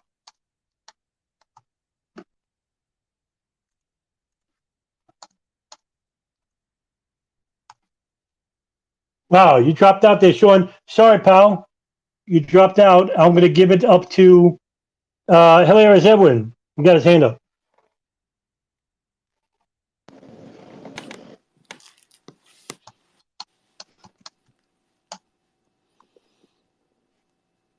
It's not. People are dropping out. It's either, well, Sean, I know you're calling from Alaska, so it's hard for you.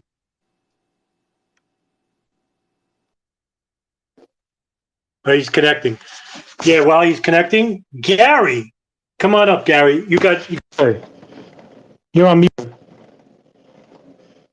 So, as far as hope for new evidence or videos emerging, the Kevin Wesley video that appeared on YouTube a month ago was quite amazing.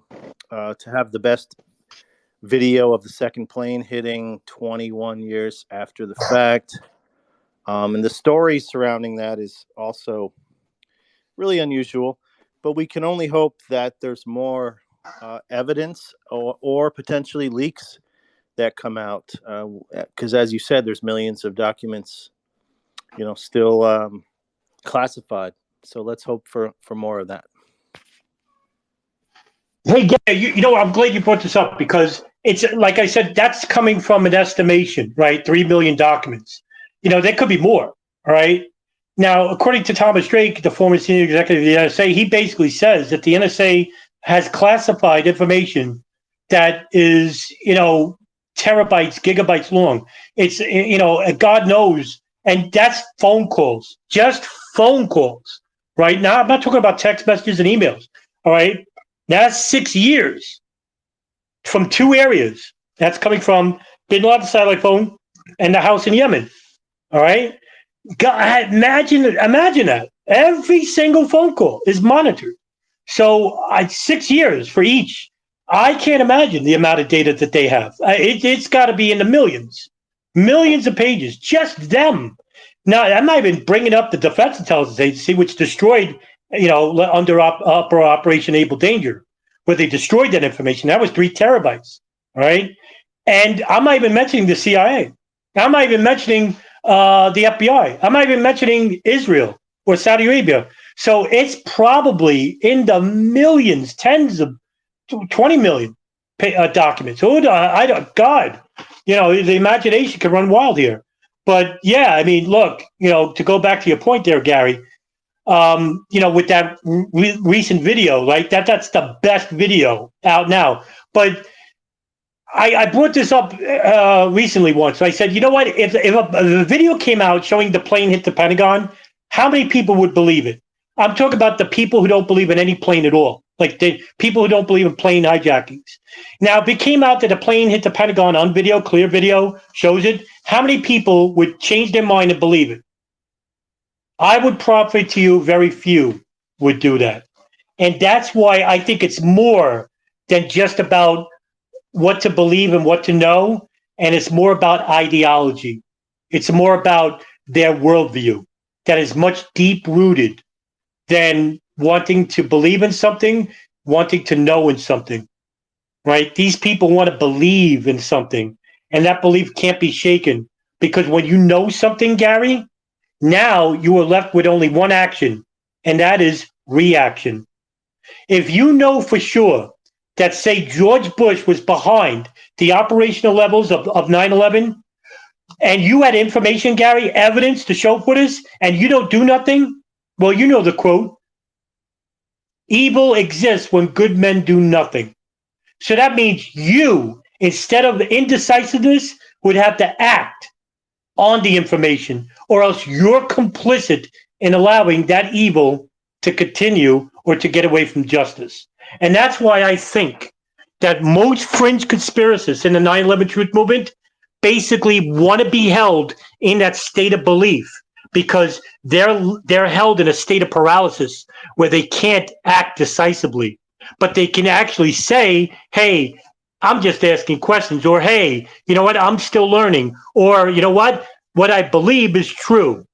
But they know that what they believe isn't true because they haven't made any inroads when it comes to the judicial system. So they'll make an excuse and say, well, the courts, they're not going to prosecute anybody, so I'm not going to even raise the issue.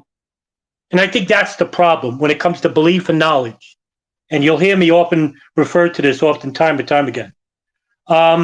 Hey, special ed, please.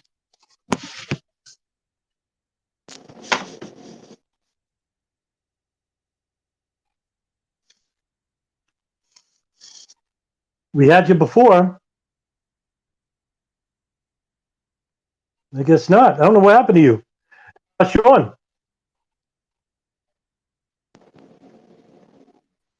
Hey, am I on? Yeah, you're on, man. Okay, keep losing connection. Sorry about that, Yeah, guys. it's all right. You're in Alaska. Yeah. So. Right. So regarding, who had what information, and yes, we are speculating about how much information is floating around out there that hasn't been available. But what we can know from the horse's mouth, Michael Scheuer has said that CIA had more intelligence on Al Qaeda and Bin Laden's network than they had ever had on any group ever. And he was disappointed that during the Clinton administration, that the United States had not acted on multiple plans to just kill bin Laden outright before George W. Bush was even president. And so, of course, Scheuer was head of the CIA bin Laden station. So take what he says with a grain of salt. But he's telling you plain right there that they have the information. So that's something where you don't really even have to speculate. You can just look at it like more information than any terror group ever. And what that means is that it's more than any of the other big groups from the previous generation of terrorism, because the intelligence agencies have always worked with terrorists, and they've always monitored, and they've always watched to see what the trends are to capitalize whenever possible. However, that isn't to say that 9/11 looks like a Gobladine Hekmatar job. But going back to what you had said previously about justification and pretext, and that is really important, especially, it's important to consider, but it's relevant because what we have with something like a 9/11 is that the very parties who would later lie about justification for the war seem to be involved at key points leading up to the attacks, during the attacks. There's almost a an orchestrated system of holes in the defense. That's where you do get into speculation. But no matter what, it was an unjust war, the Iraq invasion, and the whole thing just looks terrible. The optics are just awful, and so naturally, we don't really want to see a lot of this discussed in mainstream legacy media or even popular culture, it seems nowadays. And it's that pretext concept that I think is important for looking and conceptualizing something like a 9/11. I'll just be upfront. I don't think inside job cuts it for me. I'll just be clear about that. I think what you're dealing with is more like an outside job with inside help. But that's getting into the nitty gritty. In very broad terms, what you've got is pretext terrorism for war, and it wouldn't even be the first time it's not novel in that sense. So while the nature of the specific attack that was implemented is pretty unique, the purpose of it strategically, not tactics, but just strategically in broad strokes, it's been done before. Because just look at the bombing of Libya in the 1980s. That was in response to terrorism. It was Operation El Dorado Canyon during the Reagan administration, and Gaddafi was a bad guy back then too. And the whole rhetoric was much like what we would see years later with Saddam Hussein in Iraq about connections with terrorism, state sponsorship of terrorism, or at least allowing terrorism to occur at the expense of victims, and then overreacting to it by bombing Libya. This pattern goes back through to basically the golden age of terrorism. There's a infamous situation regarding Israel and Lebanon, where one of the major terror groups back in the 1980s was actually a radical Palestinian group. You actually brought him up earlier, which was the Abu Nidal group. And they have a long list of really ambitious and deadly attacks. And they had a political assassination. And instead of directly retaliating against the terror group,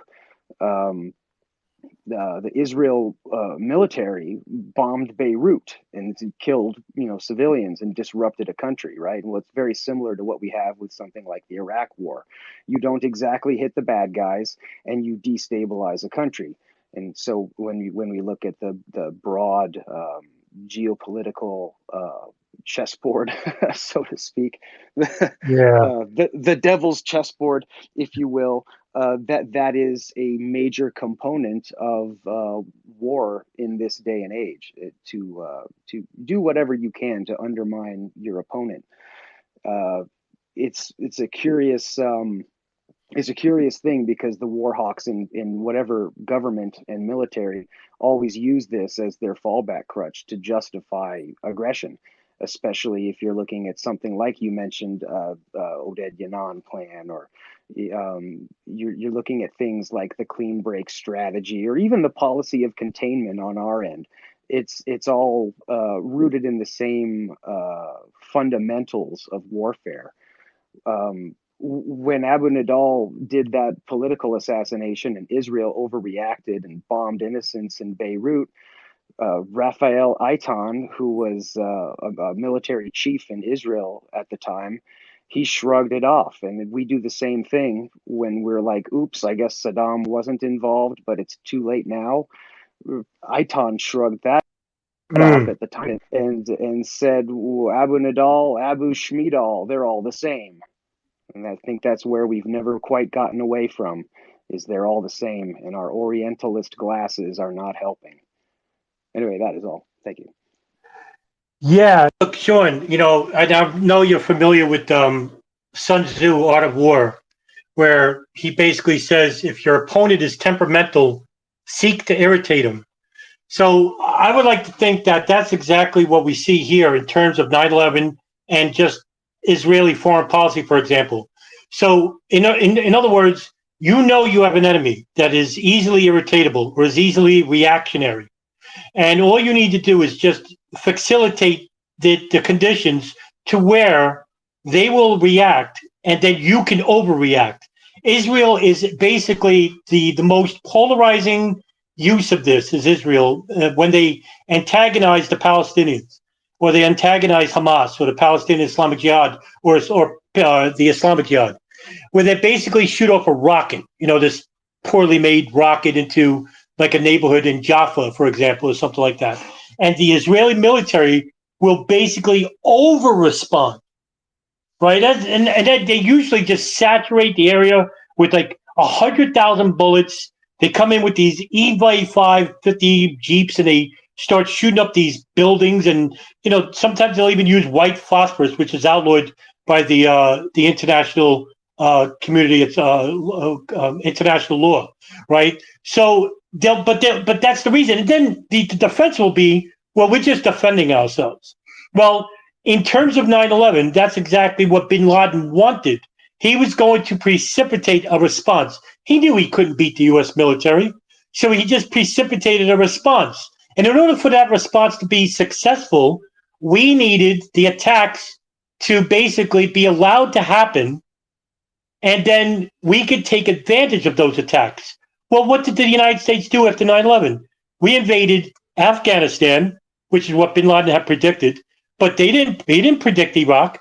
He didn't predict Libya. He didn't predict Syria. He didn't predict Sudan or the bombing of Pakistan. We went over and beyond, and we're not even stopping. We're talking 21 years later, and we're still bombing these countries into non-existence. And all on the hype of fighting the war on terrorism. Meanwhile, at the same time, we're facilitating it, even assisting it in Syria with a CIA operation called Timber Sycamore that was ended in 2017. So you have these excuses, right? Hey, listen, we're all about defending the homeland. Meanwhile, an attack happens in the homeland where we probably allowed it to happen because we had the information which could have stopped it. After everything I told you today, which you can verify on your own accord, right? It's all public information. Nothing I told you today is secret. I'm not like I'm in my bedroom telling you something that is public. All right? All that information is information where 9/11 could have been prevented. That's why I went back and took 2 hours to explain to you in detail just how much information the intelligence agencies had. And not just U.S. intelligence, but foreign intelligence, like Saudi Arabia and Israel. Kian Moran, you're up.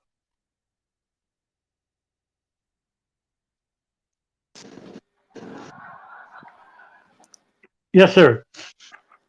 I was thinking the whole 9/11 thing was purposely done for money.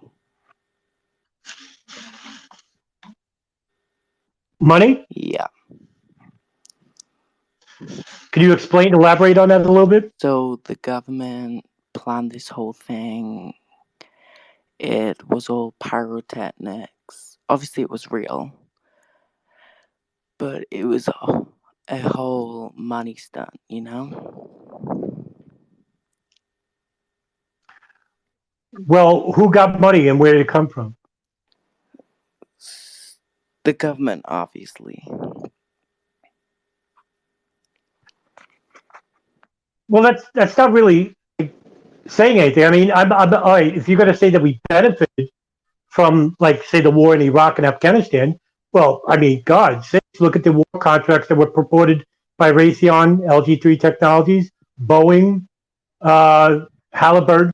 Yeah, billions. We're talking even $1 trillion was spent on the Afghanistan war. Yeah. Obviously, it was because of the oil, so most of it, they did it so they could blame someone to go over there and steal the oil. I don't necessarily agree with that. All right. So it was kind of vague what you said, but I understood it. So there's a lot. First of all, I think there's a lot more to it. Money, oil, also to acquiesce to foreign policy programs of Saudi Arabia, of Israel, of the United States, the neocons, which are basically dual citizens of Israel. You know, there's a lot at play. It's not. One thing about 9/11 is that generally people know very little about 9/11, right? Because it's such an expansive issue.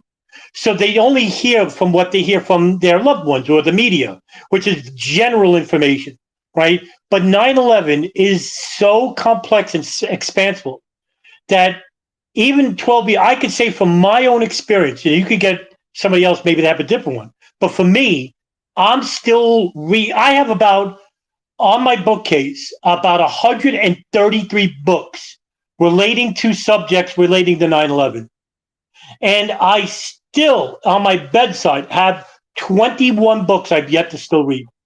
And I can't tell you the amount of documents and files. I have about 4,000 uploaded on my WordPress, and God knows what else I have to still upload. It is enormous. And I'm never going to reach like 5% of knowledge or even 1% of knowledge relating to 9/11. And it's just a microcosm of what's out there. So in terms of like who benefited from 9/11, shoot, all right, let's just, right up the top, United States, Israel, and Saudi Arabia. Not to mention, the Gulf partners, and of course, the private military industrial complex, the Pentagon, fossil fuel industry, banking industry, you name it. There's a lot at play, but were they directly involved? That's the thing. No, I don't think they were. I just think they took advantage of what was allowed to happen. I think that's reasonable to say. Sean? Hey, am I on? Yes, you are. So I just wanted to comment on that also. Yeah, these horrible things probably wouldn't occur as often if they weren't profitable. I think it's fair to say, what do they say? Cui bono, I think is the common conspiracy theorist comment, right? And I think that's reasonable because there's definitely money involved with these things. I would have to wonder if with how big the numbers are when you're talking about war money and how apparently easy it is to skim because there's all the different parties at the different levels that they all want to get their little cut of things, and it all just kind of looks like a big creeping mafia when you really get into the grit of it. But it's worth saying money, it's worth saying oil, for example, regarding oil. And while I don't like to stop at oil, I think that's really that's a first step. I don't like to stop there. Oil and money is great and all, but I like to keep going. But when it comes to oil, that's really the only reason that we have to be involved with the ghouls of Saudi Arabia, because we don't have any ideological alignment with them.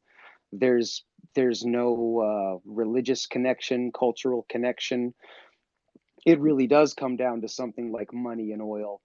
When we look at the United States trying to cover up the 28 pages from the Joint Inquiry Report regarding the presence, possibly complicity, of Saudi Arabian intelligence, the General Intelligence Directorate, within 2 degrees at most of the 9/11 attacks. And it's something which is being resisted even at this moment, with the legal action in support of the victims' families filing suit against the Kingdom of Saudi Arabia for their financial and logistical connections to the attacks. So money and oil, that's good and all.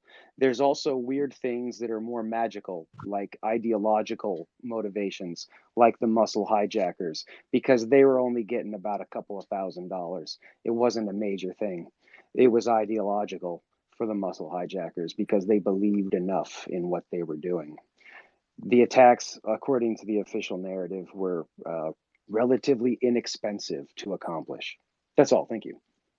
Yeah, that's a good. That's a good. By the way, the 9/11 Commission report basically suggests that the whole operation cost about $500,000 approximately, which basically, was money coming from outside that entered the United States through wire transfers, right? That were linked to allegedly to a number of people. Mustafa Hasnawi, who's actually locked up in Guantanamo Bay, was one. Ramzi bin al-Shibh, and others as well. God knows who else.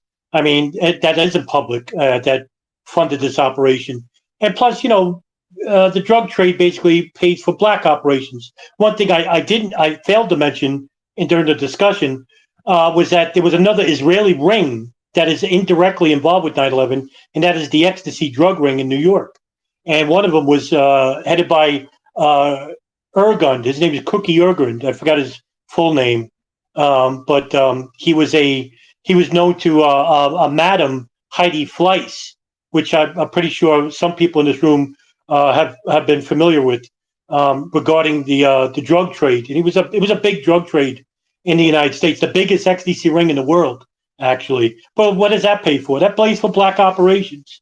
You know, the CIA and Israeli Mossad can't go to like the Knesset or to the Senate Select Committee and say, hey, listen, can you give me $30 million because we want to do an operation that is illegal from international law or domestic law? So, you know, they got to get money somehow. Gary, go ahead, sir.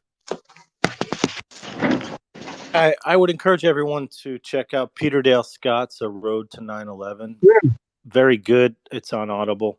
He does a really nice timeline of the events leading up to 9/11, and he points out that both Cheney and Rumsfeld were the people that designed the continuity of government program that was instituted on 9/11 when they were in the Ford administration in the 70s. And to think 30 years later they would actually be using that program. He also points out both of them were sort of out of pocket for a few minutes that morning. Their official timelines are not totally transparent when the events were happening, and he speculates what they might have been doing and if they might have been involved to some degree. Also, Adam, I can't DM you, so if you could follow me, I'd love to DM you in the future. Thank you. Yeah. Hey, listen. Why can't you? Oh no, because I'm not following you. Okay, I followed you. So I could DM. Hey, by the way, who is this? A specimen of inscrutable. I don't know, kid. It's past. Go ahead. You're up.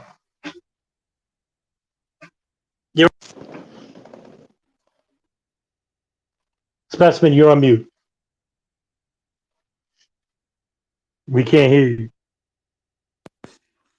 There you go. Hey, sorry about that. Adam, first of all, I just want to thank you for all the work you've been putting into this this for years. When the rest of us have day jobs, don't have time to look into it, you're on the case. Most people don't have time to soak into the details of it, and that's why I really appreciate somebody like you who has stayed on the case.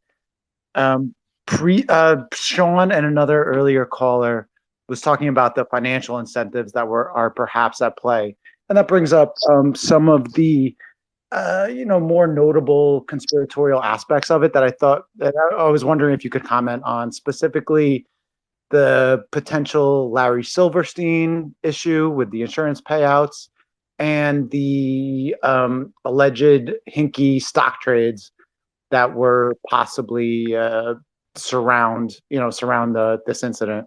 I haven't had to steep myself in all the intricate details, and I just wanted to hear your take on just those topics, if you could. Yeah. Hey, listen. I wrote an article a while back in the Medium, right? So it was about unlucky Larry Silverstein. Now, Larry Silverstein, look, I think is a shady individual. I think he had foreknowledge of the event. I think he knew more about the event than most people did. And can I prove it? No. He's friends with Benjamin Netanyahu, and according to him, his own words was that he used to talk with Benjamin Netanyahu, who's the former prime minister of Israel, almost every weekend. And all of a sudden, on the day itself, where he's supposed to be at Windows of the World, which is on top of the North Tower, he basically went to his dermatologist instead. Now, he did an interview with Charlie Rose about 2 months later, where he basically says that his wife reminded him the night prior that you have to go see a dermatologist tomorrow. And he basically, instead of going where he usually goes up to Windows of the World, no, he goes to his dermatologist. Can I prove that he had foreknowledge? No, I can't. Can I prove that he had more than just that? No, I can't. So in terms of like him profiting, he tried. In fact, in 2001, in August of 2001, it's actually his Silverstein Properties. They weren't the original winners of the rent contract for the World Trade Center. In fact, that went to Vornaldo Realty. Vornaldo Realty won the contract, but they had a dispute about the contract structure, and they didn't pay in time because the argument took longer in court. And so after 30 days, the bid went to second place, and that was Silverstein Properties. and they were awarded it August 21st, 2001. And the contract was structured in a way where it was insured from a terrorist attack because in 1993, the World Trade Center was a victim of a terrorist attack and has always been on the radar for terrorist operations. So it's no wonder that terrorism insurance was on there. I'm pretty sure that wasn't Silverstein's idea. That came from his lawyers. He also didn't pay for a majority of the contract. That came from a friend of his who basically gave him the money on loan, and then he used that money. Silverstein is not that rich when truthers make him out to be. He is rich, but 9/11 made him broke, and I'll tell you what happened. After the attacks, he tried to sue he tried to collect insurance on both towers, suggesting that both towers were a separate issue, but it was a one singular attack, and he was awarded $4.6 billion. And all of that money, every single dime, went to the reconstruction of the World Trade Center. In fact, during the reconstruction, he had to lose property rights of the biggest building of all, which was One World Trade. That's not his anymore. Well, Port Authority owns the buildings. He's renting them, but he lost the property rights for that. And so he couldn't even pay the workers who sued him in 2012 for back pay for building the World Trade Center complex. Now, whether you want to say, oh, maybe he had money offshore accounts, you don't know. He's a shady dude. Oh, I think he's shady as hell. I think he's a liar, and I think he knew more than what he was letting on to. Can I prove it? No.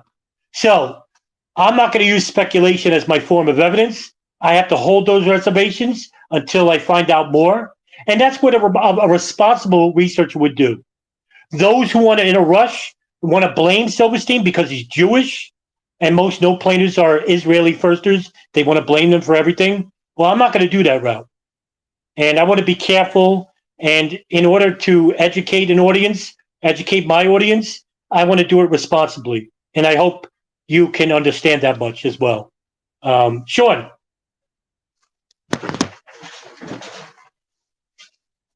Okay, hey, I'm back.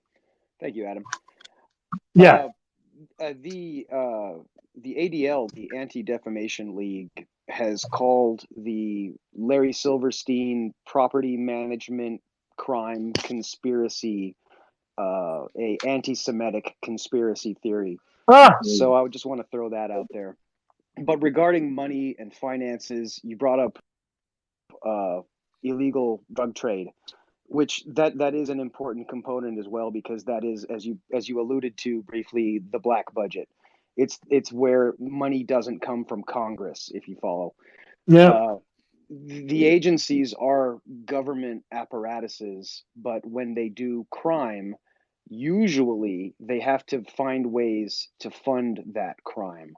It has to all exist off books. Government, as terrible as it is, tries to be meticulous with paper trails. And so the obvious scenario there is like the Iran-Contra scandal, the arms for hostages scandal during the Reagan administration, where elements within CIA and the Defense Department were basically breaking the law, meddling in other countries, even using to the best of their ability, even proxy forces, which is comparable in a lot of ways to like the Mujahideen in Afghanistan, when we supported, along with Saudi Arabia and others, we supported the militant groups to fight the Soviets when the Soviets were encroaching into Afghanistan and trying to flood it with a new government. We did the same thing in Nicaragua, and that was the Iran-Contra scandal. A major thing, actually, and it's amazing that to this day people have largely forgotten it, stopped talking about it. We didn't have some kind of there wasn't some kind of Republican uprising during that time. And that's all about black budget, because it was illegal for this group of profiteers to be using government money to support what were basically radical right-wing terrorists in Nicaragua, the Contras, who were against the leftist Sandinista regime. And we, in the Cold War, we were very concerned in the United States about any kind of Soviet-backed governments. It was really important that we destabilize these governments. And so that's black budgets. And in the instance of the Iran-Contra scandal, there's a pretty commonly known story now, but it was very shocking in the early 1990s when talk of a parallel operation involving South and Central America in the 1980s began to circulate, largely due to reporter Gary Webb, who wrote, I believe, in the Mercury about drug trafficking and CIA's close involvement with this element of black ops during the Contra operation. And we see the same thing again and again whenever there are these spooky operations worldwide. When we just take this back to Afghanistan and 9/11, there is, of course, the opium trade is a major component in that part of the world. It's called the Golden Crescent geographic region, which is where I believe it's either the first or maybe the second most prominent poppy and opium producing region of the world. And so to have presence, an excuse for CIA to be meddling in these regions allows for the profiteers, the CIA within the CIA, I suppose, would have to be the way to speculate about it, to make connections. And just going back to the bombing of Pan Am 103 in the late 1980s, that flight had a bomb placed on it. It turns out that that flight was part of a drug intelligence network. And it was commonplace on that flight route for drugs from Lebanon to be making their way across the Middle East and Europe and even the United States to New York and Detroit. You brought up the other Israeli operation, which was the ecstasy ring, largely in the southern United States. I believe it was prominently in Florida. And you can bring places like Florida and Texas back to the drug trade of the 1980s, when we saw the flooding of cocaine from South and Central America into the United States, which resulted in the crack epidemic. And going back even further, we see this again and again because the United States intelligence had been meddling, according to ex-CIA official John Stockwell. He says that even before the Gulf of Tonkin incident, which justified United States military presence in Vietnam, that CIA had been operating for actually decades in places like Laos, and that was involving the Golden Triangle in Asia, which is also a major source for heroin worldwide. And the heroin trade in Indochina has been an important component of state interests in resources in Indochina for some time.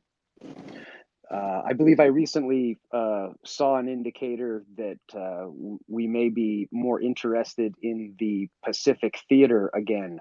And so when I see blurbs like that float across my news feed, I start to wonder if perhaps there's an interest in moving something that could be perceived as a drug trafficking operation out of what is no longer so feasible in Afghanistan and back to Indochina.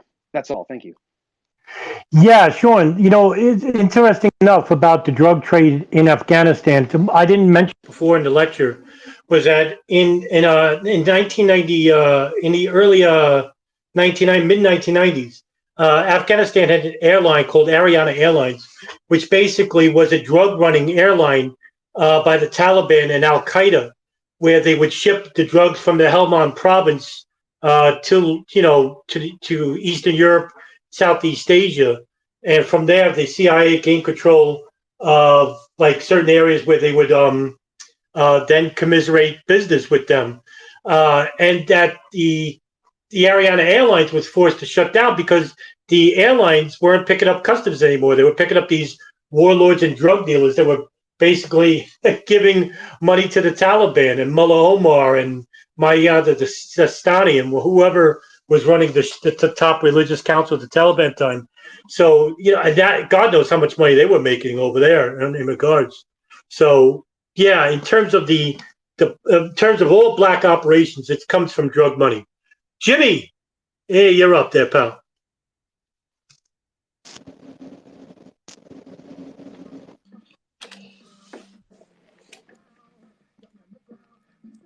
Can you hear me? Yes, I can, sir. Are you familiar with Bill Cooper? Yes, I am. Okay, you haven't brought him up, so I wanted to bring him up because everything up to what we're living through right now, he illustrated, and like, it's not about money, it's about control, it's about power. They have the power. Like, that's what it has nothing to do with race or anything. Like, they want to control us with those little slips of paper. That you have to take money out of the equation. It's the power that they have over us. They can stimulate a super patriotic feelings of, oh, let's go get them, because they bombed our towers immediately in fundamentalists with the same mentalities here. And it's really like, it's like our lowest level of reaction. It's all reactionary, and they know how to manipulate us. And so I just really wanted to bring up Bill Cooper and make people read those books, because that's what we're experiencing. Like, they're using money grabs and global pandemics and terrorist attacks and wars all over the world to keep us scared and keep the war machine moving, because there's a lot of profits in it. So, yeah. Yeah, hey, yeah. Look, thank you very much. By the way, I think the book you're referring to is Behold a Pale Horse. And yeah, I'm familiar with William Cooper. I disagree with certain things that he says regarding UFOs and whatnot. But then again, I'm not into UFOs and stuff like that. So, but I heartily agree with just about everything you said there in regards to human dominion, which is power. And that's basically relating to just about every huge major event in human history, right? It's always about structure. It's always about hierarchy. Class warfare, for example, which is basically us versus them, where the originating of that analogy came from. The rich versus poor, right? Or the powerful versus the less powerful. That's class warfare. So that all relates back to that. But that goes back to the early centuries of man, even to the earliest forms of the primordial chondrite. So, hey, specimen, I got you.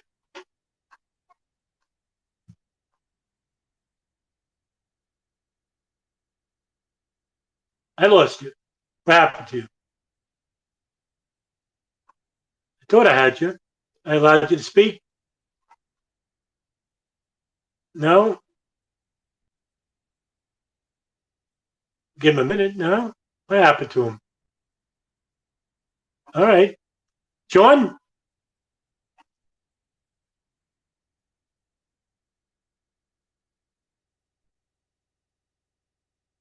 I guess you can't speak. Hey, I'm back. There you go. There you go. So I think there is something to consider.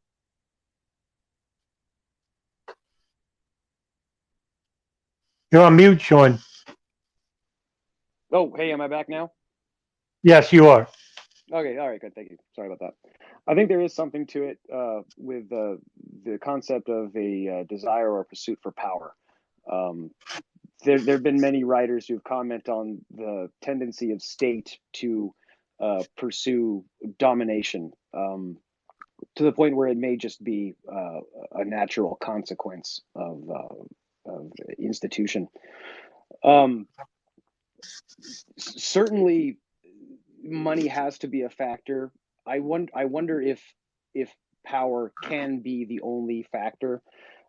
it has to be a factor because we've seen instances, even in our own state history, where government has taken very egregious steps to maintain domination or to uh, shift things in desirable directions, especially since the forming of the OSS and later becoming the CIA. We've had a lot of interest in dominating every aspect of a population in order to avoid problems, is basically the way that they justify it. Ever since the Cold War, psychological operations has been at the forefront. And so it's as easy as saying, well, the Russians are trying to overthrow us from within, so we need to take countermeasures in psychological warfare. And with a sort of necessity like this, it's interesting to see sort of extreme manifestations of state overreaction or hubris, like in the cultural revolutions of like the 60s and 70s, following the civil rights movement and other dissident popular movements, the likes of which we really have not seen since to any notable degree.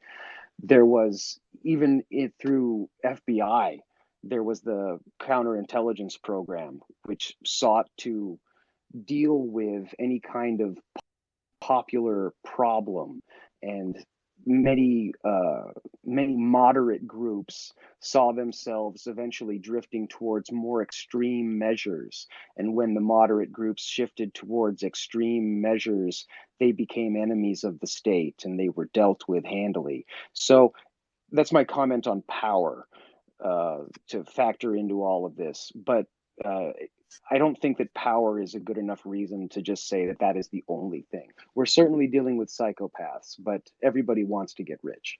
That's all. Thank you. Yeah, listen, 9/11 has many variables in it, right? I mean, we see in terms of religious indifference or in terms of human dominion, in terms of money, profiting. All this is reasonable arguments for what happened on 9/11, what took place, and who profited and for what reason.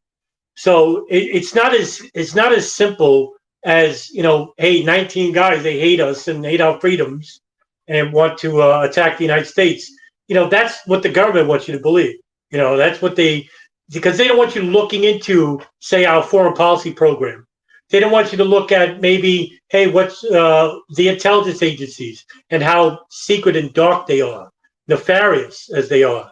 So you don't have to look into those areas if you're just told what the actual truth is by, the people that you help elect, right? Hey, Gary, go ahead. Yeah, I wanted to say thank God for Twitter and for all of you folks. I found my people here on Twitter in the last couple of years, and it's been really, really educational and fun to have this forum. And Adam, you should keep this up because you're a great host, moderator, and you should be doing this at least once a month. And it'd be great if we could get Thermal Detonator in here. It's a really great outlet. So thank you. Gary, no, thank you. And, listen, we're up on 5 hours. I'm in shock. I just texted my friend, she's actually putting her daughter to sleep. And I'm like, oh my God, we're almost at 5 hours. I can't believe it. But no, listen, it wasn't about me. It was about all of you guys that came in and stood around for even half as long. It just goes to show you that you're contradicting me. When I'm a pessimist, so I'm always thinking the worst. So don't listen to what I have to say, or take it with a grain of salt. By the way, I'm always thinking the worst. I'm thinking that nobody really cares. But I had at one point 50 people in this room, and I'm in shock that we had that many people listening to me for 2 hours. And then a lot of you even stood by and stood around for another 2 hours. Some of you are even here for the whole duration of 5. No, thank you, Gary. Thank you, Sean, and to the others that were in this room. And I won't do it once a month. I'll do this every once a week. It's no skin on my teeth to talk about this issue. It's about who would come. I really didn't think anybody was going to come. I really didn't. But at one point, we had 51 people here, and I'm still surprised. That's more than I've ever gotten on YouTube to come watch a live stream. But yeah, I'll do this once a week, and we'll have like a roundtable discussion where we talk about this issue, because I don't think it exists on Twitter. Nobody talks about 9/11 in a deep context like this. Kian, go ahead, sir. Hey, by the way, Kian, you can speak. Go ahead.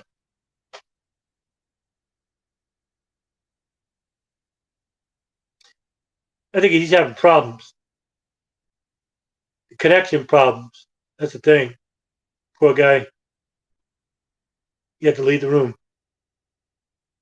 Specimen. Let's see. Specimen, can you talk?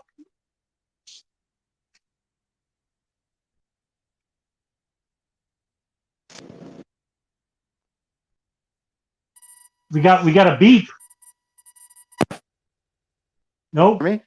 I think that's something on your phone. Go ahead, pal. Hey, again, I just want to thank you for all the time that you put into this, especially for those of us who don't have the time to really steep ourselves in this issue in the way that we would like to. But at a gut level, we know that something is totally amiss. I just want to ask about, if you could, just 3 different topics. I just want to hear your thoughts on, if possible. That would be the art. What's up with the stock trades, if you can? Oh yeah. Right. Also the art students, which is probably connected to that, to the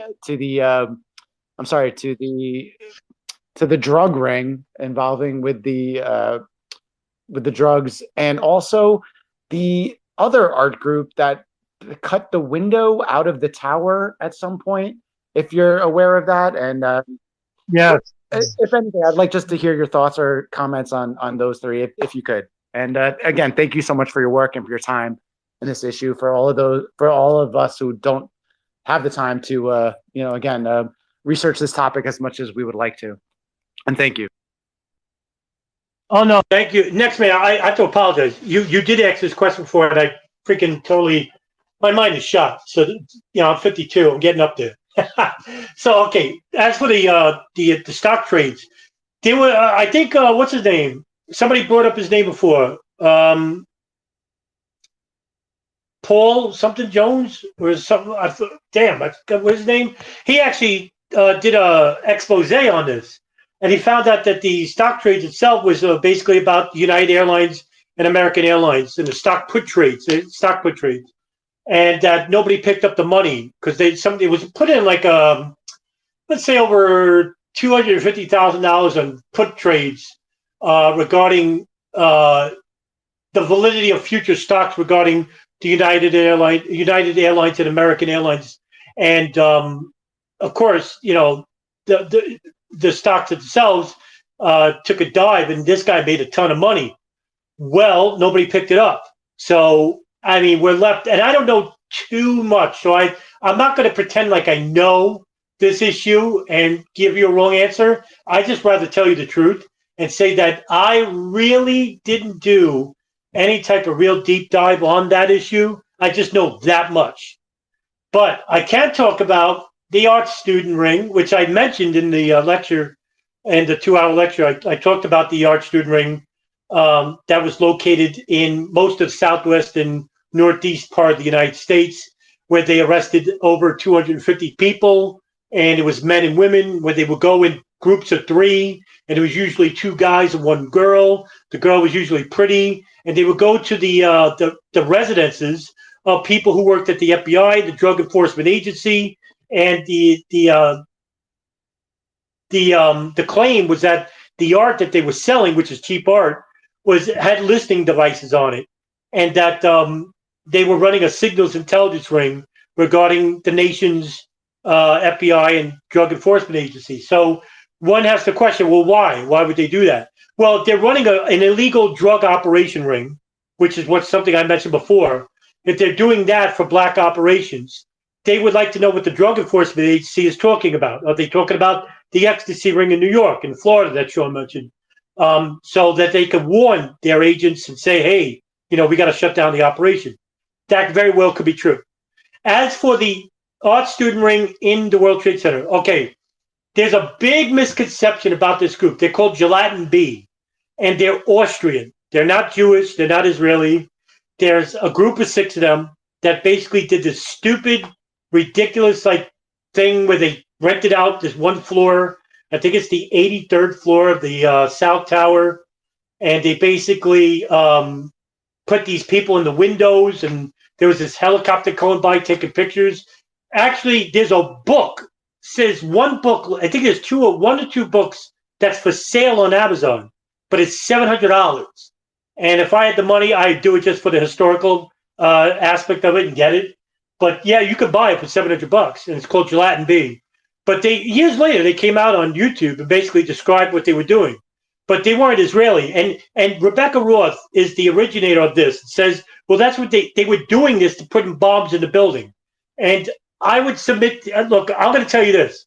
That's not the art student ring. The art student ring that she covers up for, doesn't admit, is the bigger ring that we were talking about before that involved a bigger operation. Not those guys. There were only 6 people, and none of them were Israeli. They're German. They're Austrian.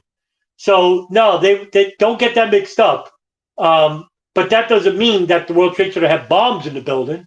But yeah, Rebecca Roth wants you to believe that they're placing bombs on this floor and they're taking pictures of these people while they're doing it. You tell me, does that sound reasonable to you? Of course not. No. The art student ring that was located all throughout the Southwest Northeast, there's no pictures of them except in the New York database when they arrested them. And guess what? That's classified. So you don't see them doing their work, but you get to see them putting bombs in the World Trade Center like Rebecca Roth is claiming. Oh my God, only if we were that simple. Hey, Sean, go ahead, pal. Yes, the art students at World Trade Center were actually Austrian. It's a common meme to discuss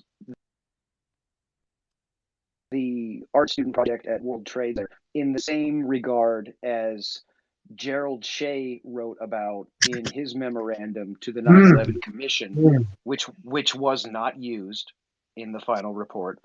And he described a massive foreign intelligence operation in the United States where Israeli nationals are tracked in practically the exact time and place as future 9/11 hijackers would be across the country and especially in Florida, just for example.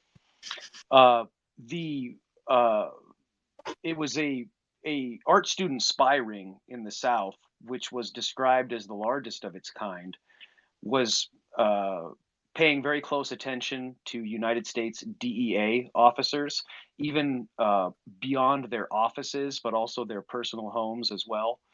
And this is in a very close relationship with the ecstasy drug ring, which is ecstasy trafficking. And just the way we see narcotics booms whenever intelligence agencies are involved in major drug connections with cartels, etc. We tend to see booms in narcotics, like the crack epidemic in the 80s. In the late 1990s and early 2000s, the United States was awash with ecstasy. The Israeli intelligence rings, which were uncovered basically in the immediate aftermath of 9/11 and during the roughly year or so prior, they sort of come onto the radar at different times because there's multiple rings and they almost seem to be operating in tandem. There's also, like we have touched on a little bit already in this talk, systems, which is a very curious and bizarre case. I know somebody wanted to scrutinize Larry Silverstein earlier.